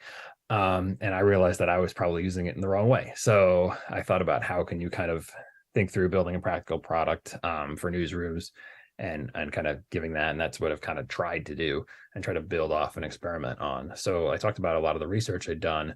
I have like 7 of these different slides. I'm only going to show a couple. But like, I feel like it was important to think about how do we get here, right? Like focus on the headline. These were all the ideas. Actually just dug these up this past week, thinking about like how, not just like reflecting on what was in here, but also like how, are there opportunities still here that maybe I haven't explored as much? So a lot of the top is thinking about the top, and the green is thinking about, okay, how do I think about this process? How do I think about the experience? And the bottom's like, this was the qualitative research from folks in the industry kind of thinking through, and I took the names out. Just trying to think of like, how can I kind of build and match to what people wanted to do, or people told me about the problem space, right? Digging into the problem. So this is the first one, right? There's kind of thinking about how do I do this, right? The original idea for me came from somebody in my newsroom who talked about a story that was like, she came to me and just like, why did we not rank on the first page of Google? So we dug into it, looked at a Google sheet and everything on that page, and kind of figured out, hey, this home healthcare aid story, we didn't have all the important information that everybody else in our competitive New York market had. So that was why we lost, right? So then kind of spun that idea into how does this scale, right? How do we kind of do this for any story? And then other ideas that I kind of thought through were like, okay, can we audit this page, right? So now I'm trying to think a lot more with having those 5,000 stories and having certain amounts of certain things, right? Could we take some of that data and try to say like, okay, well, your headline should be around X characters long, because we know that from the data in the past, when we've calculated a headline, we know that all of these headlines have herded eventually through this data. You can kind of give people that insight. So trying to think through some of these ideas, and some of them are still trying to act on, right? And kind of think through, right? There's stuff about lighthouse scores and page speed, which I care about, which I haven't been able to really activate yet. And then kind of just thinking about keywords, right? So keywords and was one of the things I always tried to think through, and it came through in a lot of the research interviews too. Thinking about like these, trying to think through following what people say about how to connect those key parts of the story to the parts that that are kind of in the story to other data that we can help move them along their way, right? So all this is kind of just setting up, what does the story look like, right? So story in SEO looks like this, kind of views like these.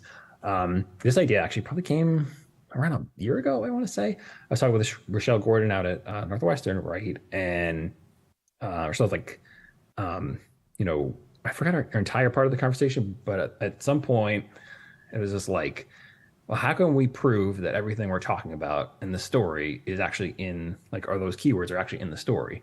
And I remember that night being like, okay, I could do this. Like, I could spin this up right away. I have all this data. So kind of taking those keywords, right, in this view, kind of looking at like what's on the page. I think this is a Tampa Bay Times story, if I want to say, right? How do I know that what I'm reflecting on the page to users is actually in my story, right? So trying to count how many times these are being used, and then if they're being reflected in the headline or the possible description that you would see. Breaking down how often you're using those most prominent keywords and kind of proving, right, how strongly or loosely related they are to your existing headline. Pulling the main keywords out and spinning up Google Trend data for you to act on is that Explore Keywords button. And then the GPT option, right? Suggesting headlines, making it as easy as clicking a button, making it so that, lowering that barrier to entry for folks that they can just click the button, learn something quickly, figure out what they want to, and kind of get there, right? And every time I showed people this idea, they were like, wow, this is great. But what about stories that are not yet published, right? Like, how do we kind of do that, right? You can't do that for just this kind of one link. So then I came up with, in December, kind of working through that. And this was kind of the second command, which is just inputting text, right? Being agnostic to any CMS, making it as easy as copy and paste, right? So anybody can copy and paste their story in there. And then what you kind of get as the thing is kind of evolved. This is a more evolved version of it, but kind of learning about your story, right? So trying to take that data and kind of inferring based on what keywords are in your story. I could say, okay, well, this story from last weekend is about the conflict in Israel, right? I've already pulled this data from you for the user and kind of other ways for you to think about your story. What are those? I'm not looking at all the slides right now. I'm looking at my kind of text, but the related queries, right? What are the things that are, or the strongest related queries to that? What are things that are popping up in the US at this time related to this keyword? And then what are those kind of queries people are doing a lot of, and what's their volume, right? Can I give that to you in real time so you can think about your story in a different way? And then underneath that is kind of this other part of it too, right? So all those prominent keywords we just saw, and then kind of seeing from the data, like I said before, right, we could say, okay, the average headline is about 66 characters and description runs about 128. And then we can dig into our keywords further. We could share the report to somebody else that actually came through testing through the Philadelphia Inquirer. When they initially tested, they're like, this is great, but how do I share this from one person to the next? So we had to invent a way to do that. And then also using the GPT language model to kind of make some friendly headlines for your story. And I remember, I want to say it was like, there's a little lightning bolt there I put just recently. But people love clicking that button at O&A. I know that in the Night Lounge, when Jonathan Soma had his talk on the Saturday, right, he's like, who wants headline ideas? And I had to raise my hand and talk about how people love this stuff.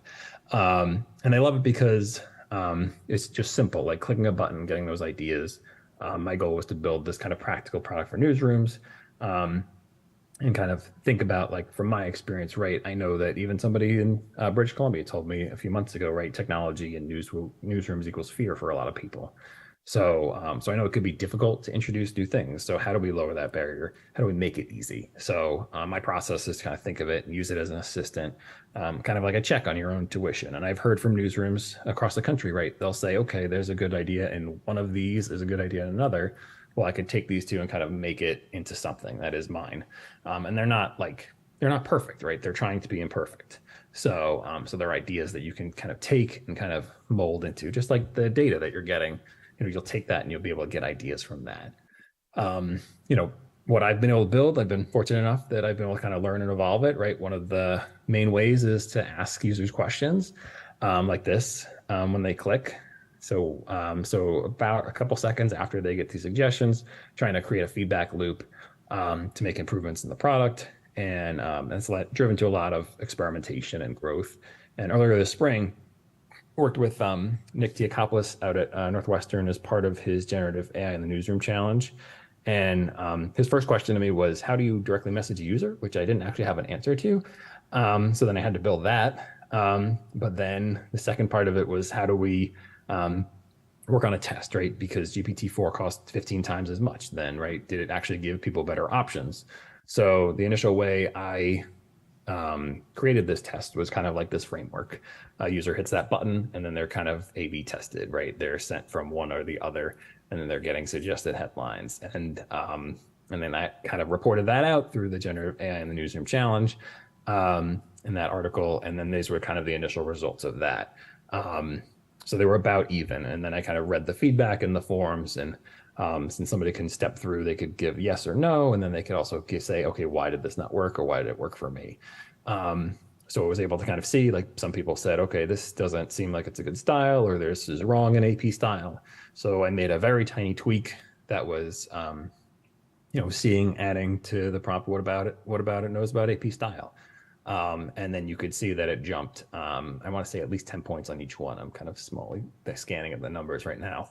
But I was able to share this on IJNet, the International Journalist Network, back in July. I shared out this data. And so now I've been iterating and kind of building a couple more tests on top of this, and trying other things to even build on that, as long as I am having happy users in there. So it's been great, right? I said over 300 workspaces have installed it, and it's as easy as going to SEO.app and hitting add to Slack, or going to the app store, the app Slack app directory. I'll admit, one of the biggest weaknesses I have is that since it's so easy to click to download, I actually don't know who's using it at certain points, right? I need to kind of acquire their emails after, which is not the ideal way to build a product, but it's actually been great because I've been able to slowly learn their stories. And a lot has changed since March, since I released it, and still learning about the users. One of the first events I did after the fellowship was over was through the Illinois News Broadcasters Association Spring Convention, where I also presented virtually back in April. And I finished the presentation, and Jenna Dooley here gets up on the microphone and says, oh, basically the story, like, we used SEO in our newsroom and we were able to see this great improvement. We saw a story that is one of the best stories we've had in a year. And I felt like I would need to leap through the camera to kind of talk to her and get that story out there.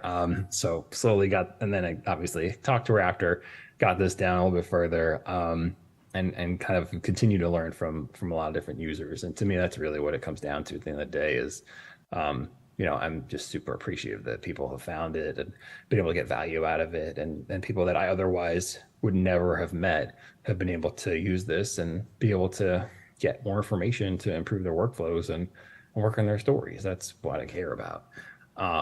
So it really is, super gratifying to me. Slowing down a little bit. But I have probably buried the lead, right? Absolutely free. I mentioned that about RGI and, free practical innovation. That not only is the logo from RGI student and Mizzou, the QR code there is from students from the J School working in a strategic communications class that I got to work with to get this off the ground. So I encourage you all to try it, or encourage friends to try it, and hopefully they could see value from it and use it, like it, and then I can start to learn about them and how I can help them moving forward and continue to join this adventure. So I'm super happy to be able to present to you all, and that's kind of all I have right now. I'm happy to take any questions you guys have.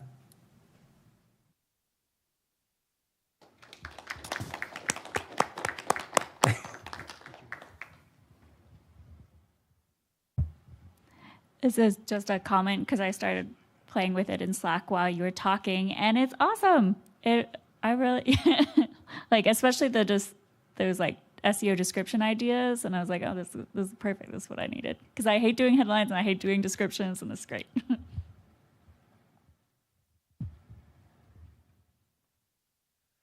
Ryan, we had a talk earlier this morning from Zach Wade at CNN, and he was talking about performance metrics. And CNN has lots of wonderful tools for performance metrics, and they're using them obviously in the same way you're suggesting here, but for those nonprofit newsrooms of 3 or 4 people, or rural newsrooms, or as you're saying, I see what you said, Philadelphia and Tampa were using this. Obviously, this is giving more people more more tools for, analyzing performance and getting more people engaged in your stories. Yeah, and I'm happy to share. So, yeah, I want to say there was like I said, people that I may never meet, never impact on. I mentioned there's a newsroom out in British Columbia that supports like 40 different newspapers, very small newsrooms. And they started using it, and I had a conversation with them. I did a presentation with them. They're like, "Oh, you're welcome in British Columbia anytime. Come on," right? And they've all been able to use it and get a lot of great value out of it. Through the local media association and the Oklahoma Media Center, I've been able to get a lot of folks in the state of Oklahoma that use it as well. One person talked to me, he's also Orion. He told me, they had never used Slack before, but that he just made a Slack workspace just to install SEO into their workspace, and now they love using it, right? And we were at ONA. I was at ONA back in August, and I was actually just sending him an email like, "Hey, I wanted to ask if I could use some audio you said from a meeting to like endorse it." And that night he's like, "Oh, by the way, I just put something on social media about this, like that we use this we use AI in our newsroom. It's a little tool called SEO." He says it better than I do. But I was like, wow, like, and we didn't coordinate that at all. But it's just really super to me that like I said, like there are places like that are larger newsrooms that have used it and have tried it, and a lot of things like that too. But like you said, and like what aligns to RJI's goals, right? Small local newsrooms. It's been really awesome to see like a lot of different newsrooms using this and getting value out of it. Do you want to remind us one more time where to grab it and download it? Yeah, so that QR code should take you to yesyo.app. Yesyo.app is where you'd find it. That's the website that we have. And it's available in the Slack app directory. So if you have your Slack workspace, you could look it up there as well. It's as easy as typing yes in there. I feel like I'm plugging something too hard, but again, free, right? And yeah, that's my email right there, Ryan@yesyo.app. It's all me. So when things go wrong, you can let me know. But also, I hope that everybody gets a chance to try it and hopefully get value out of it, because that's what I'm here for at the end of the day. And just a quick backstory, Ryan is like one of the success stories of this conference. You first attended what, 4 or 5 years ago, was it? So it was here in Illinois. Kind of where you were sitting, a little further back. Yeah. So I could kind of see through the thing, right? So yeah, back in 2019, I got I know a lot of folks might probably know, right? Through Open News, they do like kind of scholarships to attend conferences. So I got a scholarship to attend this one. I was able to fly in very quickly through Chicago, right? Drive down to the university, and yeah, I learned a ton in that conference, and it really opened me to a lot of different things. Met a lot of great folks too, and also just opened me to a lot of different ideas in terms of like how I could work with folks and get some things done. I've had some ideas that didn't work, as always. But eventually landed on one that did, which I'm showing off now. But it led me, right? It also puts that core belief, right? Working with students is very important to me. I've worked with students through RJI. Able to work with, even working with some students now at the university a little bit. But yeah, it's led me to really think about like, how I want to get these things done. There's been folks that I've talked to from other universities as well.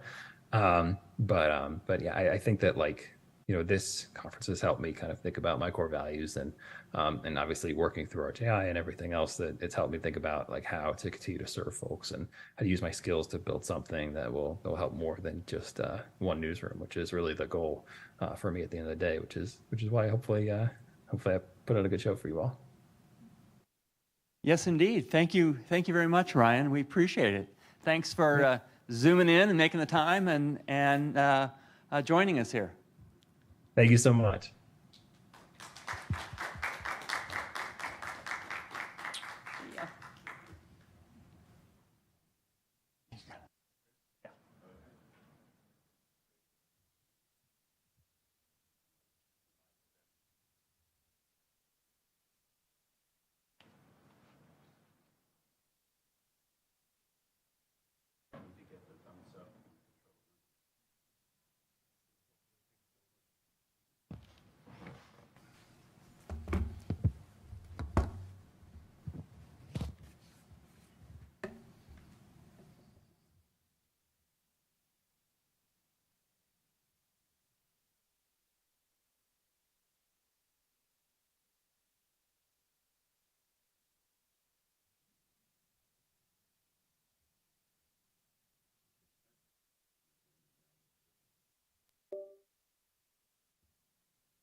Okay. All right, thanks everyone for sticking with us. We have a really good presentation by my colleague Chris Spall. I'm sure everyone can read what he's going to talk about. It should be on the screen. It's VR content creation going mobile, the hunt for VR's killer app. And thanks again to everyone and all our sponsors. So Chris. All right, thank you everybody so much for coming today, hanging in there with me. I think I usually end up being anchor on these events, so I'll bring us home with this. So I want to give a brief overview of what I'd like to chat with you all about today. I'll give you a bit of information about who I am, just in case we have not met already. Then I'm going to talk a bit about some of my research I've been doing over the past few years, looking at VR acceptance and adoption. But hopefully we won't spend too much time on the research stuff, because one of the reasons why I love Mobile Me is it gives me a chance to talk about what I'm excited about that's coming next. So we'll take a little detour into some possibilities that I'm excited about, and then a discussion about how some of what I'm excited about is going mobile. So to get us going, as Brant kindly said, I am Dr. Christopher Ball in the Department of Journalism here at the University of Illinois at Urbana-Champaign, and very broadly speaking, I study emerging technologies and society. So their impacts on us and our society. And in particular, I focus on interactive and immersive media technologies. So I study cool new fun stuff like video games, virtual reality, augmented reality, and the like. And I also teach about these topics as well. So my favorite class I've ever taught in my whole life is my augmented and reality class here on campus. And in this class, we get to try out and experiment and play with some of these new innovative technologies. So one of the first things we do in this class is we just have fun with it. One of the best ways to learn about a new technology is just to have fun with it, see what it's capable of, what are the pros, what are the cons, what are the limitations. We also learn with these new technologies like VR by having things like virtual field trips and virtual lectures and the like. And ultimately, all of this culminates towards creating content for these emerging platforms. So creating content for VR or AR. And this is always the most exciting time of the year for me, because I get to see what students do when I give them some new tools. I get to see what ideas come out, what they are able to produce.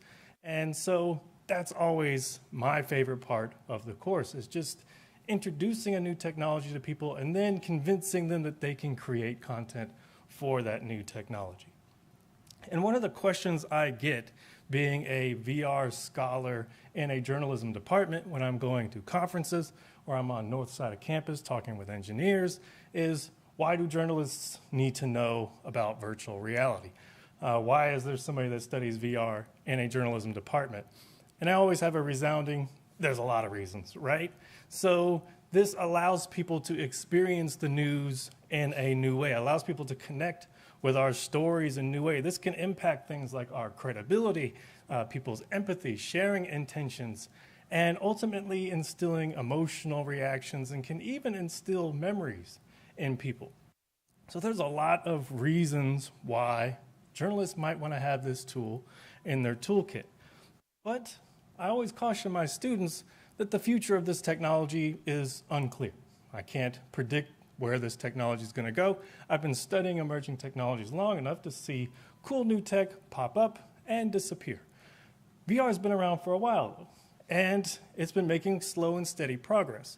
But one of the things that is brought up a lot is this idea of a VR boom that's supposed to happen. There's good reason for this.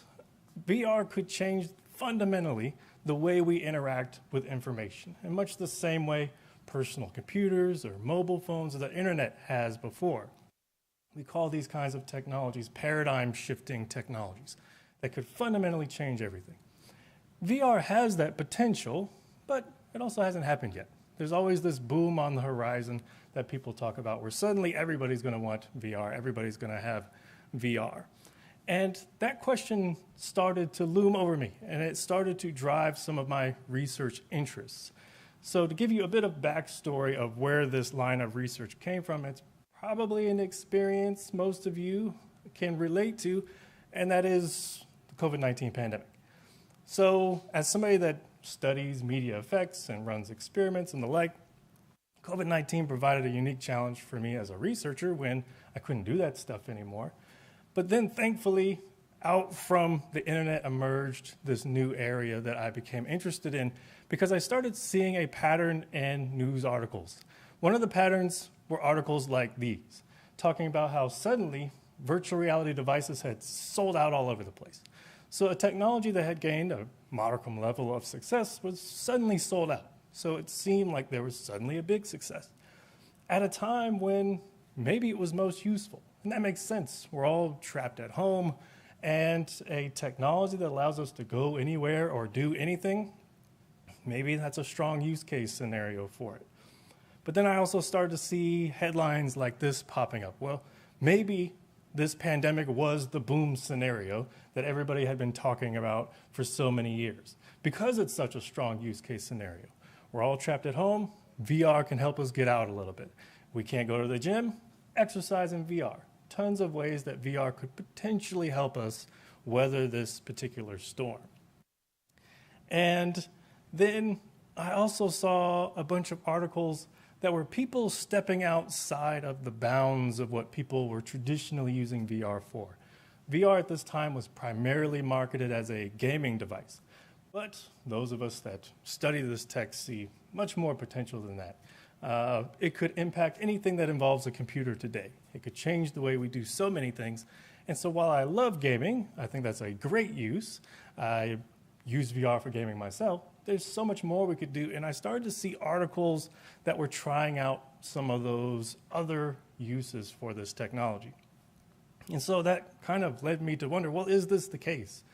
Is the pandemic going to lead to this boom scenario? Is it changing the way people accept or adopt virtual reality technology? And so as somebody that studies media effects, I looked into the literature and I found tons of literature about virtual reality effects. So what does it do to us? How can we use it most effectively? Articles like this. And that's understandable. VR is potentially the most powerful media technology we've ever invented. I contribute to this body of scholarship too. But then I noticed that there was a very small portion of the literature that was looking into perceptions, acceptance, adoption, and the like. And so this is interesting to me because as many effects as VR can have, they can't have any effects if people aren't using it. So we need to look at how people perceive this technology. Why do they use it? What are they using it for? And so to look into some of these questions, we started conducting a longitudinal online survey over the past few years. And so some very quick results from this survey. In 2020, we found that people that felt most impacted by COVID-19 were more likely to use VR for tasks like working from home, mental health activities, even telemedicine. But what was more interesting to us is that they were 2 times more likely to buy a VR headset and buy a high-end VR headset at that. And that was important because those that purchased a VR headset during the pandemic were more likely to use it for education, working from home, as well as gaming. And those that purchased high-end headsets, a wide variety of tasks, ranging from gaming, watching videos like news content, socializing with people working from home, mental health activities, and exercising. And we began to wonder, well, why is this happening? What's potentially changing here? And so we began to tap into the technology acceptance model that looks at why people choose one technology over another. And virtual reality is an interesting technology because it's competing against one of the most popular technologies ever, our phones. So why would we put on a headset instead of pulling out our phone for whatever task? 2 important factors that are posited by the technology acceptance model that influence that decision is how easy it is to use that technology and how useful that technology is. And so when we checked how this was playing out with virtual reality, it panned out. Those that felt VR was easy, that it was useful, more likely to use it, with usefulness being a much stronger predictor here. So VR being easy is very important, but what was really a driving factor was it useful? And we thought, well, maybe COVID-19 is an external variable impacting both of these. And that panned out. Not only that, but once again, usefulness was the bigger determiner here. So those that were impacted by COVID-19 felt VR was easier to use, felt VR was going to be more useful to them, and thereby they were more likely to want to use it. And I thought this would dissipate over time as we began to learn how to live with COVID-19. We got vaccines, the quarantines lifted. I thought this would drop off, but it actually persisted past the 3 years.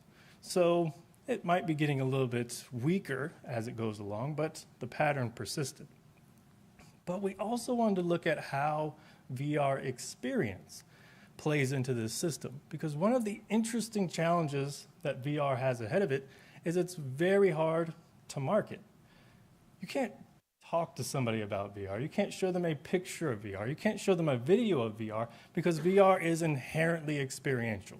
The only way for you to truly understand what VR is to put those goggles on. And we wanted to look at how that might influence people's perceptions. So how does VR experience play out in this model? And having VR experience was not associated with whether it was easy, but it was associated with whether or not it was useful in 2020. But in 2021, this happened. Suddenly having VR experience led to less belief that it was easy, less belief that it was useful, less overall intention to use it. But then the original pattern reemerged in 2022. So we were wondering, well, why did this happen? And that led us to an often discussed model. But in general, it would seem that there was a VR boom in 2020 that we found here. And what was interesting to me was it wasn't just increased adoption, it was a diversification of the kinds of uses of VR. But that boom seems to have been followed by a small bust in 2021. And when trying to make sense of this, that led us to the often discussed Gartner hype cycle. This is an industry model that, in essence, helps us understand how technologies become adopted in society. Starting with a technology trigger, some new technology comes out, everybody's super excited about it, but that leads to the peak of inflated expectations, where we think it's going to change the world, then we quickly find out maybe it's not, and we hit that trough of disillusionment. But then after a while, we figure out what it is good for, and we start to integrate it into our life, and eventually we hit that plateau of productivity where now we know how it's useful to us, how it might fit into our lives. But an interesting thing about the Gartner hype cycle model is there isn't a ton of academic scholarship validating this model. And we thought, while we don't have enough data to validate this entire model, we might be seeing the presence of what we would call hype cycle dynamics. So in 2020, maybe everybody thought VR is going to help me get through this pandemic. Then in 2021, they realized this isn't quite as great as I thought it was going to be. And then 2022, it starts to balance out a little bit more with how people are actually using it. But VR has been around for a while. A lot of us in this room have been studying VR for quite some time. And this kind of pattern seems to be common with this technology. So maybe it's not a hype cycle, maybe it's hype cycles, where it's not just one technological trigger, maybe it's the slow evolution of this technology leading to new hype cycles as it rolls along. And then the question becomes, well, what's the next peak that is on its way? If you've been studying this space or observing this space, you could probably guess it is Apple's entrance into the XR arena. So a lot of people have been putting a lot of value on Apple entering into this space, and with good reason, right? The question then is, well, then how do we break the cycle? How does VR get to that plateau of productivity?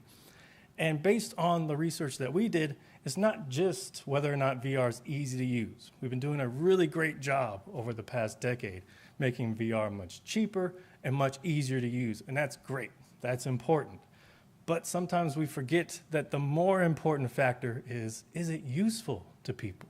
Is there a reason to pick up a VR headset over your phone? That's quite a competition to try to win. So if we want both of those factors in play to have the best outcome, and that's fortunately something Apple does fairly well. They're very well known for really great hardware, but more importantly, its combination with really great software.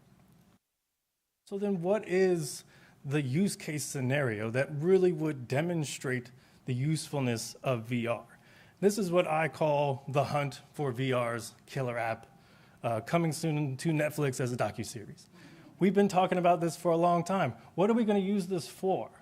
You put on this headset, you see all this potential for this technology, and then take it off, ends up in a closet, because that use case isn't quite here yet.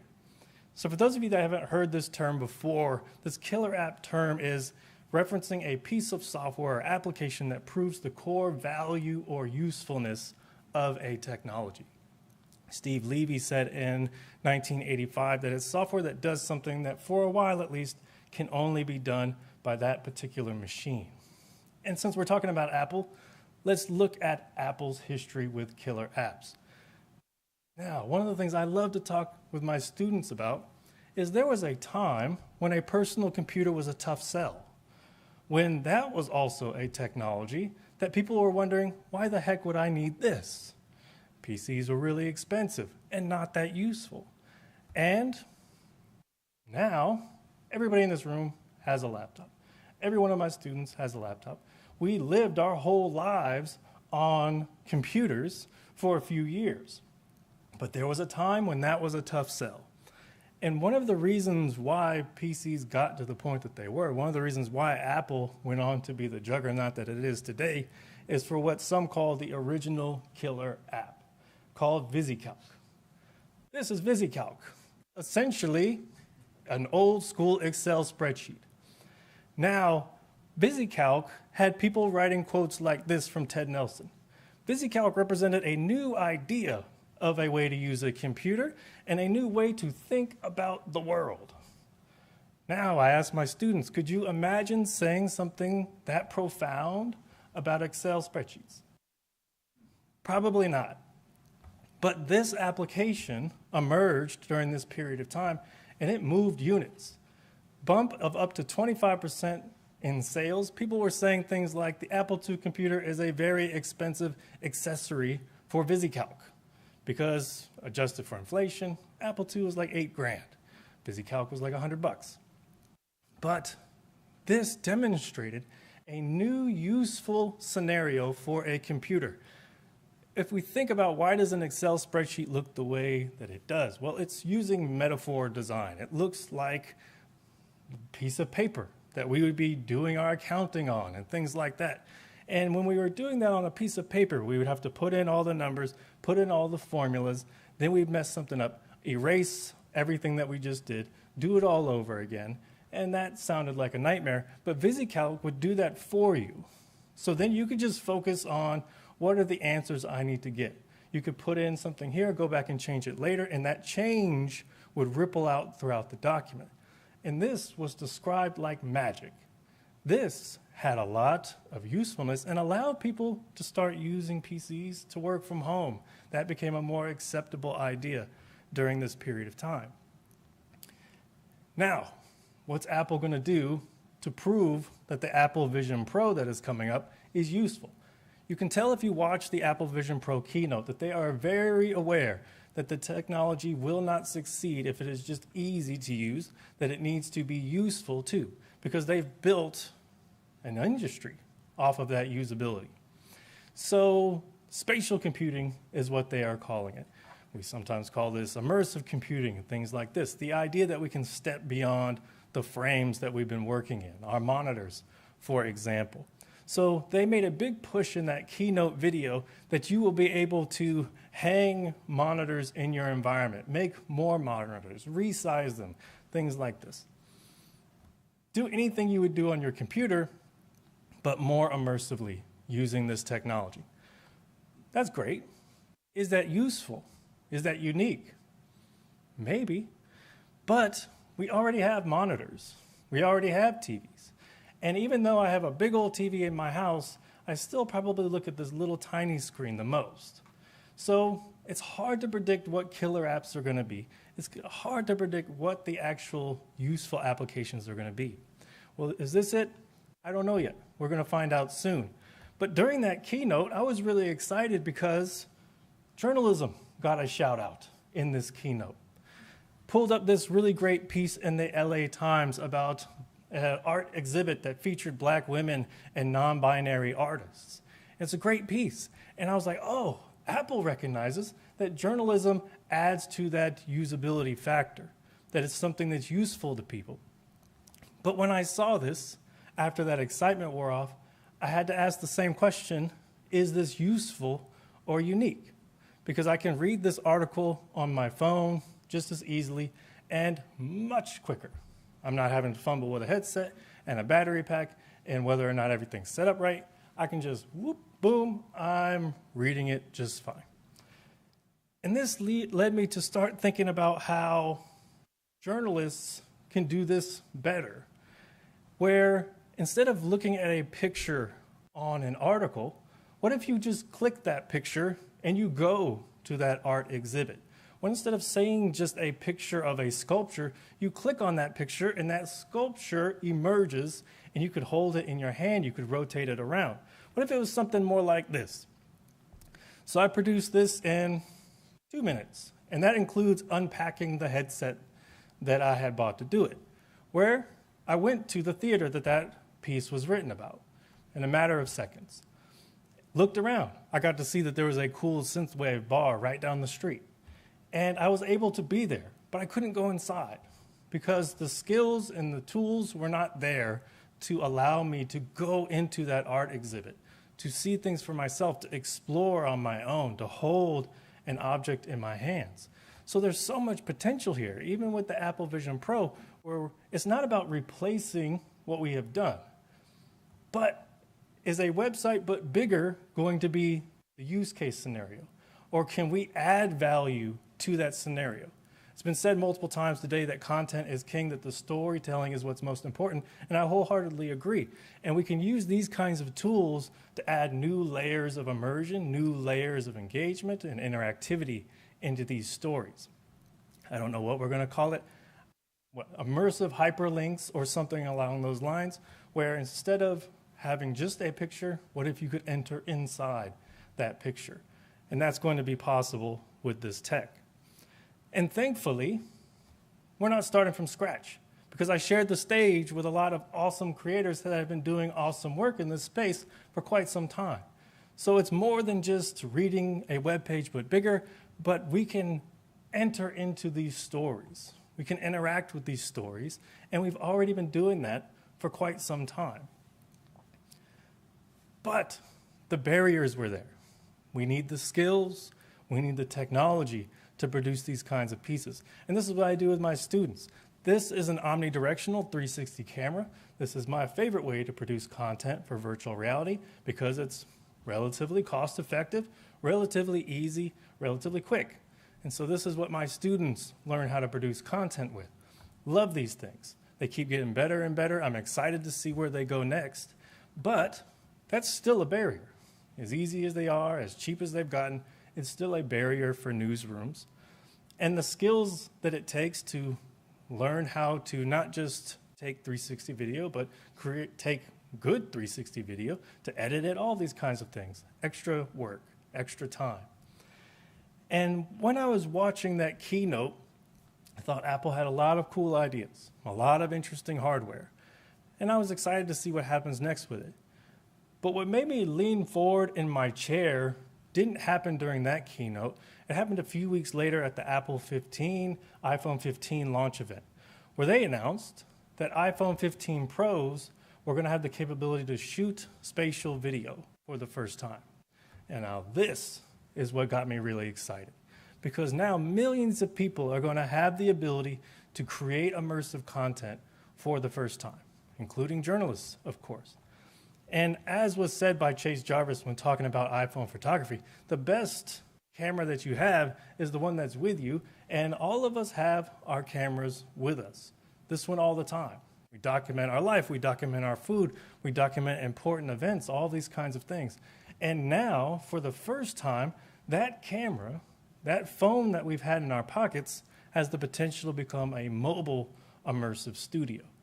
We've been adding pieces to that puzzle over time. A lot of speakers today have talked about things like photogrammetry, another topic we cover in my class. How we can create 3D models with just our phone, something that you already have. And yeah, having the latest iPhone is going to make that process a little better, a little easier, but it doesn't have to be. We can just take pictures with your old phone that you've had for a little too long, and we can still make a 3D model.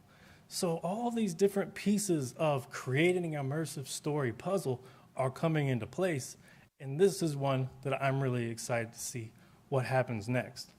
I'm excited to see what happens when journalists get their hands on this kind of technology, but I'm also excited to see what people do with this technology when they get their hands on it, because I'm wondering if maybe this is the killer application, or at least maybe one of them. Being able to capture and communicate experiences in a new way with the technology that you already have. Now, when I first got this job, and I'm trying to figure out how I'm going to run things, how am I going to teach this class, what technologies am I going to use, and I'm trying to figure out 360 cameras and the like, that's what sold me on it. It wasn't a piece of content I consumed.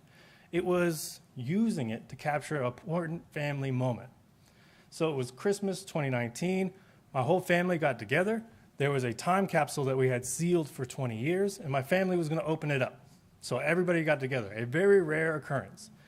And we opened it up, and before we did, I had the thought, I have this 360 camera in my bag that I've been trying to figure out how to use. I'm just going to turn it on and let it roll and see what happens. And I recorded that function, that family function, not knowing that a few months later, the whole world was going to change. My family was going to change. Next time I went back to that house, it was going to be to sell it. And that moment, being captured in that way, made me believe in immersive technologies like nothing else I had experienced. And I was fortunate enough to have the skills, to have the tech to do that. But if our phones become mobile immersive studios and other people, anybody can start doing this, I'm really excited to see if that raises public awareness and the power that this technology has. When they're not just consuming immersive media content, but they're creating it themselves. And that experience, maybe that drives more eyes towards the work innovative journalists have been doing all along to produce this kind of content. And so to return to that original question I get asked, why do journalists need to learn about VR? A lot of reasons that I've gone over, many more that I could go over. But one of my follow-ups is often, well, VR needs to learn a lot from journalists. Of course, we're here. We've been here all along.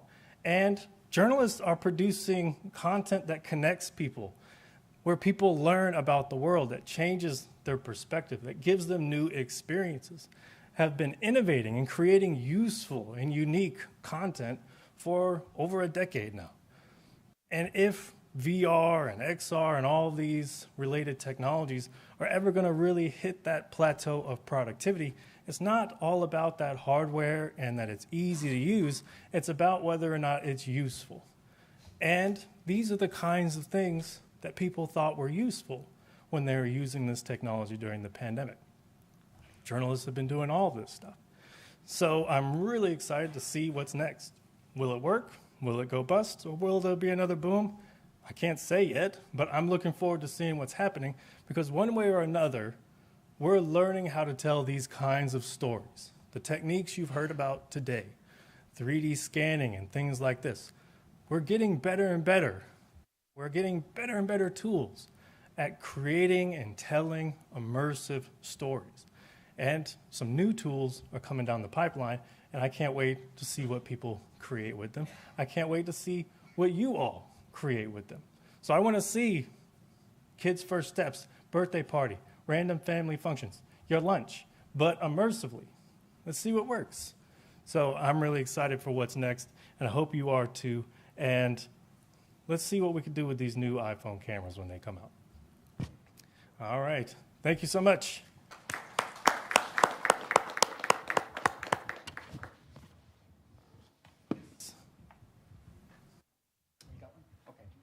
Oh, no, I didn't realize you had a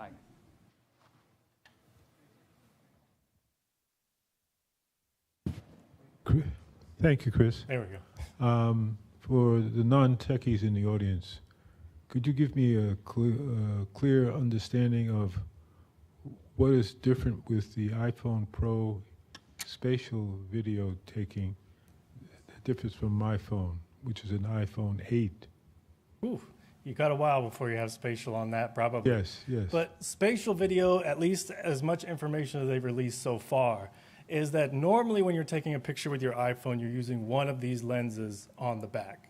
But they've basically started using two lenses at once. So much like how your eyes see in 3 dimensions because you're seeing from slightly different angles, now by using two lenses at once, we can recreate some of that illusion of depth. But I'm also thinking that they're probably doing some work with the LiDAR sensor that's right next to your cameras, which is also gathering spatial data as well.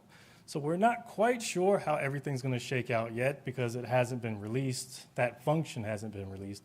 But the general idea is that it will be more 3D video, maybe even video that you could maybe tilt a little bit, see around a little bit, that will hopefully make it feel more realistic or more immersive. So possibility of 3D videos and 3D photos? Yes, hopefully. Possibility. Yes. Thank you. Thank you. Oh, no problem. Thank you.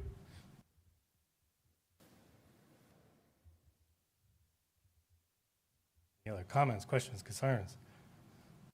Are we ready to go home and get dinner?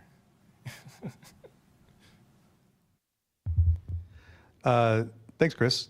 So before that announcement that was very buried by the ways of the iPhone 15 will then do spatial video, with the Vision Pro, they demoed how the Vision Pro itself will let you capture video. And they had, basically, for those of you who didn't see it, there was a dad who was looking at his little kids playing with their toys, and you could see his eyes coming through the screen, and they were acting all normal, and he's like, this is so amazing. And a lot of us looked at that and said, that looks really creepy.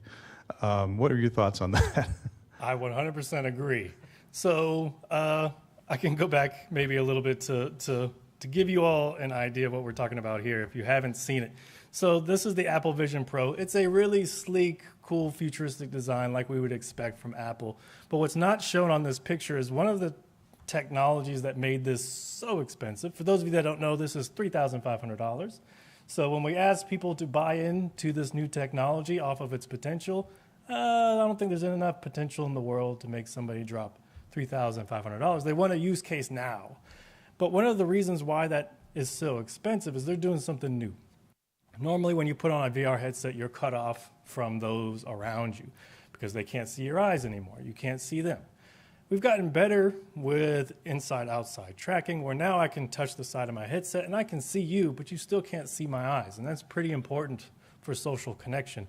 So Apple said, well, we're going to put a fancy screen on the front of this, and it's going to basically project your eyes outside of this visor so that people can tell when you're looking at content or you're looking at them. And it's super creepy. It's very creepy. And then you can also use this headset to film spatial video. That was the first time Apple had mentioned spatial video. But as Dan said, it's somebody with these creepy eyes that's filming you with a headset on. And I can think of nothing that would ruin any moment more than trying to film a birthday party or take a picture of my lunch with this device on my head. And so I was excited to see that they were looking into producing spatial video content. My immediate reaction was, this isn't it. Like this, there's no way I'm going to do that. And I teach my students that you're about to look weird for all semester long because using a 360 camera is something people aren't used to yet. So you look weird when you're outside using this weird looking camera, but nothing would compare to that. And that's why I was so excited when they announced that it was also going to be on the iPhone, because this is something very socially acceptable. So no matter what cool VR camera technology you have, you're going to get some weird looks, but not as many if you're doing this. And so not only is it the camera that you have on you, but it's the most socially acceptable camera as well. And so when they said that, I was like, oh, okay, now I'm much more interested to see what happens with spatial video. Will it end up like the panorama feature that none of us use? Or will it be something that we all use all the time? We'll have to see. But good point. What they call the Google Glass. You were called a glass hole if you had on the Google Glass. I can't imagine what they're going to call people that are taking video with the Vision Pro headset. There's going to be a whole new name for that, probably. Yeah, we have one over there. Hi, thank you. I guess I wanted to talk more about like wearing these in public. The new Meta Quest just came out too, and it's like this where it's like they both have complete pass-through where it's like you can have this thing on and just walk around, and they're completely mobile. So I guess I don't know, like do you see people like wearing these on the bus and stuff, or like I don't know, I feel like phones were weird when they first came out. If you saw like someone on their phone all the time, you'd call them a name like glass hole. I guess, I don't know, like, are we going to get to a point where this develops where it's like, I guess you do just wear these around and it's like, this might even just become your phone at a certain point, right? That's what everybody is competing about. One of the reasons why there was so much excitement and industry money dumped into this technology is everybody's looking for what's next after phones. So there's a lot of money if you are first at the table and you create the next paradigm shifting technology because everybody else is going to build off of that from there. And that's why everybody was so interested in it. Will we get to the point where VR headsets are common all throughout our days? I doubt it. I always view VR as more of the desktop computer as opposed to a mobile phone. So you go home when you have serious work to do. There's something substantial. You have a paper that's due. I've got to work on this project. You sit home at your laptop, your desktop, at a desk, and you work. And on the other hand, mobile phone, take it with you, do a whole bunch of other types of things. And I think AR glasses are probably going to be more in the mobile phone category, while VR goggles are going to be more in the desktop computer category, where it's probably not something that I would imagine being common in everyday life, walking around on the street, even though pass-through has gotten much, much, much better in the past few years. Could be wrong. We've all seen Black Mirror. Maybe we're all walking around with headsets on, but if we're going to start walking around with this stuff, it's probably going to have to be quite a bit smaller, quite a bit easier to do things like interact with somebody socially outside of weird digital eyes. We still have a long way to go before that's a possibility. So that might be one of the ways where the two technologies that are often spoken of together, augmented and virtual reality, they're going to probably diverge a little bit there. But this is one of the situations where I see them crossing paths, because if you can pull those monitors up and hang them in space and do all the kinds of things Apple says this can do, you could also essentially do most VR tasks. It's just a matter of the software to do it. But good question. All right, thank you. Got one back there. Okay, so, or why do you think that the Vision Pro is sort of leaning more towards like VR and rather than like AR glasses? This is a weird hybrid situation where it feels like Apple's kind of hedging their bets here, because there's elements of both at play in this device. They seem to be marketing it much more as an augmented reality type device because it's mixing the real environment in the case of, let's see, where's my pictures? So here, for example. So in this situation, spatial computing. This is the real office, the real lab, the whatever, and you're hanging digital content in it. You're pulling digital content out of the digital world, placing it in your world, which is augmented reality. But this is a fully enclosed headset, which is essentially feeding you footage of your real world environment. So unlike Google Glass or other augmented reality headsets that are basically transposing some digital information over lenses, but I'm seeing you all for real. In this situation, I'd be seeing what's essentially a camera feed of you that looks real.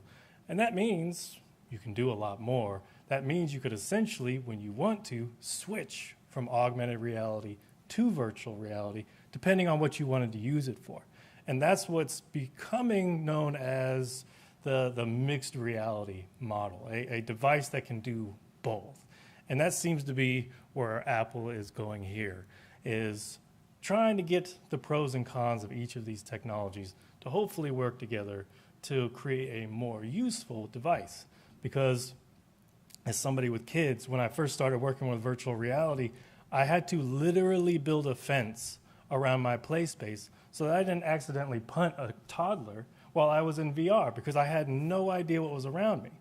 And with these technologies, we've gotten a whole lot better at making sure that even when you're immersed, you know what's going on around you, warning indicators if you're going to bump into something or a toddler's run into the room. And we're using that same technology now to allow what's essentially a VR device to function like an augmented reality device by showing you a mixture of where you really are as well as some digital content. But I would hazard a guess that you could completely replace what you see with digital content, and then it switches to VR when you need it. So if you don't want distractions all over the place, you got some stuff that's distracting you over in the corner, well, maybe you can dim that reality, as they put it, on an airplane, for example, and close out some of that real world stuff that's distracting you. Maybe. We'll see what happens when people actually use it, because that's when the rubber hits the road. We've all seen plenty of keynotes that looked pretty cool, and it's not until we get our hands on it and we get to try it out that we'll really see how it works. Comments, questions? Ray in the back.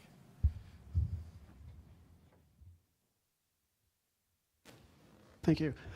Super inspiring stuff. It's one of those things where I'm excited about the potential here, and I know that with the work I do, I've stepped away from the VR, AR side of things, and to see things that are upcoming, to almost start to realize what we had hoped we had about 5 or 6 years ago. Mm-hmm. My question to you, though, is around bandwidth and closed ecosystems. It's one of the things that I'm still concerned about, and the spatial video and potential 3D photos as well.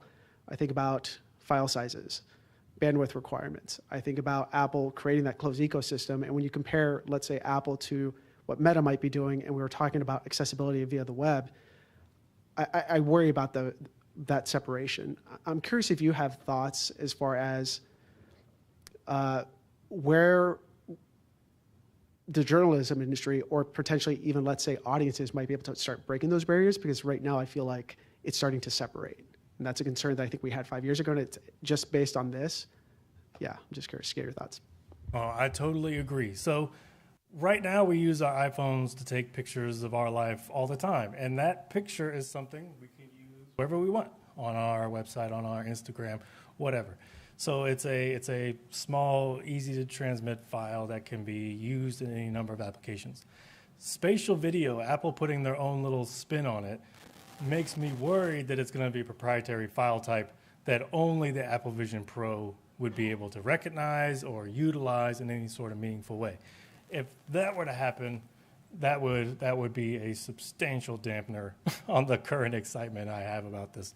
I'm hoping that we will figure out how that you might take a spatial video picture on your iPhone, but you could view it in a Meta Quest device, for example. But as we discussed, a lot of these big players are spending big money because they are trying to cordon off areas of future tech that they will then have the rule of law over. And so Apple's also potentially playing into that.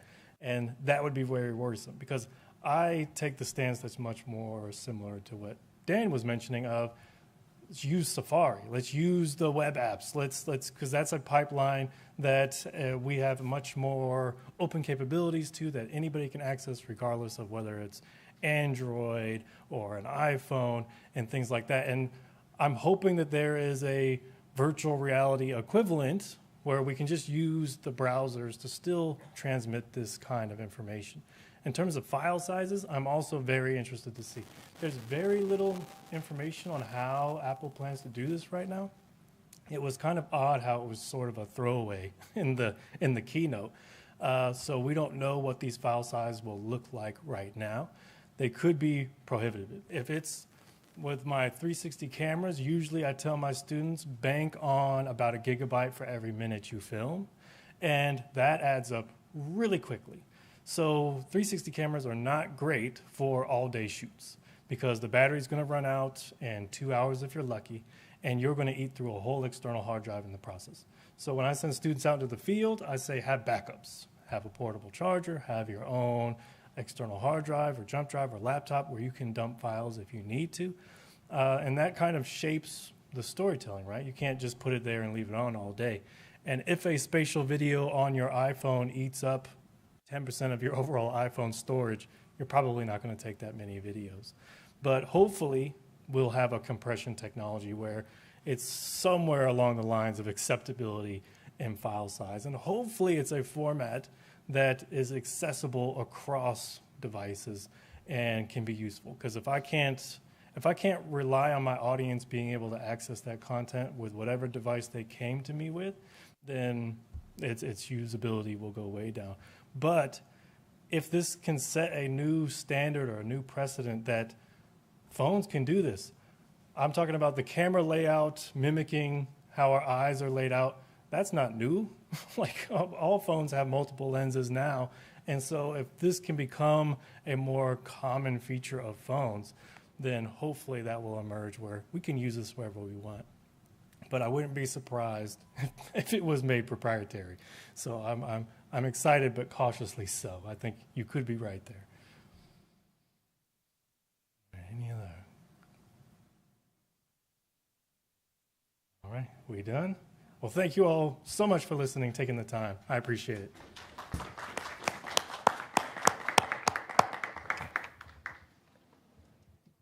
And that wraps us up for today.